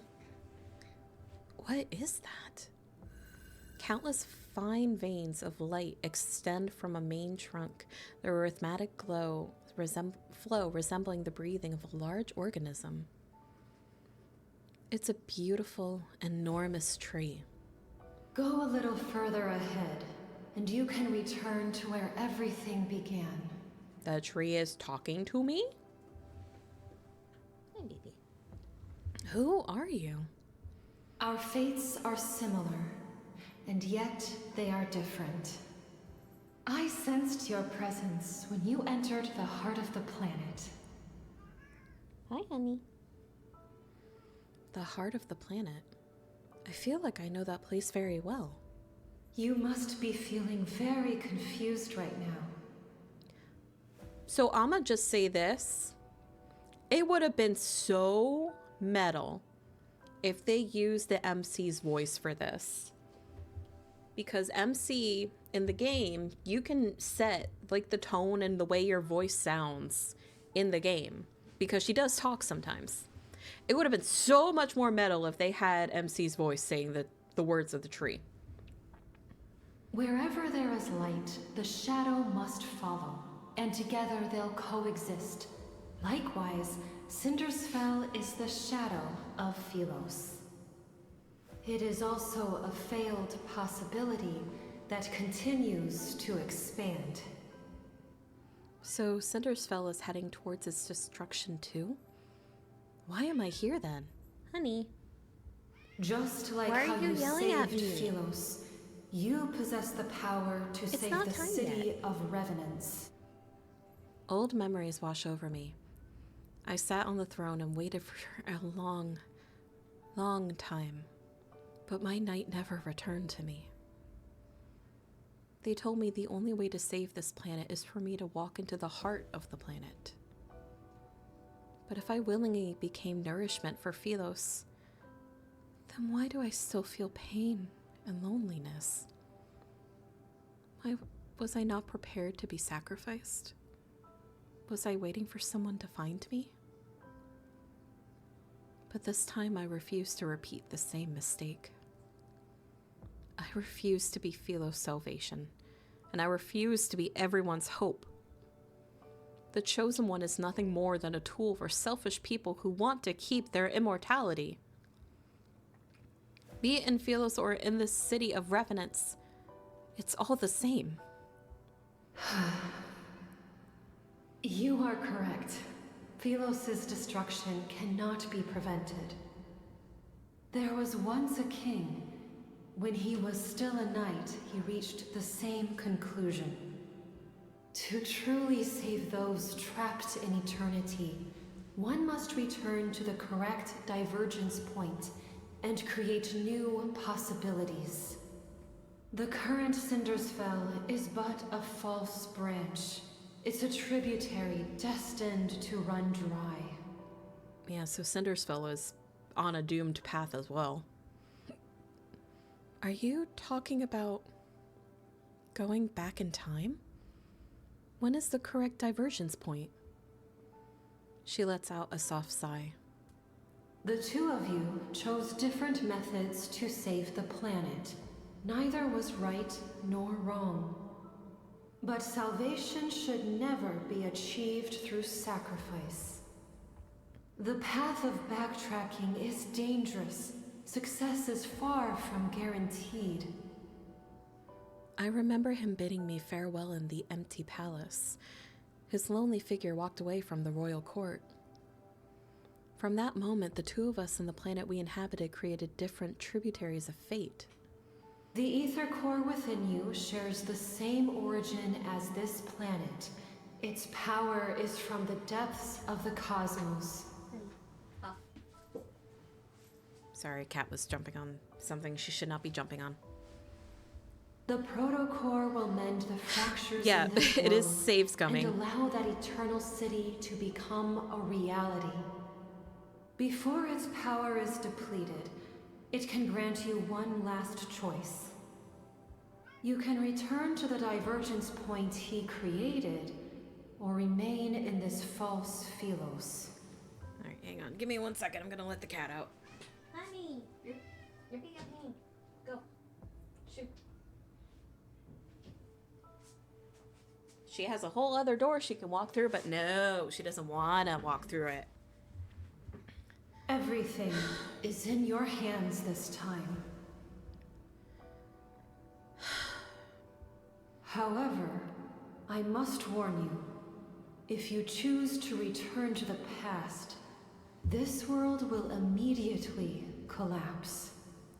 Philos' fate might find a new hope, or it will march toward irreversible destruction once more. Tell her I love her if she comes back, sure thing. Even you shall become an unknown variable. Have you decided? Don't make me actually choose. Okay. I want to go back. In the boundless passage of time, eternity is nothing but stagnation, and existing in such a state is meaningless. Oh, wait. So I think what happened is that... Oh, hi Skinny Cat, thank you for the follow, I appreciate it. Okay, I think what happened that led us here is that Xavier did go ahead and go to the core and sacrificed himself. I think what happened... 1,400 familiars, holy fuck. That's a lot of you. Holy shit. Thank you guys. Oh my god. I didn't even realize we were that high up. Anyways. What I think happened was Xavier went and sacrificed himself. We woke up in the cave. We had no memory of what was happening. The ferryman brought us there. And I think Xavier was anticipating on us returning to Philos and going through that path. That's why this tree is alive. Because Xavier fed it. So what's happening is we're going back in time and fixing that so he doesn't sacrifice himself. In the boundless passage of time, eternity is nothing but stagnation, and existing in such a state is meaningless. More importantly, Xavier shouldn't be trapped in that darkness. Yeah, Xavier was trapped in that darkness that we were in. The light fades and I feel my body becoming solid again as I return to the entrance of the cave. I come to my senses and look at my hands. They're gradually becoming transparent. Does that mean this world is collapsing? The ferryman waits silently at the cave entrance. Only when he sees me emerge does he smile. Go. You've made your decision, and I'm certain it's the best one. Teacher. Was this Xavier's teacher that he went to the starry thing with, what he said? My dear child, I have always been proud of you, and you've been through so much. As your teacher, I owe you an apology. He's my teacher. They have the same teacher in Lightseeker. Oh! The one training them, oh! This is Obi-Wan! I stare at the old man's familiar face, yet I can't remember who he is. He says nothing else. He hugs me before giving me his ore.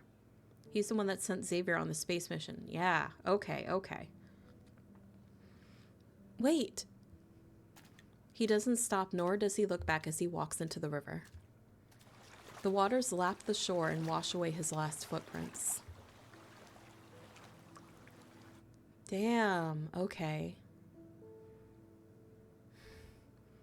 The small boat rocks back and forth as it sails along the inky black river. Acting as my guide, the glowing orb of light that was once hanging from the bow vanishes once the boat docks. Shadowbind anxiously paces back and forth along the riverside. He calls out to me when he spots me. Are you going to take me to him? Thank you, horse stock sound effect. Shadowbind stomps his hooves before galloping off with me on his back. We're heading to Cindersfell. In these final moments, I must be by his side. No matter what happens, we'll stand together.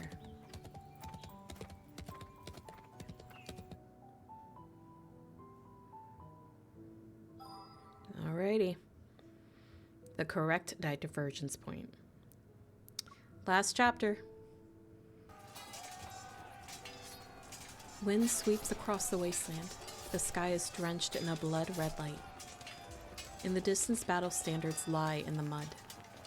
Revenant knights stagger between mountains of corpses. No one knows when the horns of war sounded. On this night, soaked in unnaturally bright moonlight, the Revenants are reminded of the great battle that destroyed Philos. The king who destroyed Philos is the sinner who destroyed eternity. You decided to face me alone. Shall we make a bet? Let's see if these people you're trying to save, in spite of your tainted reputation, believe in you or me. I hate this bastard. O survivors of Philos, your former king has rendered your sacrifices meaningless! Hordes of Revenants walk. They drag their stumbling feet as they approach the city walls by step by step. Broken arrows and spears lie scattered on the ground. Meanwhile, he's encircled by thousands of Revenants. I wonder if the bishop is Xavier's father, because that's the person he hated the most. Countless spears are thrust towards him. Countless blades slash him. The Revenants have been consumed by their hatred and despair for too long. They need a living sacrifice to pay the debt that they need a living sacrifice to pay the debt they owe to the dead. Yet Cindersfell was never meant to exist. It doesn't belong to the living or the dead. The light blade that once protected the kingdom has transformed into the dark blade that slays the dead. Before its collapse, he entrusted the protocol to me, along with Philos' last chance of survival. From that moment, I was the only person who could access the divergence point and return to Philos. Yet he would remain trapped within this madness in eternity's embrace until the apocalypse arrives. The massive sword roars as it slashes and cuts, and impales one Revenant soldier after another as they lunge toward him. However, the Revenants slowly realize the blade that once struck fear into them can no longer reduce them to ashes. Oh, wait, you know what? Okay, so when I said that Xavier already sacrificed himself, that was incorrect. Xavier gave us that protocore, and that protocore is what revived the tree. Not us. He gave us a protocore. Okay. The pieces slowly piecing together. Silence lasts for a minute, and then they erupt into a frenzy. That sword is no longer the arbiter of death. They cannot be destroyed. There's no need to be afraid. They celebrate, they howl, they surge like a wave towards the lone figure who still stands with a sword. You mean his sword can't kill them anymore? Xavier! He turns his head, his gaze passing the flames and smoke of battle. When we make eye contact, a surprise appears on his face. How did you... Why did you think I'd go somewhere without you? I spur Shadowbind through the Revenant horde. Without any hesitation, I charge towards him. As our paths intersect, I lean down and grasp his wrist. I pull him up behind me in one swift motion. I'm the one holding his hand this time. As our powers resonate, light swiftly coalesces and forms into a blade. Streams of light wind along the back of the blade. Power surges and boils between our palms. Before the remnants can lunge towards us, I grab his hand. Together we raise the sword once more. The two swords of the stars were always meant to point in the same direction.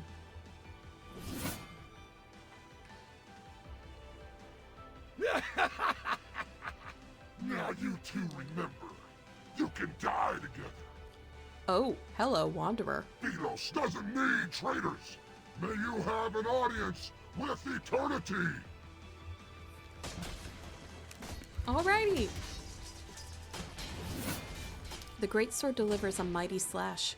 The wind howls and the very fabric of reality shifts. Amidst violent tremors, a rift splits open the sky. Countless golden rays rain down and slice the dark clouds like sharpened blades.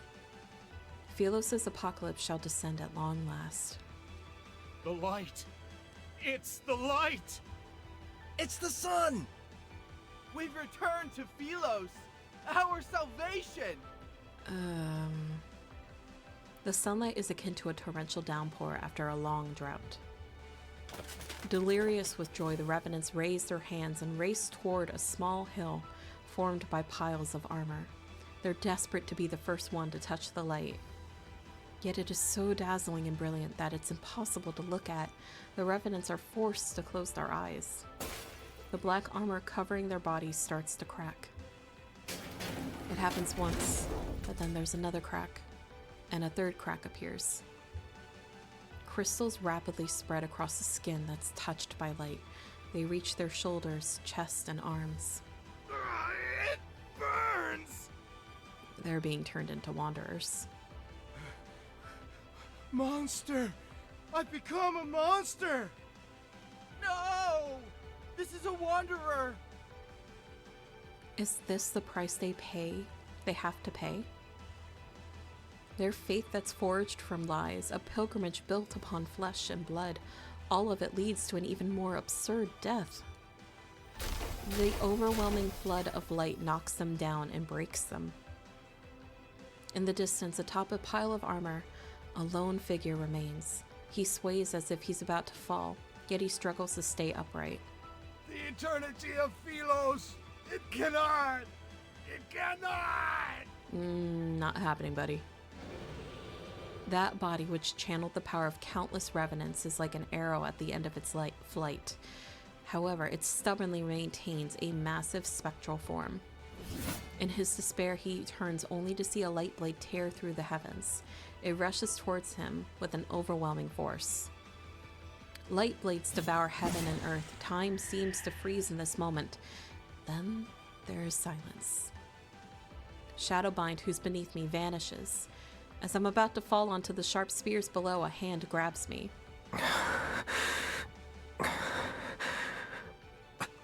Xavier. The radiance of the sun and the moon emanates from his body, yet the heavy blade in his hand can no longer be lifted. The world falls into silence. Only he and I remain. He kneels beside me. He silently looks at me.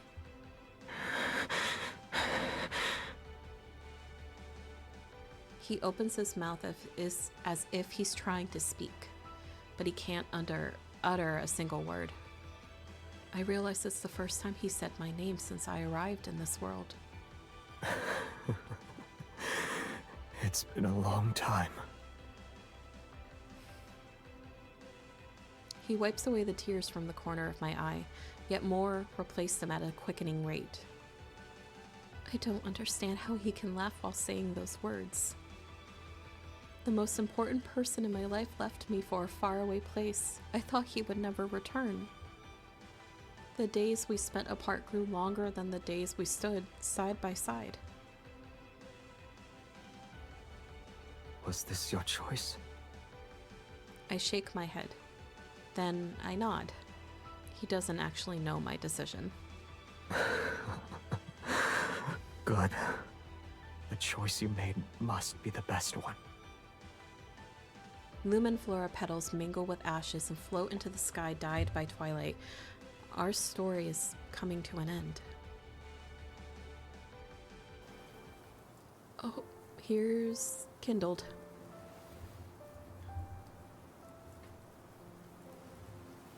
Is this like a last... You said my shoulder was cold and a hard pillow, and yet you slept for so long. Do you like this one? Are you telling me that this kindled is a memory that they're having before they fucking die? I do like it, but... On guard.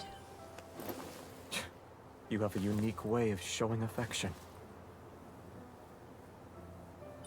I'm just testing how it feels in the moment.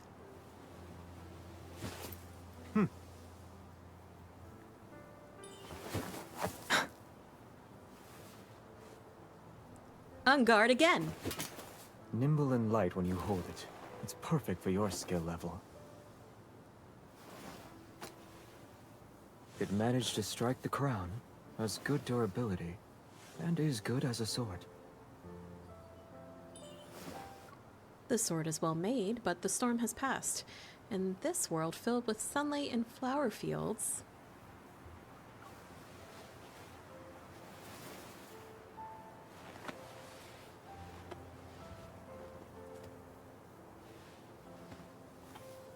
We don't need it. Looks like you've been enchanted. You miss it already?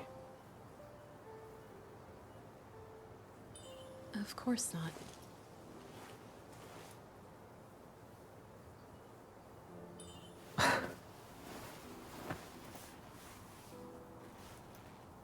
My hand would look weird if it's not holding a sword. But now, you gave me the best answer.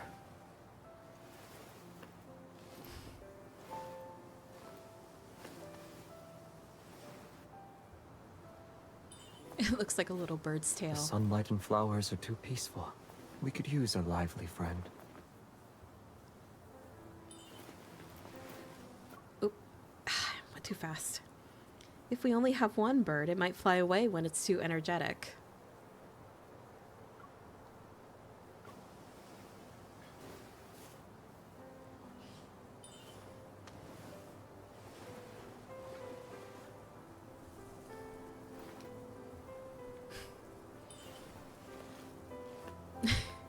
You're so cute. Oh, I was supposed to read. Fuck. When there's two of them, they'll be attached to one another. Oh, there's the ASMR. Once they're used to caring for each other, they'll never be apart. Just gonna turn the volume down.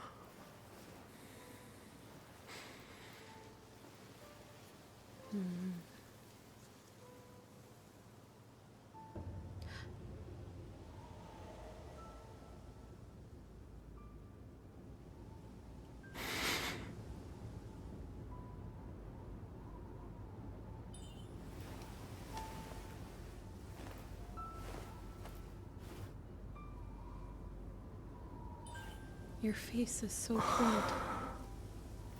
The sun is coming out.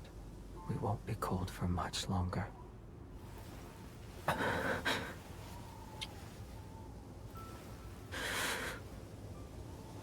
We'll always be together.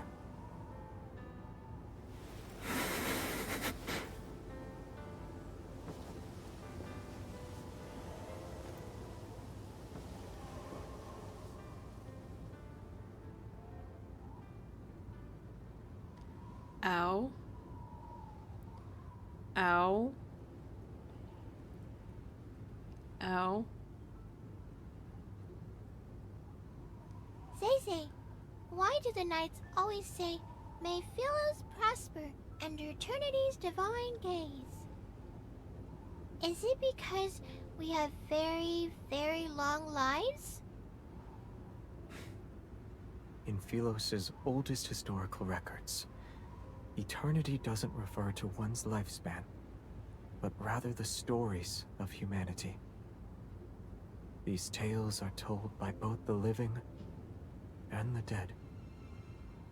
The living gather the embers left by those who have passed away. The footsteps of the dead echo in the dust.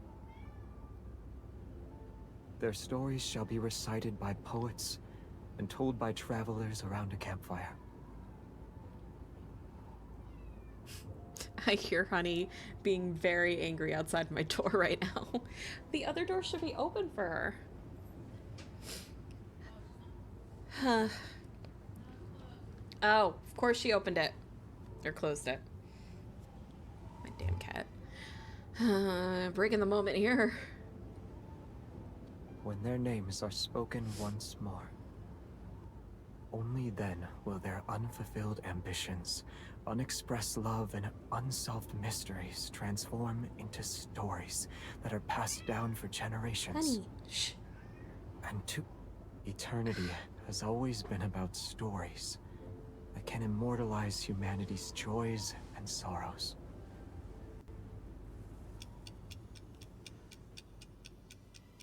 As soon as I let go of his hand, the world is released from some kind of constraint. Everything begins to move backward. My consciousness is plunged once more into that familiar darkness. But a beam of warm light gently lifts my body. In the rapidly flowing river of time, I witness many miracles I've never seen before. A tree leans to stand again from the scorched earth. A bird breaks free from the mud and takes flight. All the wilted flowers with faded colors return to the hands of knights, rushing to meet their beloved. Tiny life regrows in the magnificent tapestry of fate. Time radiates outward with countless pathways leading back to the past. Until everything slows down once more.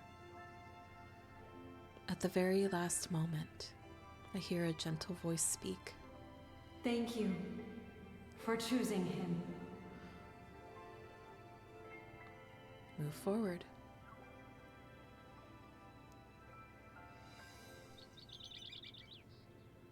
Royal Capital Lawn. Outside the castle, the sky is clear and the air is crisp. The surrounding landscape sits in silence. The skylark's song drifts down from above. This day is no different from yesterday, just like countless other days that have slipped away in Philos. A small boy kneels amongst the wildflowers. He struggles to lift a sword that's taller than himself. You had a selection of weapons presented before you. Why did you choose the sword? It suits me. Oh, a little baby Xavier. Philos' royal family has always upheld a tradition of honing martial prowess.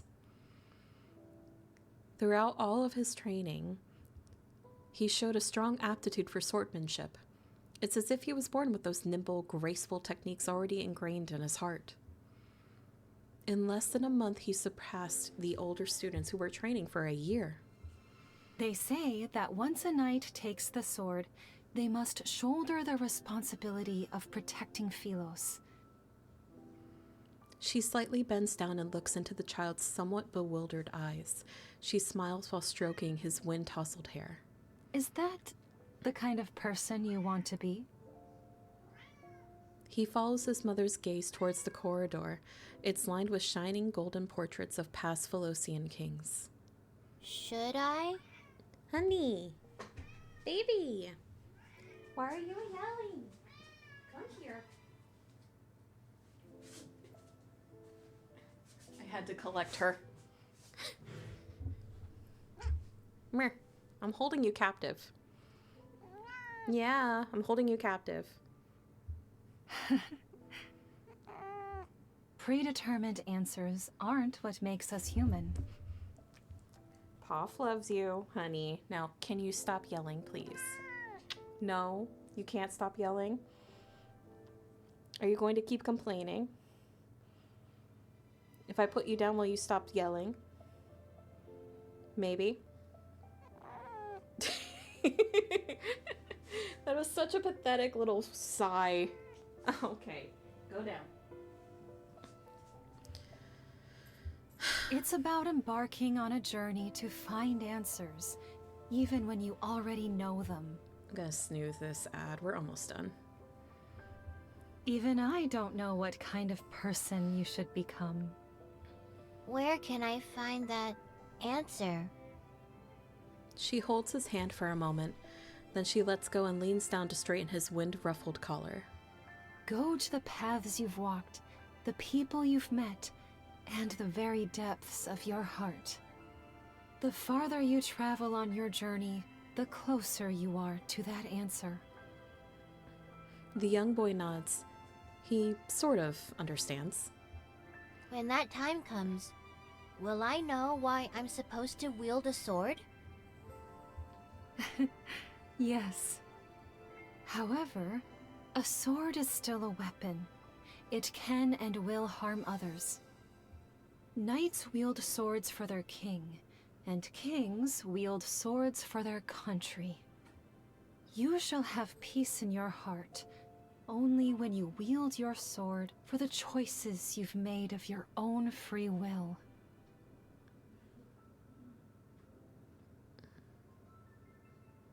Damn. Oh.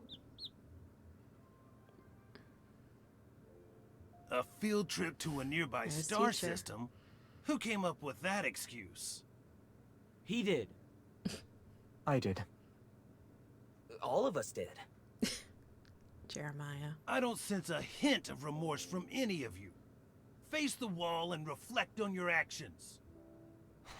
Xavier, come here. Yes, sir. Was Traceback 1 your idea? Yes. The backtrackers and the secret base under the library were also your doing. Yes. I must have committed terrible sins in my past life. How else could I have ended up teaching self-righteous fools like you? Wanderers have gnawed this planet inside out. Why are you pretending you can't see it? It's not your turn yet. Shut your mouth. Stubborn old fool.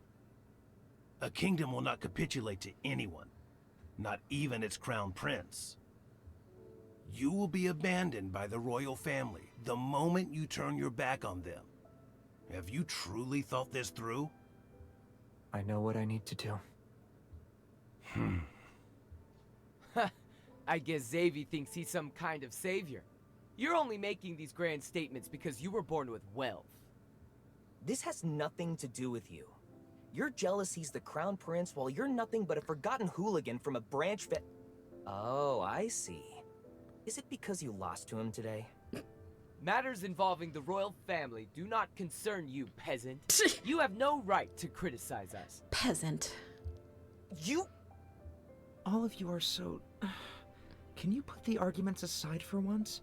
Or am I the only one who actually wants to embark on this voyage? Hi, Soren. He comes up in the main story. Nearby, their friend looks down with a smile and records the upteenth quarrel among the backtrackers in the Knight's Handbook. Even when they first settled on this name, they were almost ready to brawl because they thought it wasn't catchy enough. Xavier looks into the distance. His thoughts drift to the spaces between the leaves where a small bird is singing high above the branches. He feels as if the river of time that endlessly flows has come to a standstill. The chirping birds, the shifting clouds, and the wind rustling treetops seemingly freeze. He turns around and gazes at the green fields at its foot of distant mountains. For some unknown reason, he thinks he hears someone calling his name. Yet under the dappled light shifting through the leaves, there is only one fruit that has fallen. That brat hits too hard. Oh, I almost forgot. I won't tell her about the backtracking. Don't worry. What happens between us doesn't involve you. You... This is what I get for trying to be nice.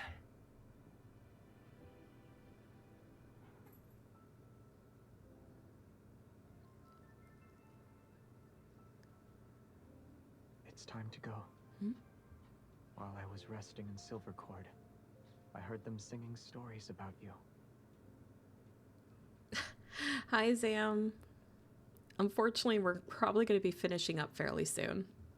You always worry that you aren't doing enough. But you're a good queen. You always will be. What?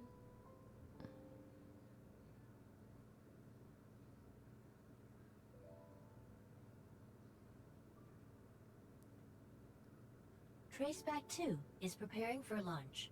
We'll be traveling to a universe that remains unknown to us. Stars sweep past the window one by one. During a long voyage, most interstellar travelers choose to enter sleep-in pods. Only one does not.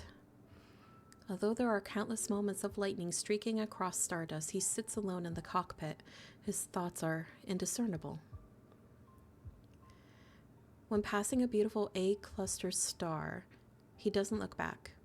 When passing a star that's about to be born, he doesn't look back. Have a good day at work, Sam. When passing the floating, faintly glowing dust in the cosmos, he still doesn't look back. This spacecraft finally passes through the long, seemingly endless deep space tunnel that's akin to a river that flows forever. It carries him to an unknown destination. But in the universe where time still has an end, he must have gone to where I am. Damn. Well, that's it. Where stars scatter. Fuck.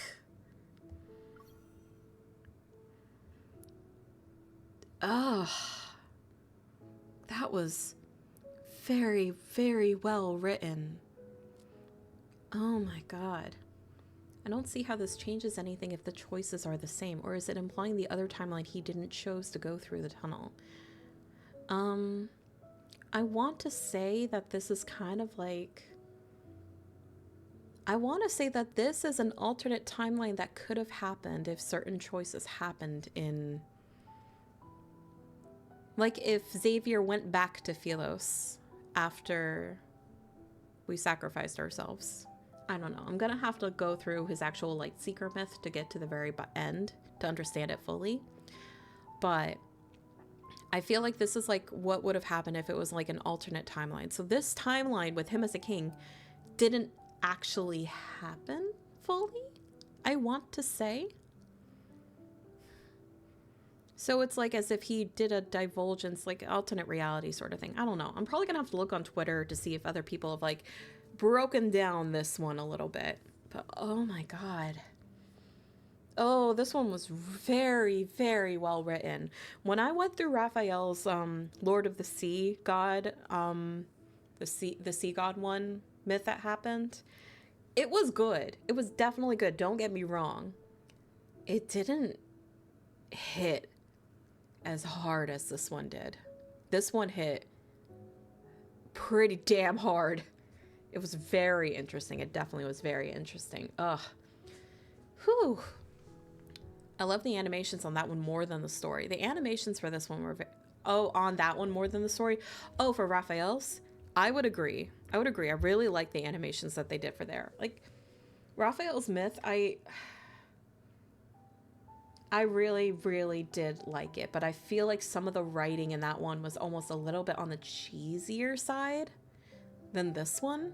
This one was very cohesive. It was very interesting. Like, I felt like I read basically a short novel in a very short time. I really like this one. I really like this one a lot. Oh, damn. And the fact that it made me cry, I think that shows that shows something. All right, let's go back over to here. I'll finish up. All right. That goes down. Then paw goes back up. And then I stop this. Disconnect. Yep. No more broadcasting. Phone, you can finally rest. Damn. Even with it plugged in, it still lost some battery. But thank you guys so much for sticking with me for 5 hours. I didn't anticipate the myth taking that long, but damn, they got longer than I feel like they used to. Whoo-wee! That was something. High graphics battery sucking. I keep my phone plugged in the entire time that is going on, and it still finds a way of losing power. And Violetti, I saw at the end you redeemed no hat one more time. I'm just gonna refund you those points. I can't be fucked right now. Oh, of course, ads. Fuck it. I ran out of freaking pausing. All right, well, I'll just make this quick. Thank you guys so much for hanging out with me for 5 hours. I appreciate it. Thank you for hanging out and enjoying my my hyperfixation that is called Love in Deep Space. Oh, that was a really, really good story. I really like that a lot. I don't know for sure if I will be streaming tomorrow because we're going to be playing some Baldur's Gate with Deer on their channel. Oh, God. Jump scared by my own stream. Jesus Christ. I heard myself. And I have to decide if I want to stream that on my end or not, or if it just let Deer stream it and then we just hang out with them. But yeah, thank you guys for hanging out. I appreciate it. I love your bad jokes, Puff. You're great. Thank you guys. I've said that 5 times now. I'm tired. I need to get some food in me, and I also need to feed my cat before she tries to eat something. Let's see. Looks like Sorania just started streaming. They're playing TCG Card Shop. Are they on the screen or are they still in their starting soon? Yeah, they're on the screen. Let's go say hi to Sorania. Alright, so right message. Jobel's being decisive on using models again. Of course he is. So he's probably going to go live in a minute, but he's not live yet. So we're going to go raid Sorania then. There's a raid message. If you guys want to know when I am streaming next, I would suggest following my Blue Sky or my Twitter. I always try to post up when I'm even thinking about going on streaming a couple hours beforehand at least, so you guys can plan around because I don't have a set schedule. However, otherwise I do also post it in promotions in the Dollhouse Discord where a lot of you guys know me from. I appreciate you guys hanging out with me, and I will see you maybe tomorrow. I gotta decide if I'm gonna stream it myself. But I will see you guys around next time, and thank you again for hanging out. I need to stop saying thank you. I'm a broken record. I need to go get food. Have a great rest of your day, guys. I'll see you later. Bye-bye. Bye-bye.